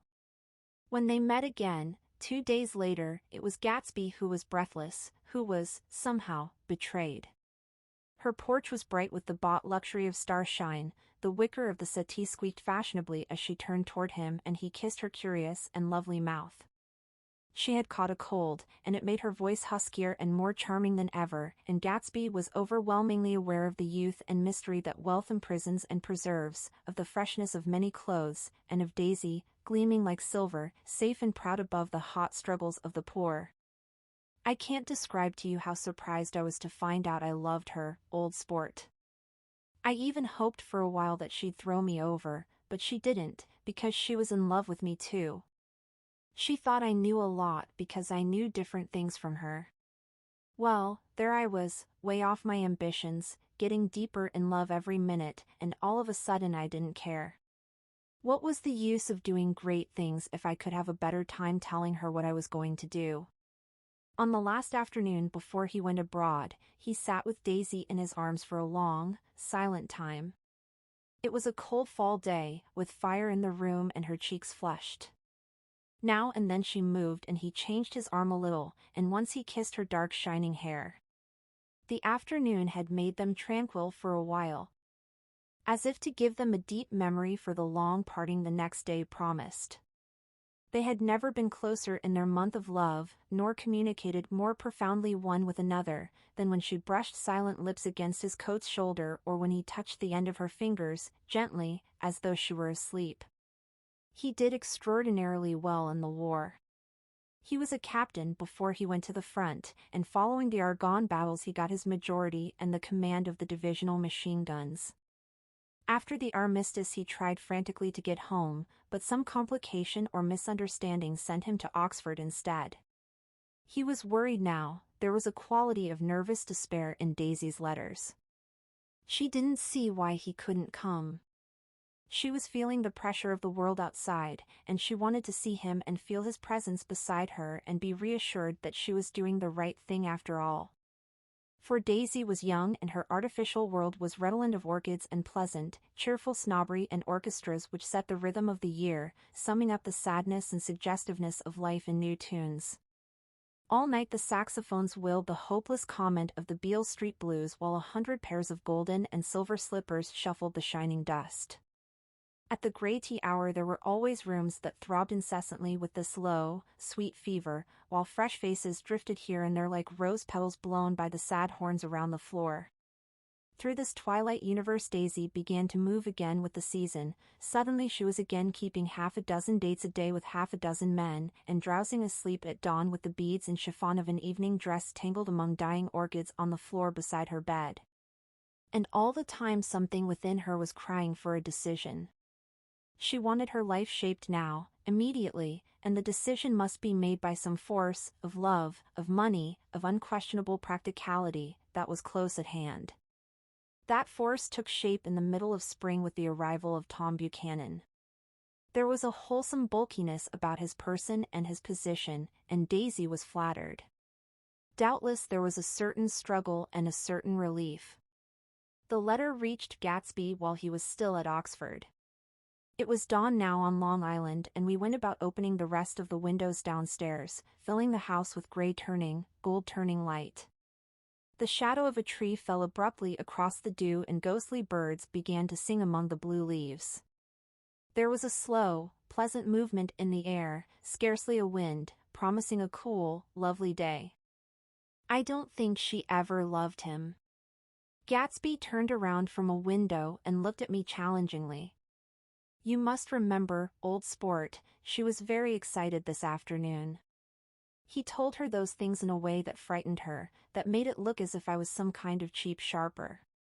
And the result was she hardly knew what she was saying. He sat down gloomily. Of course she might have loved him just for a minute, when they were first married, and loved me more even then, do you see? Suddenly he came out with a curious remark.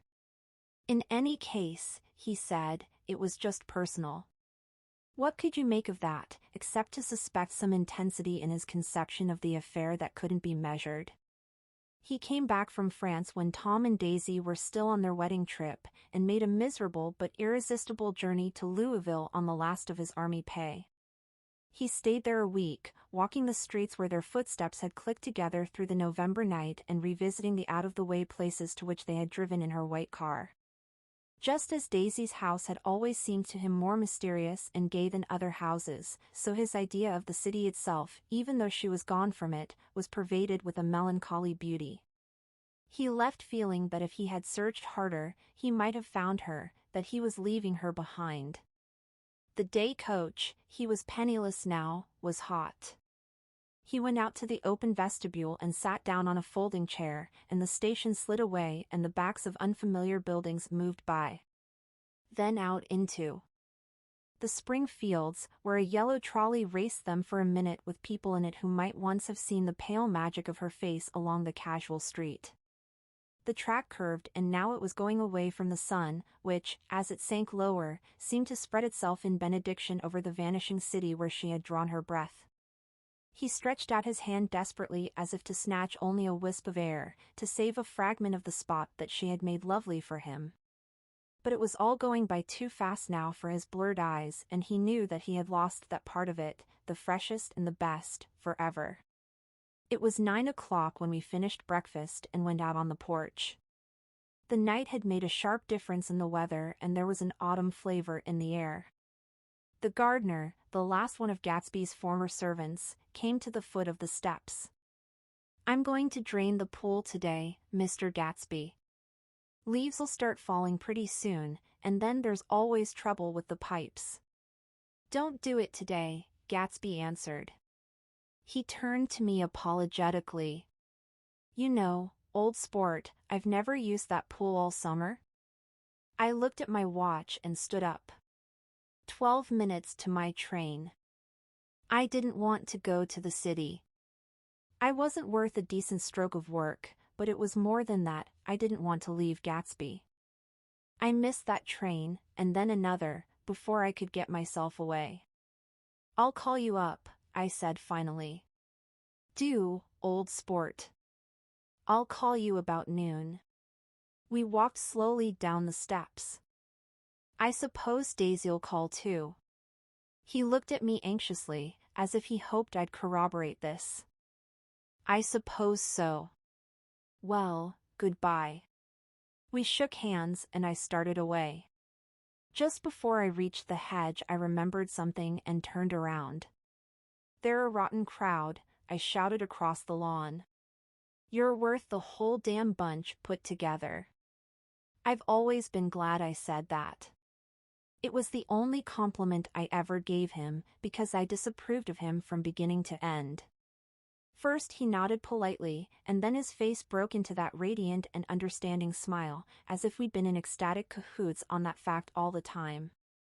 His gorgeous pink rag of a suit made a bright spot of color against the white steps, and I thought of the night when I first came to his ancestral home, 3 months before. The lawn and drive had been crowded with the faces of those who guessed at his corruption, and he had stood on those steps, concealing his incorruptible dream as he waved them goodbye. I thanked him for his hospitality. We were always thanking him for that, I and the others. Goodbye, I called. I enjoyed breakfast, Gatsby. Up in the city, I tried for a while to list the quotations on an interminable amount of stock, then I fell asleep in my swivel chair. Just before noon the phone woke me, and I started up with sweat breaking out on my forehead. It was Jordan Baker. She often called me up at this hour because the uncertainty of her own movements between hotels and clubs and private houses made her hard to find in any other way. Usually her voice came over the wire as something fresh and cool, as if a divot from a green golf links had come sailing in at the office window, but this morning it seemed harsh and dry.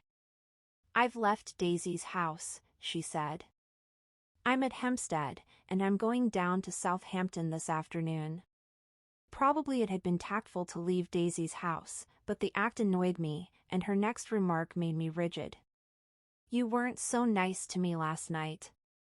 How could it have mattered then? Silence for a moment. Then, however, I want to see you. I want to see you, too. Suppose I don't go to Southampton and come into town this afternoon? No, I don't think this afternoon. Very well. It's impossible this afternoon. We talked like that for a while, and then abruptly we weren't talking any longer. I don't know which of us hung up with a sharp click, but I know I didn't care. I couldn't have talked to her across a tea table that day if I never talked to her again in this world. I called Gatsby's house a few minutes later, but the line was busy. I tried 4 times. Finally, an exasperated central told me the wire was being kept open for long distance from Detroit. Taking out my timetable, I drew a small circle around the 3:50 train. Then I leaned back in my chair and tried to think. It was just noon. When I passed the ash heaps on the train that morning, I had crossed deliberately to the other side of the car. I supposed there'd be a curious crowd around there all day with little boys searching for dark spots in the dust, and some garrulous man telling over and over what had happened, until it became less and less real even to him and he could tell it no longer, and Myrtle Wilson's tragic achievement was forgotten. Now I want to go back a little and tell what happened at the garage after we left there the night before. They had difficulty in locating the sister, Catherine. She must have broken her rule against drinking that night, for when she arrived she was stupid with liquor and unable to understand that the ambulance had already gone to Flushing. When they convinced her of this, she immediately fainted, as if that was the intolerable part of the affair. Someone, kind or curious, took her in his car and drove her in the wake of her sister's body. Until long after midnight, a changing crowd lapped up against the front of the garage, while George Wilson rocked himself back and forth on the couch inside. For a while the door of the office was open, and everyone who came into the garage glanced irresistibly through it. Finally someone said it was a shame, and closed the door. Michaelis and several other men were with him, first 4 or 5 men, later 2 or 3 men. Still later Michaelis had to ask the last stranger to wait there 15 minutes longer, while he went back to his own place and made a pot of coffee. After that, he stayed there alone with Wilson until dawn. About 3 o'clock the quality of Wilson's incoherent muttering changed, he grew quieter and began to talk about the yellow car. He announced that he had a way of finding out whom the yellow car belonged to, and then he blurted out that a couple of months ago his wife had come from the city with her face bruised and her nose swollen. But when he heard himself say this, he flinched and began to cry, "Oh, my God," again in his groaning voice.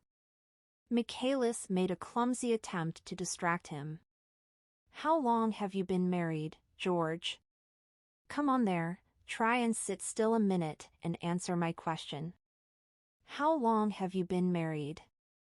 12 years. Ever had any children? Come on, George, sit still, I asked you a question. Did you ever have any children? The hard brown beetles kept thudding against the dull light, and whenever Michaelis heard a car go tearing along the road outside it sounded to him like the car that hadn't stopped a few hours before. He didn't like to go into the garage, because the workbench was stained where the body had been lying, so he moved uncomfortably around the office. He knew every object in it before morning, and from time to time sat down beside Wilson trying to keep him more quiet.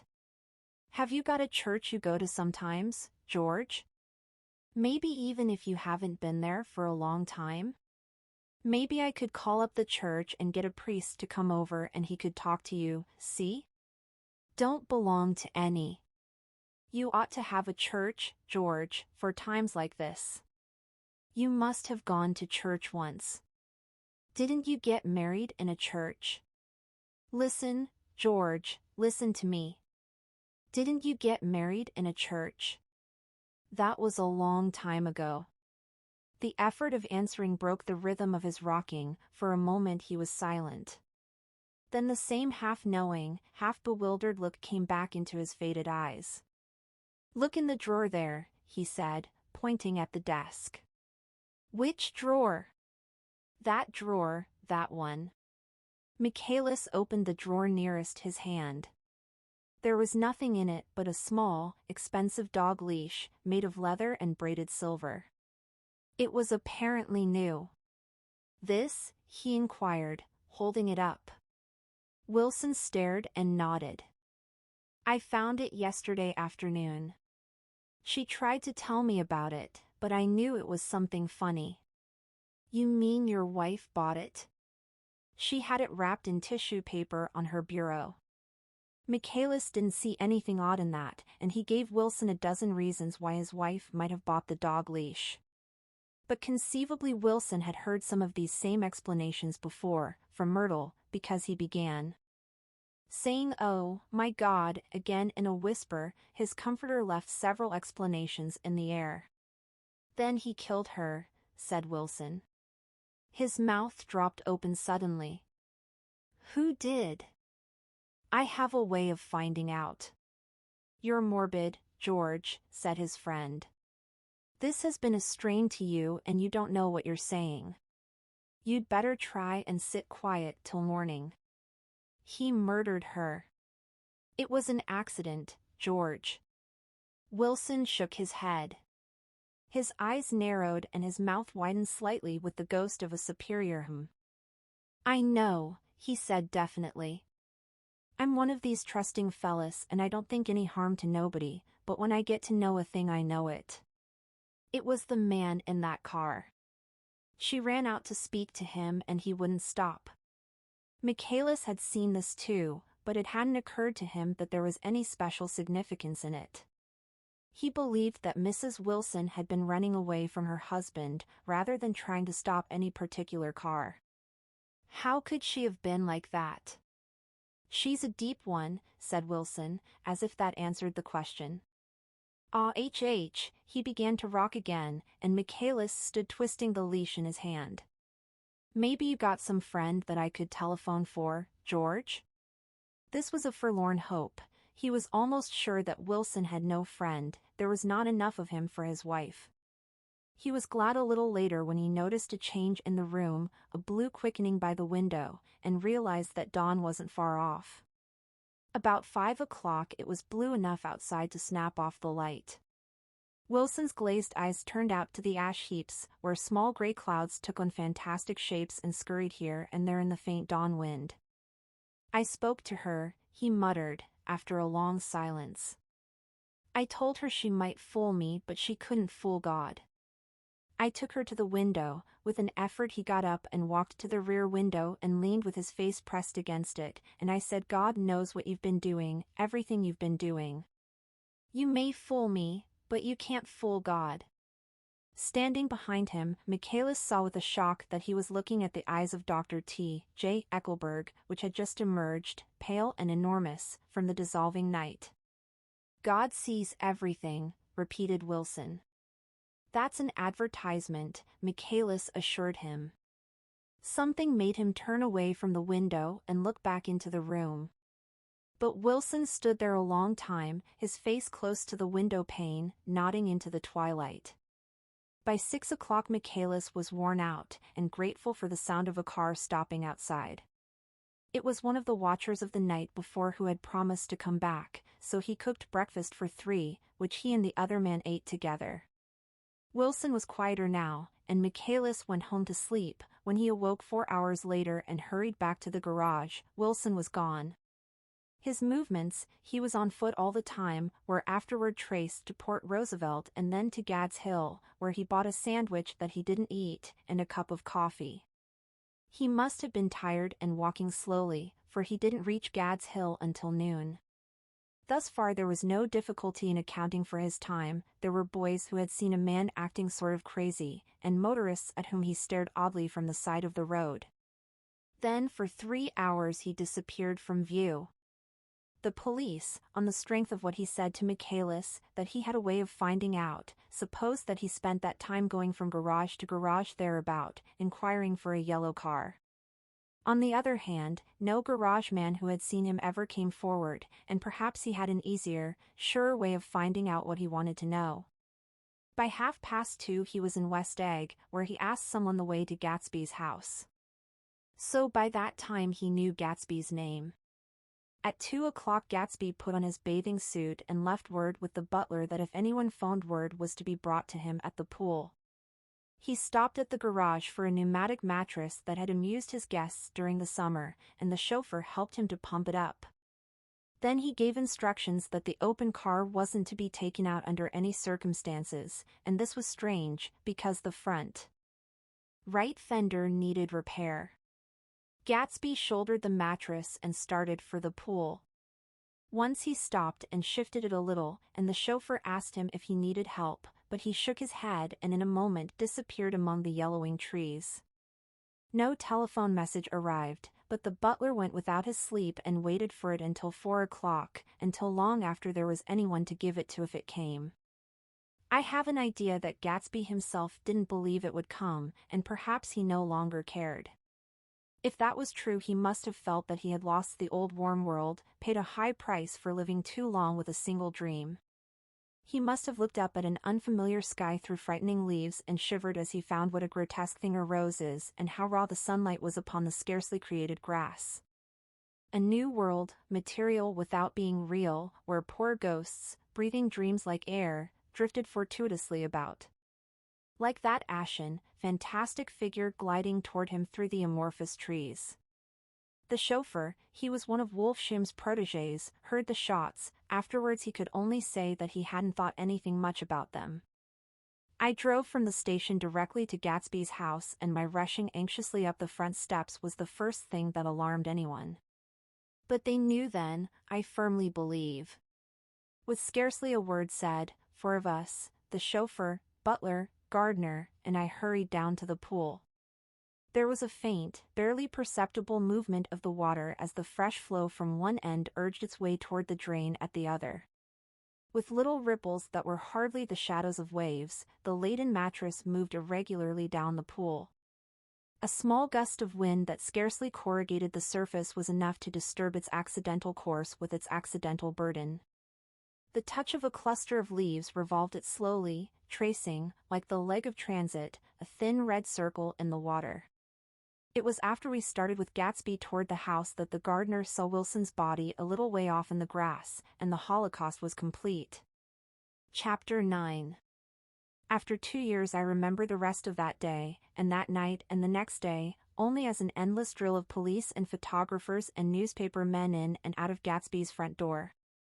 A rope stretched across the main gate and a policeman by it kept out the curious, but little boys soon discovered that they could enter through my yard, and there were always a few of them clustered open-mouthed about the pool. Someone with a positive manner, perhaps a detective, used the expression madman as he bent over Wilson's body that afternoon, and the adventitious authority of his voice set the key for the newspaper reports next morning. Most of those reports were a nightmare, grotesque, circumstantial, eager, and untrue. When Michaelis's testimony at the inquest brought to light Wilson's suspicions of his wife, I thought the whole tale would shortly be served up in racy pasquinade, but Catherine, who might have said anything, didn't say a word.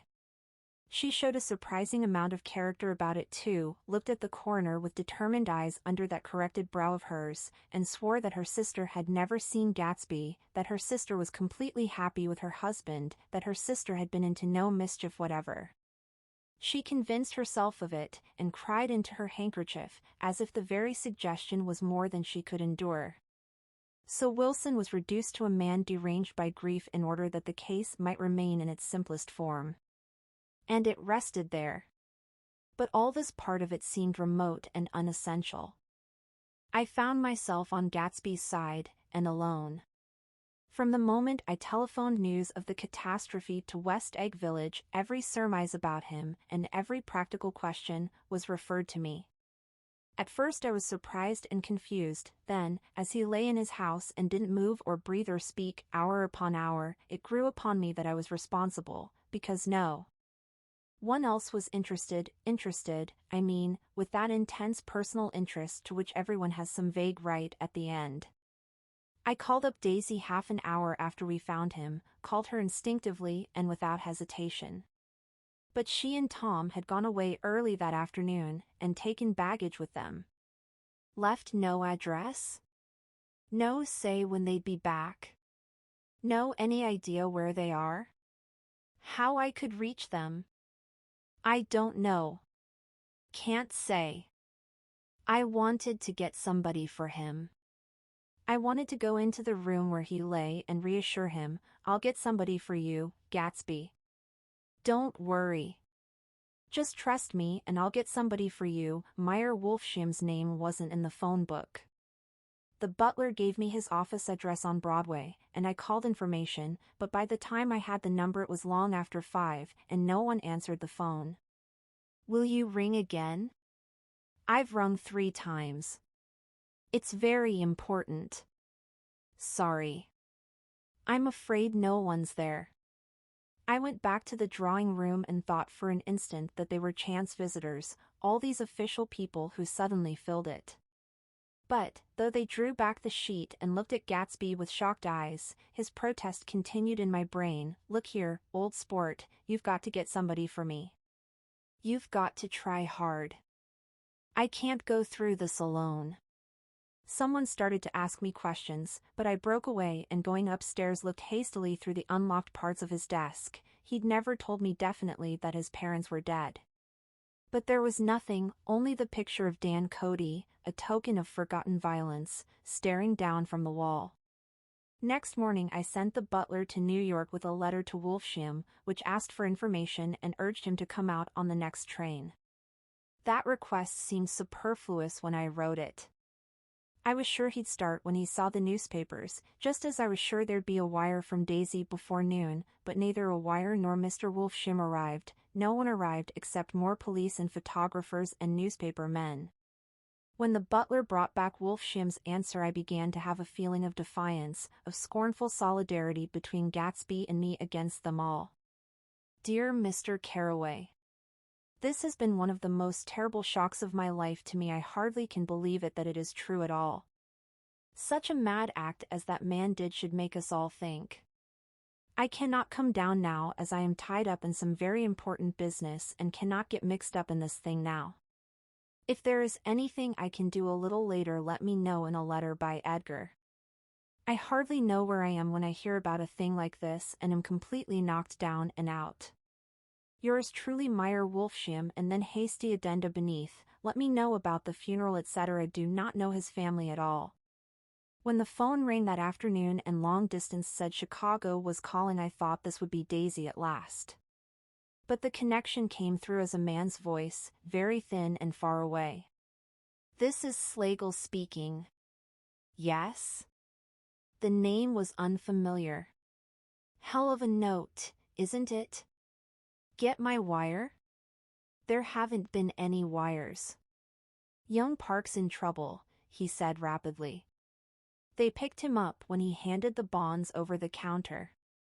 They got a circular from New York giving M the numbers just 5 minutes before. What you know about that, hey? You never can tell in these hick towns. Hello? I interrupted breathlessly. Look here, this isn't Mr. Gatsby. Mr. Gatsby's dead. There was a long silence on the other end of the wire, followed by an exclamation. Then a quick squawk as the connection was broken. I think it was on the 3rd day that a telegram signed Henry C. Gats arrived from a town in Minnesota. It said only that the sender was leaving immediately and to postpone the funeral until he came. It was Gatsby's father, a solemn old man, very helpless and dismayed, bundled up in a long cheap ulster against the warm September day. His eyes leaked continuously with excitement, and when I took the bag and umbrella from his hands he began to pull so incessantly at his sparse gray beard that I had difficulty in getting off his coat. He was on the point of collapse, so I took him into the music room and made him sit down while I sent for something to eat. But he wouldn't eat, and the glass of milk spilled from his trembling hand. I saw it in the Chicago newspaper, he said. It was all in the Chicago newspaper. I started right away. I didn't know how to reach you. His eyes, seeing nothing, moved ceaselessly about the room.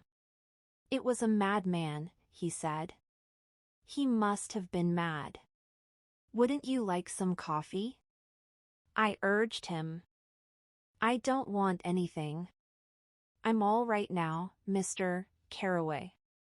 Well, I'm all right now. Where have they got Jimmy? I took him into the drawing room, where his son lay, and left him there. Some little boys had come up on the steps and were looking into the hall. When I told them who had arrived, they went reluctantly away. After a little while Mr. Gatz opened the door and came out, his mouth ajar, his face flushed slightly, his eyes leaking isolated and unpunctual tears. He had reached an age where death no longer has the quality of ghastly surprise, and when he looked around him now for the first time and saw the height and splendor of the hall and the great rooms opening out from it into other rooms, his grief began to be mixed with an odd pride. I helped him to a bedroom upstairs. While he took off his coat and vest, I told him that all arrangements had been deferred until he came. I didn't know what you'd want, Mr. Gatsby. Gatz is my name. Mr. Gatz. I thought you might want to take the body west. He shook his head. Jimmy always liked it better down east. He rose up to his position in the east. Were you a friend of my boys, mister? We were close friends. He had a big future before him, you know. He was only a young man, but he had a lot of brain power here. He touched his head impressively, and I nodded. If he'd have lived, he'd have been a great man. A man like James J. Hill. He'd have helped build up the country. That's true, I said, uncomfortably. He fumbled at the embroidered coverlet, trying to take it from the bed, and lay down stiffly, was instantly asleep. That night an obviously frightened person called up, and demanded to know who I was before he would give his name. This is Mr. Carraway, I said. Oh! He sounded relieved. This is Klipspringer. I was relieved too, for that seemed to promise another friend at Gatsby's grave. I didn't want it to be in the papers and draw a sightseeing crowd, so I'd been calling up a few people myself. They were hard to find. The funeral's tomorrow, I said. 3 o'clock, here at the house. I wish you'd tell anybody who'd be interested. Oh, I will, he broke out hastily. Of course I'm not likely to see anybody, but if I do. His tone made me suspicious. Of course you'll be there yourself. Well, I'll certainly try. What I called up about is, wait a minute, I interrupted. How about saying you'll come? Well, the fact is, the truth of the matter is that I'm staying with some people up here in Greenwich, and they rather expect me to be with them tomorrow. In fact, there's a sort of picnic or something. Of course I'll do my best to get away. I ejaculated an unrestrained huh, and he must have heard me, for he went on nervously. What I called up about was a pair of shoes I left there. I wonder if it'd be too much trouble to have the butler send them on. You see, they're tennis shoes, and I'm sort of helpless without them. My address is care of B.F. I didn't hear the rest of the name, because I hung up the receiver. After that I felt a certain shame for Gatsby. One gentleman to whom I telephoned implied that he had got what he deserved. However, that was my fault, for he was one of those who used to sneer most bitterly at Gatsby on the courage of Gatsby's liquor, and I should have known better than to call him. The morning of the funeral I went up to New York to see Meyer Wolfsheim. I couldn't seem to reach him any other way. The door that I pushed open, on the advice of an elevator boy, was marked the Swastika Holding Company, and at first there didn't seem to be anyone inside. But when I'd shouted hello several times in vain, an argument broke out behind a partition, and presently a lovely Jewess appeared at an interior door and scrutinized me with black, hostile eyes. Nobody's in, she said. Mr. Wolfsheim's gone to Chicago. The first part of this was obviously untrue, for someone had begun to whistle the rosary, tunelessly, inside. Please say that Mr. Carraway wants to see him. I can't get him back from Chicago, can I? At this moment a voice, unmistakably Wolfsham's, called Stella, from the other side of the door. Leave your name on the desk, she said quickly. I'll give it to him when he gets back. But I know he's there. She took a step toward me and began to slide her hands indignantly up and down her hips.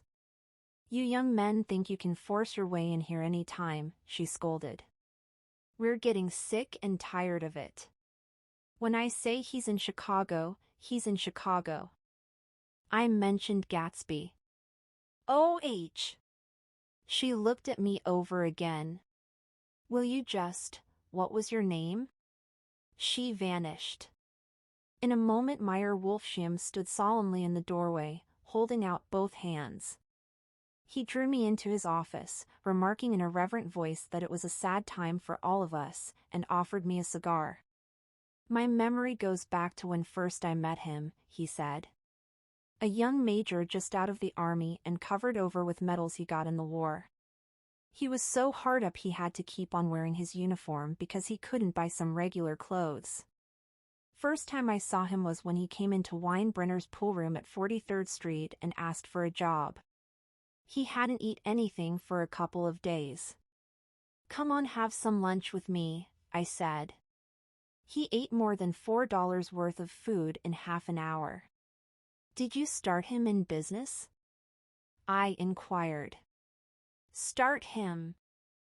I made him. Oh. I raised him up out of nothing, right out of the gutter. I saw right away he was a fine-appearing, gentlemanly young man, and when he told me he was at Oxford I knew I could use him good. I got him to join the American Legion and he used to stand high there. Right off he did some work for a client of mine up to Albany. We were so thick like that in everything, he held up two bulbous fingers, always together. I wondered if this partnership had included the World Series transaction in 1919. Now he's dead, I said after a moment.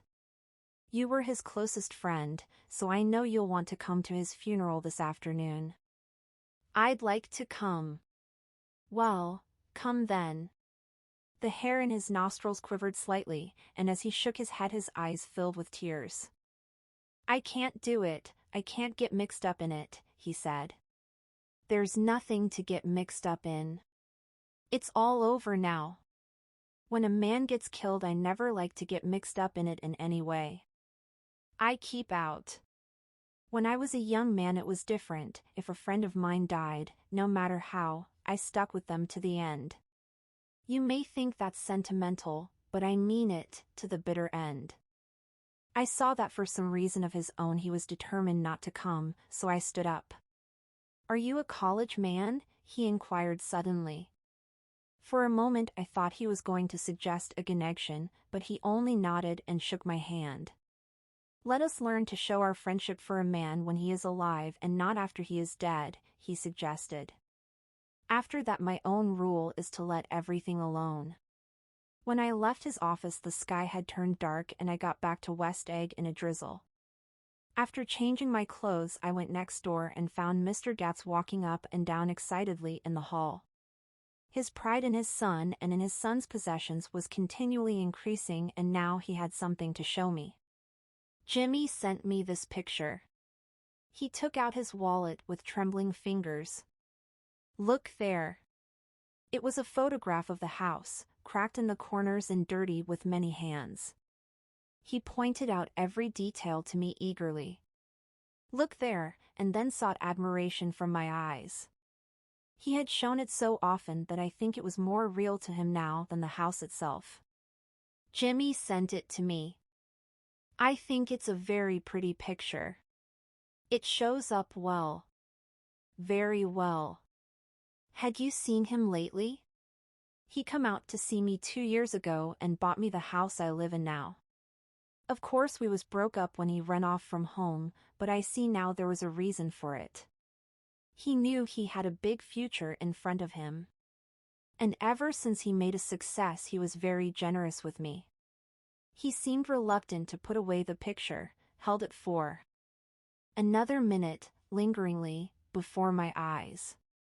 Then he returned the wallet and pulled from his pocket a ragged old copy of a book called Hop Along Cassidy. Look here, this is a book he had when he was a boy. It just shows you. He opened it at the back cover and turned it around for me to see. On the last flyleaf was printed the word schedule and the date September 12th, 1906. And underneath, rise from bed 6 a.m. dumbbell exercise and wall scaling 6:15 to 6:30 study electricity, etc. 7:15 to 8:15 work 8:30 to 4:30 p.m. Baseball and sports 4:30 to 5 o'clock. Practice elocution, poise and how to attain at 5 to 6 o'clock study needed inventions 7 to 9 o'clock general resolves. No wasting time at shafters or, a name, indecipherable. No more smoking or chewing. Bath every other day. Read one improving book or magazine per week. Save $5, crossed out, $3 per week. Be better to parents. I came across this book by accident, said the old man. It just shows you, don't it? It just shows you.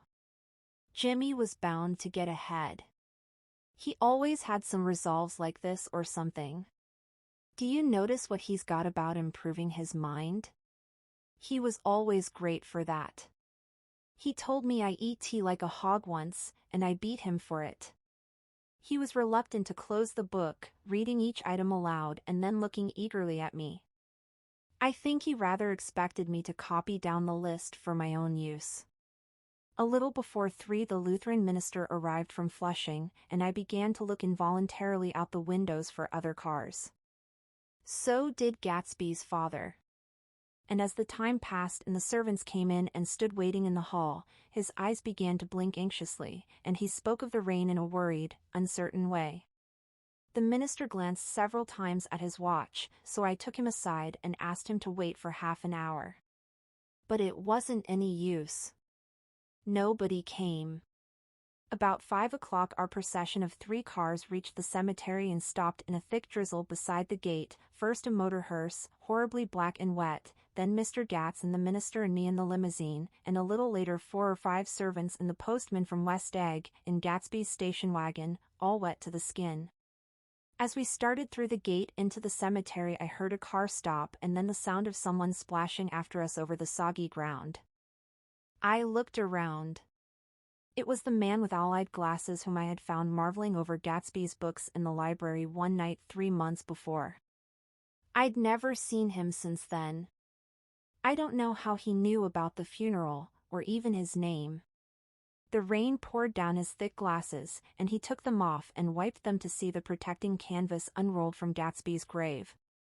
I tried to think about Gatsby then for a moment, but he was already too far away, and I could only remember, without resentment, that Daisy hadn't sent a message or a flower. Dimly I heard someone murmur, "Blessed are the dead that the rain falls on," and then the owl-eyed man said amen to that, in a brave voice. We straggled down quickly through the rain to the cars. Owl Eyes spoke to me by the gate. "I couldn't get to the house," he remarked. Neither could anybody else. "Go on," he started. "Why, my God! They used to go there by the hundreds."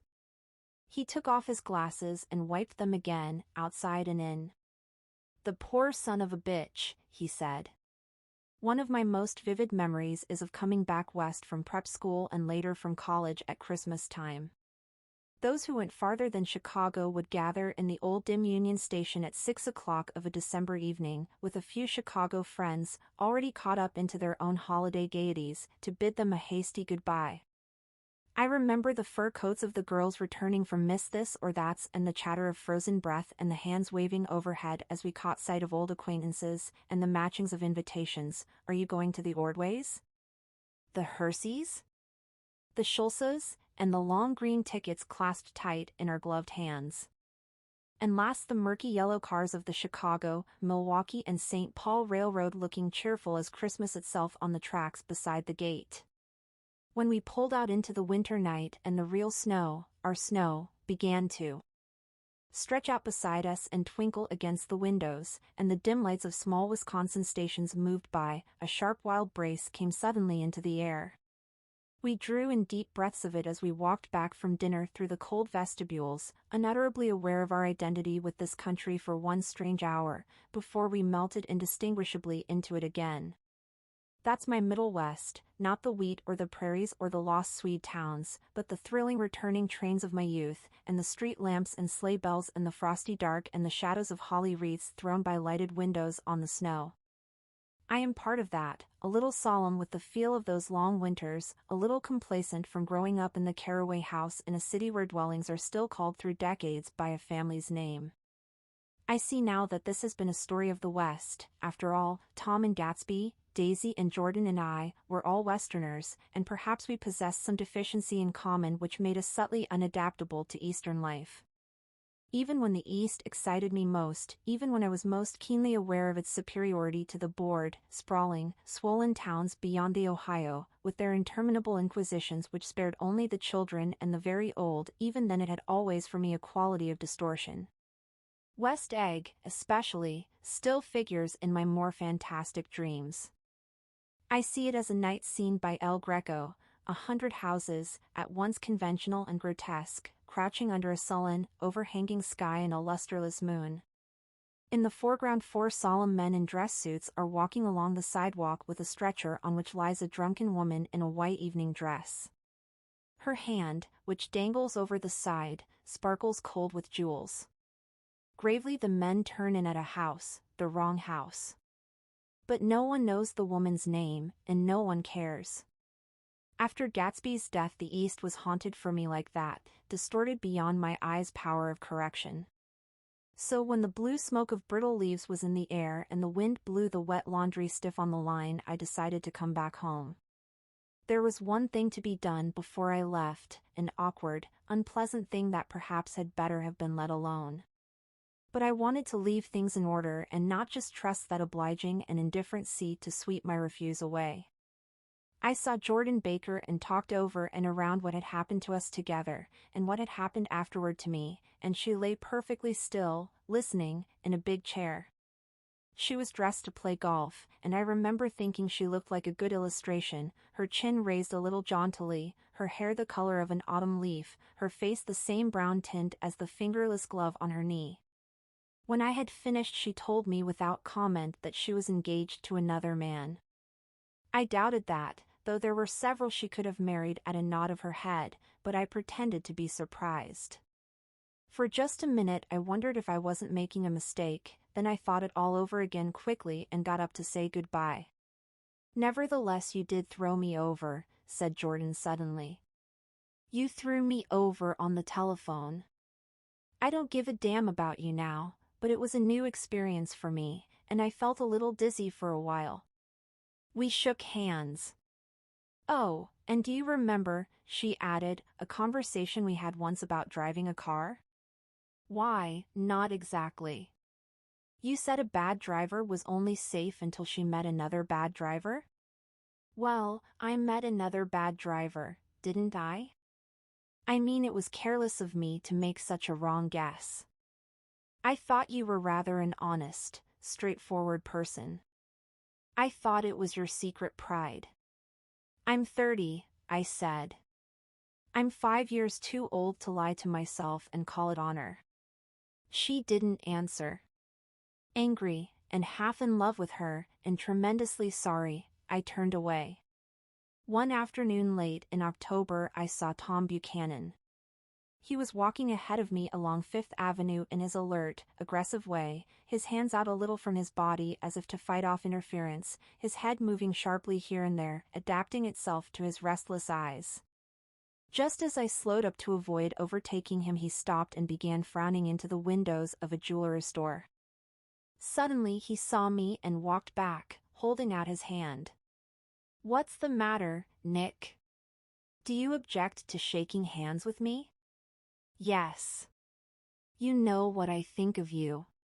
"You're crazy, Nick," he said quickly. "Crazy as hell." "I don't know what's the matter with you." "Tom," I inquired, What did you say to Wilson that afternoon? He stared at me without a word, and I knew I had guessed right about those missing hours. I started to turn away, but he took a step after me and grabbed my arm. I told him the truth, he said. He came to the door while we were getting ready to leave, and when I sent down word that we weren't in, he tried to force his way upstairs. He was crazy enough to kill me if I hadn't told him who owned the car. His hand was on a revolver in his pocket every minute he was in the house. He broke off defiantly. What if I did tell him? That fellow had it coming to him. He threw dust into your eyes just like he did in Daisy's, but he was a tough one.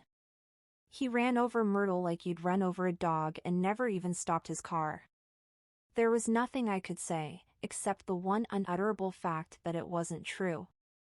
And if you think I didn't have my share of suffering, look here. When I went to give up that flat and saw that damn box of dog biscuits sitting there on the sideboard, I sat down and cried like a baby. By God, it was awful. I couldn't forgive him or like him, but I saw that what he had done was, to him, entirely justified.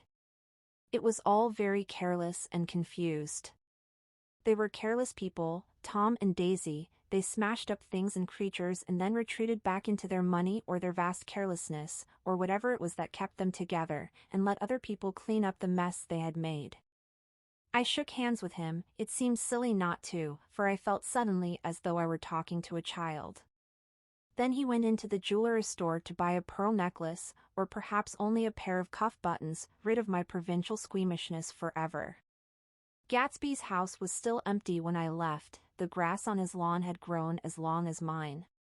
One of the taxi drivers in the village never took a fare past the entrance gate without stopping for a minute and pointing inside. Perhaps it was he who drove Daisy and Gatsby over to East Egg the night of the accident, and perhaps he had made a story about it all his own. I didn't want to hear it, and I avoided him when I got off the train. I spent my Saturday nights in New York because those gleaming, dazzling parties of his were with me so vividly that I could still hear the music and the laughter, feigned and incessant, from his garden, and the cars going up and down his drive. One night I did hear a material car there, and saw its lights stop at his front steps. But I didn't investigate. Probably it was some final guest who had been away at the ends of the earth and didn't know that the party was over. On the last night, with my trunk packed and my car sold to the grocer, I went over and looked at that huge incoherent failure of a house once more. On the white steps an obscene word, scrawled by some boy with a piece of brick, stood out clearly in the moonlight, and I erased it, drawing my shoe raspingly along the stone. Then I wandered down to the beach and sprawled out on the sand. Most of the big shore places were closed now, and there were hardly any lights except the shadowy, moving glow of a ferry boat across the sound. And as the moon rose higher, the inessential houses began to melt away until gradually I became aware of the old island here that flowered once for Dutch sailors' eyes, a fresh, green breast of the New World. Its vanished trees, the trees that had made way for Gatsby's house, had once pandered in whispers to the last and greatest of all human dreams. For a transitory enchanted moment man must have held his breath in the presence of this continent, compelled into an aesthetic contemplation he neither understood nor desired, face to face for the last time in history with something commensurate to his capacity for wonder. And as I sat there brooding on the old, unknown world, I thought of Gatsby's wonder when he first picked out the green light at the end of Daisy's dock. He had come a long way to this blue lawn, and his dream must have seemed so close that he could hardly fail to grasp it. He did not know that it was already behind him, somewhere back in that vast obscurity beyond the city, where the dark fields of the Republic rolled on under the night.